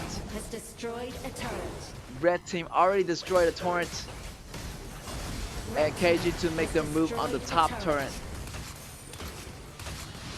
KG slowing a bit down here as they are facing Impunity. They do not want to be too aggressive. The ultimate popping in from Injun is going to provide some zoning.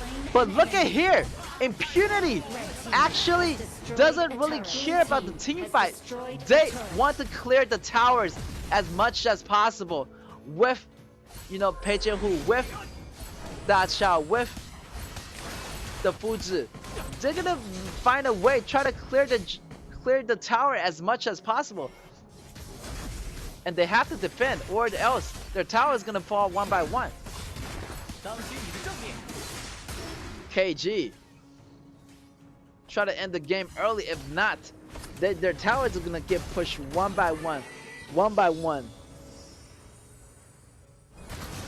All right, looking to make something happen here. KG try to group up here as they do not want to be alone in the process, and they know that Fuji and Da Chao are together 24/7, so they always want them near the tower.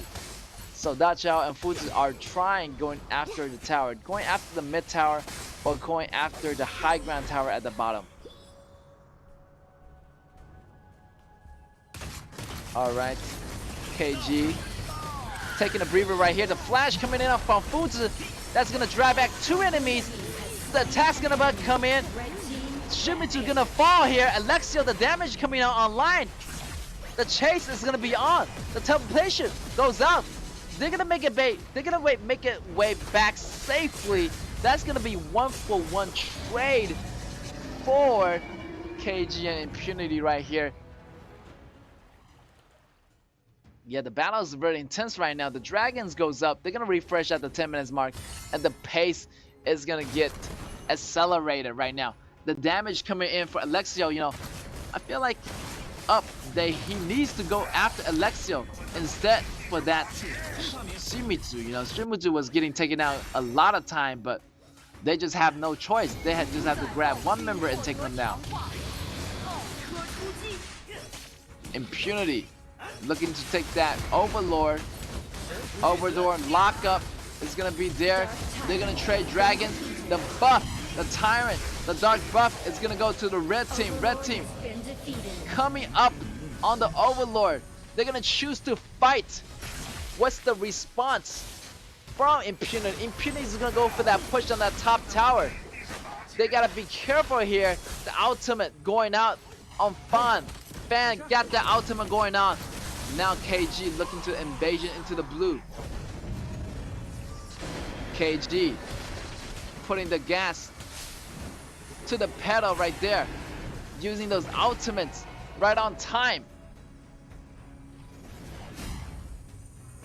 KG is just being super careful here, and they do not want to be invaded by Fuzi's ability right there. Fuzi using his ultimate on Injun. Injun gets taken out here. The battle's kind of happening left to right.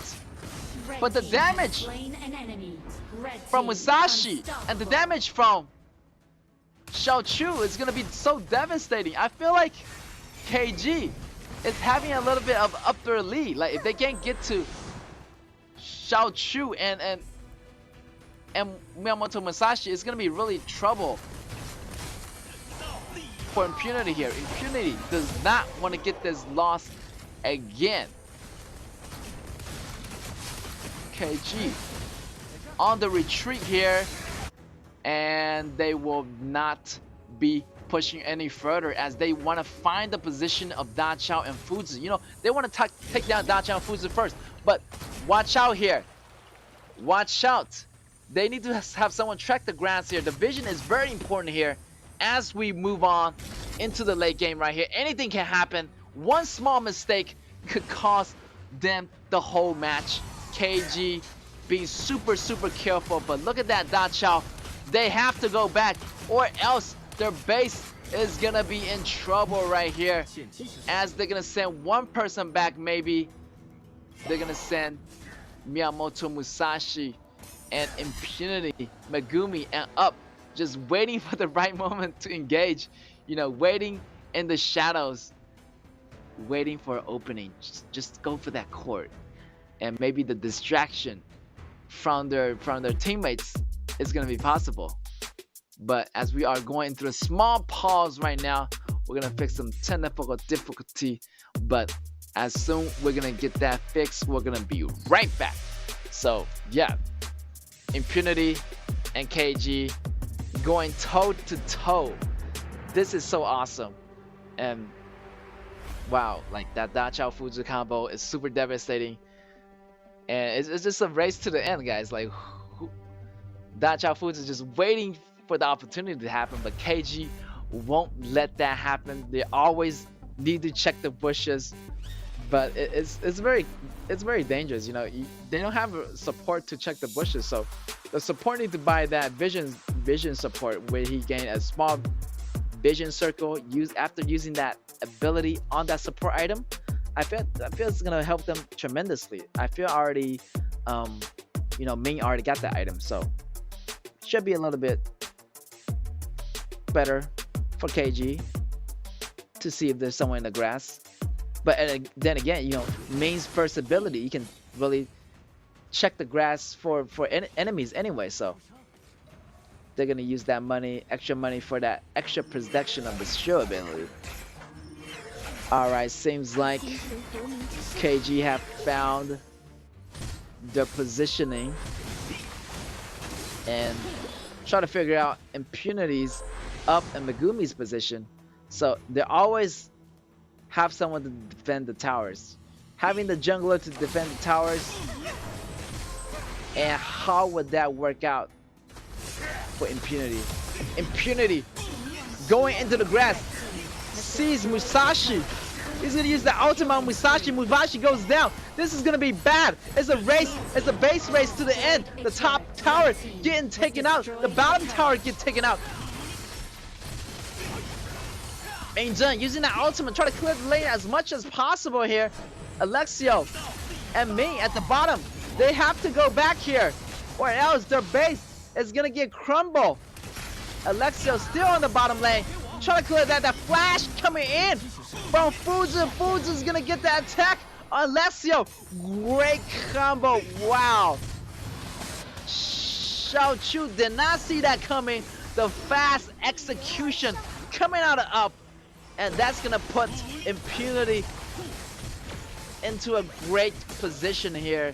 They're gonna have that control over that river, and they're gonna have that control over that blue as we speak, and they're gonna use that advantage to take down this Dark Tyrant in the process. Wow, things are looking good for Impunity, and Impunity is gonna use this momentum and to carry the game into the late game. Can it make it possible? The ice is gonna be frozen. Xiahou Dun looking super tank right now. He's gonna soak up all of that damage, and he's gonna walk out alive. But still, the pressure is gonna be on for KG. The bottom tower is gone. The super minions are marching on the bottom lane towards their base. They need to have someone to kill the minions right now, as the Fuzu and the rest of the team of Impunity are going for that top tower. That's gonna be their next on their menu. And wow, KG just looking on the defensive side, thoroughly, you know, defending the tower as much as possible. They need to have Xiahou Dun check the grasses, and it's gonna be really dangerous if they cannot find the position of Up and Megumi right there. They show themselves, but they're gonna escape using the teleportation. So it's really annoying for Impunity to use that composition. So KG is just feeling the pain right now. Already that super minion on the bottom, and that's what Impunity is waiting for the super minions to go in, so they can have that opening, get that opening on that Xiahou Dun here. Xiahou Dun goes down. There's your front line. Now who's gonna be your front line now? KG just feeling the pain right now, having all those minion problems, having that tower problem, having that Fuzi and Dacha problem. So already Impunity, yes, using that time to take down that dragon. And yeah, we're at the closing game now. We're at the final hours. Look at that flash initiation coming from Fuzi. Wow, Alexio just go down just like that. I feel like the game is gonna get ended here right there. Musashi jumping in, dealing not enough damage, and he's gonna go down. It's gonna be a 1v1 trade, for 3 trades for Impunity. Impunity got the upper hand here. The Splendor coming in from Zhao Jing is gonna save her life. Save her life, is gonna go back into the teleportation, and wow, Impunity just slowly draining away Killer Gaming's life right now, using the teleport ability. Go back to refresh, coming back into the battle. Super refresh. Zhao Jing and the rest of the members try to take down Xiahou Dun. Xiahou Dun just being too tank right now, but they don't care. They just want to take the core. The super minion, the creeps, the vanguards is inside the tower. The tower goes down really low, but Impunity has to back up right now as they are facing too many members of KG. KG is still able to hold on. Wow, this game is super intense. We're moving into the almost 18 minutes already, and we're gonna see the Tempest Dragon popping up at 20 minutes mark, and that might be the deciding factor. You know, the deciding win, the winning factor, who's gonna win the game. But still, that Fuzi and Dachao combo already coming up online. So this is very devastating here. Looking to make the Tempest Dragon play. Try to get much of the neutral objective as possible, since they clear all the high ground towers from Killer Gaming's base.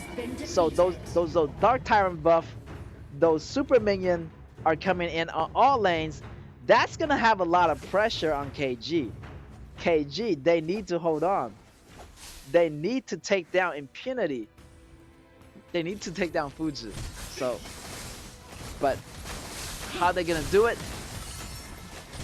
With the standing pressure, a lot of pressure from the super minions, and they need to make it happen somehow, someday, or else her tower is gonna get taken down. And the initiation coming in from Byron. Byron goes down. The initiation is still coming in. The fight is not over. Impunity standing up to KG. KG is on the behind. The tower is gonna fall as the super minions are inside the base. And there you go. Impunity is able to take it back one more time. And that is gonna be a draw, ladies and gentlemen. Impunity actually taking it back on the second round. So there you go. 1 point for both teams. And wow, what a fight. The Da Chao Fuji combo worked out great, and I feel like those are really good combos, you know, for Impunity as they try to win it against KG. And KG did really well the first game, but in the second game they weren't ready. Like they can't really contest to that Da Chao Fuji combo, and in the end they just let it slowly take over. If they were able to end it in the early game, I feel like they should have taken the chances, but it was so difficult. They were facing Impunity too, you know, Impunity just being super aggressive, and they managed the wave really well. And Da Chao and Fuji were like the MVP, just carrying the game. Da Chao using that, you know, those abilities to bring those allies, you know, strength in numbers into the game. So it's really tough for KG to contest to that, but still, they got the first win out of that. So it's gonna be a draw for both of the team. And this shows, you know, KG is a really super nice contestant into the game. And yeah, Impunity at some time I thought they're about to lose, but in the end they came out really strong. Impunity once again, even though they didn't win both matches, but at least they able to get 1 point back, putting them in 35 points, which is gonna be third place, you know, behind RTZ. I feel like RTZ is gonna be in the second place now, and with Nova in the first place. So yeah, Nova and RTZ is gonna be the upper bracket right now. Impunity falling down into the third place. Oh yeah, they need to try harder, and Impunity is not the #1 team anymore as they wanted to be. So yeah, Impunity, they need to get their head back into the game if they want to get back into the winners bracket. And wow, what a beautiful fight here. The fight took very long. I feel like this is the longest match of the day, as in the end I feel like, you know, Alexia should have backed off that bottom tower. You know, they were just pushing that bottom tower really, you know, okay. After they get that bottom tower, they were a little bit greedy about taking that high ground tower. So, you know, Fuji saw it as an opportunity. Fuji just flashed right in for that Alexio. Alexio just got taken out, and they're just gonna, you know, fall behind on that rhythm. So Impunity took advantage of those situations and really got the best out of that. And Killer Gaming, they were just so close securing that second win.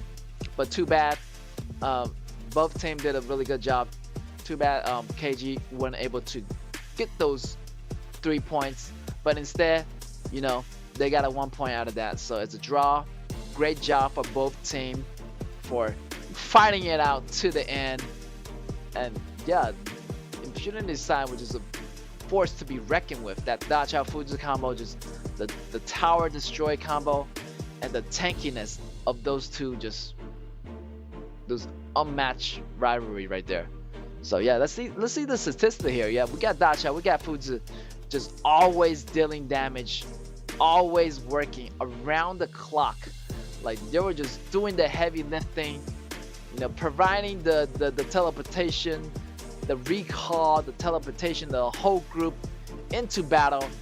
So yeah, the number advantage gotta go to Impunity.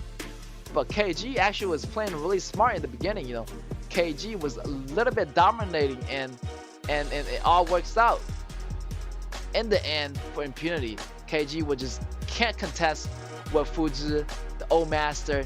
Here's gonna be your MVP, and it's gonna be up again.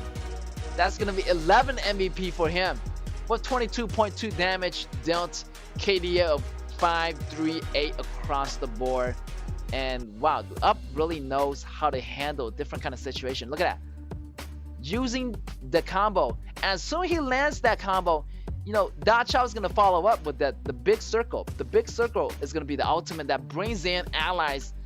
So the allies are going to have that ability on their screen when that big circle is in effect. And you can click on that teleportation to arrive in that big circle. And right there, I feel like that was a turning point. They took down Alexio and they just turned the game around. So, yeah, KG feel like they should be, you know, a little bit less greedy, and then they would have a chance of winning. But they just want that bottom tower so much. And look at that bottom tower, it's still halfway. And Impunity just used that momentum, just carry the game forward, going in. Byron just going in, flashing in damage, and even though he get taken out, the super minions already inside the base. Yes, just doing so much damage to the back row, and that's how you do it. Impunity show us again that they can still fight back. And wow, tremendous performance from both teams. Great job, KG, on the first round, taking the win, and it really smooth. So Impunity, I feel like they just need to have chance to warm up, and in the second round they just hit so much harder than the first round. So yeah, the Da Chao Fuzu combo is super devastating. Go ahead, try it out for yourself. It's gonna be you know, you're gonna find a really good duo and partner to go. Either you go with the non-ADC pick, or you're gonna go with the normal composition having Fuzu going top. But either way, having that Da Chao on your team gonna improve your win rate significantly. So it's gonna be a 1v1 match today. So nobody gets 3 points. Both of them gets 1 point each. And yeah, Impunity is not the #1 team anymore. So, but they still have chance to fight back because they're gonna have more matches and coming up in today's match. I know they're gonna fight against Nova Esports again, so that's their chance of getting back into the top 2 rank. And KG, wow, tremendous effort is being put out here. KG just defeating Impunity in the first round. That was unexpected. I didn't see that coming. So yeah, great to see KG's improvement so far. I feel like they're the most team with the most time. So, you know, their skills, you know, is up and down. So they can really they can contend with anybody, but they need to be more, you know, settled in the second round. If they win the first round, they need to keep that momentum going. You know, every round has to be consistent. I feel like they're a little bit inconsistent. You know, they're the team with the most draw. That's gonna have 6 draws already on KG's team. So a little bit of instant consistency in those wins. So I want to see more consistency, like taking away both matches, earning 3 points instead of getting just 1 point every single time. And 1 point is not going to cut it. You just have to get the perfect 3 points. And Impunity, yeah, they were just being a little bit over aggressive. I feel like Impunity would have taken the first game if they would have been a little bit smart in their play and be a little bit less aggressive and just, you know, play it more smart. And, you know, since they're going against KG, they thought they can play a little bit more aggressive, but that's not the case. It didn't go their way, so they lost the first game, and that's gonna knock them out of the winners brackets. So, you know, they're really frustrated right now. So I know they're pain. So yeah, KG on the other hand did a great job. Even the second match, they put up to Impunity's fight, which is pretty awesome. They almost, you know, fought back and almost secured that 3 points. But Impunity, the Da Chao Fuzu combo, works so well.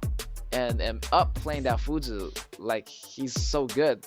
He knows what the other ADC is thinking. So he knows those situations. So it's really good to play all the roles, have a good understanding of every position that enemy is gonna be playing. So like he already know how the AD is gonna act, and he gonna use that Fuzi to lock down the ADC or any other position of the opposing team. So as long he land those ultimates, you're gonna see an army coming in, and they're gonna always have that number advantage in those fights. So KG just didn't see that coming, and they just fall victims to that Dachao and Fuzi combo.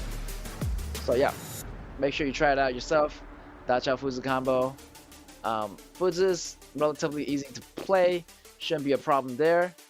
Feel like Dachao need a little bit more teamwork and mini-map awareness, but once you got those, it should be good. Like those two work hand in hand, and just about the timing on the ultimates, and practice the flash ultimate combo with Fuzi.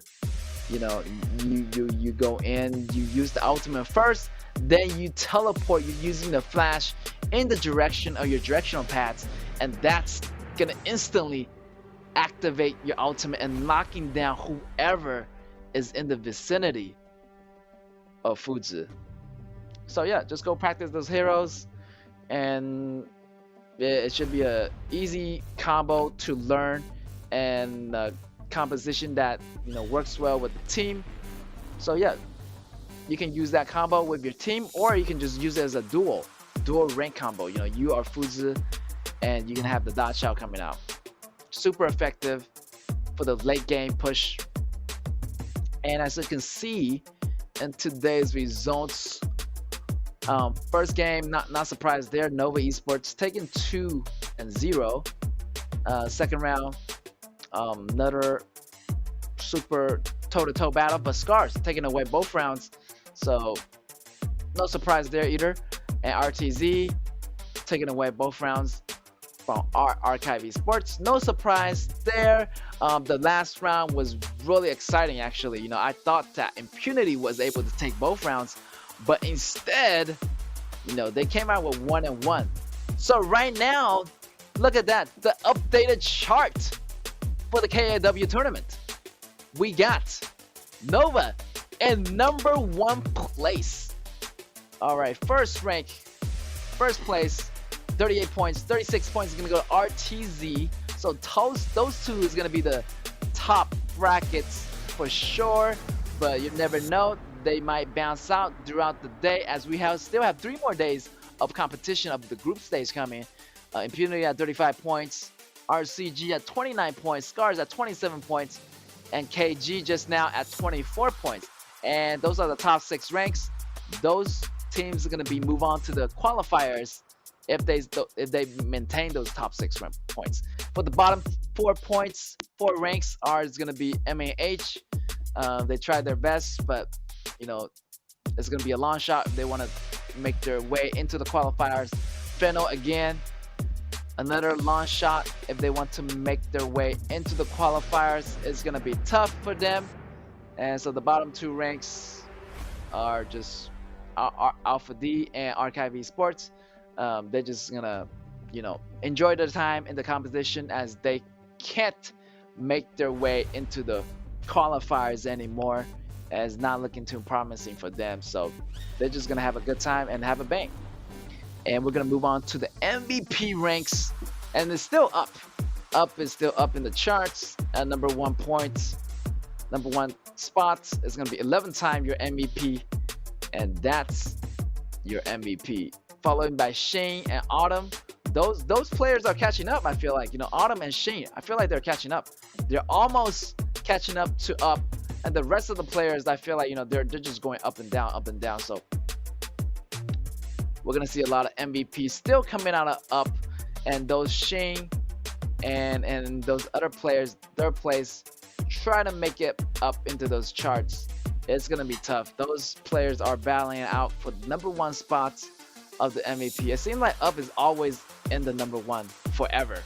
So it's gonna be tough to knock him out. So I'm waiting for that person, that MVP champion, to get him out in the first spot. Yeah, so we're gonna have more upcoming matches for you guys tomorrow. It's gonna be match 1. We got Alpha D versus MAH. That match, I feel like they're just gonna have fun. Feel like, you know, both of them just, they can't really make it into the final qualifier stage already, so they're just gonna have fun. Next we're gonna have match 2, RCG versus KG. That's gonna be a cool match for me. And Impunity match 3 versus Fennel. Then Scars match 4 versus RTZ. So those are the upcoming matches for tomorrow, and that's gonna be the wrap for me today. I'm out. See you guys tomorrow.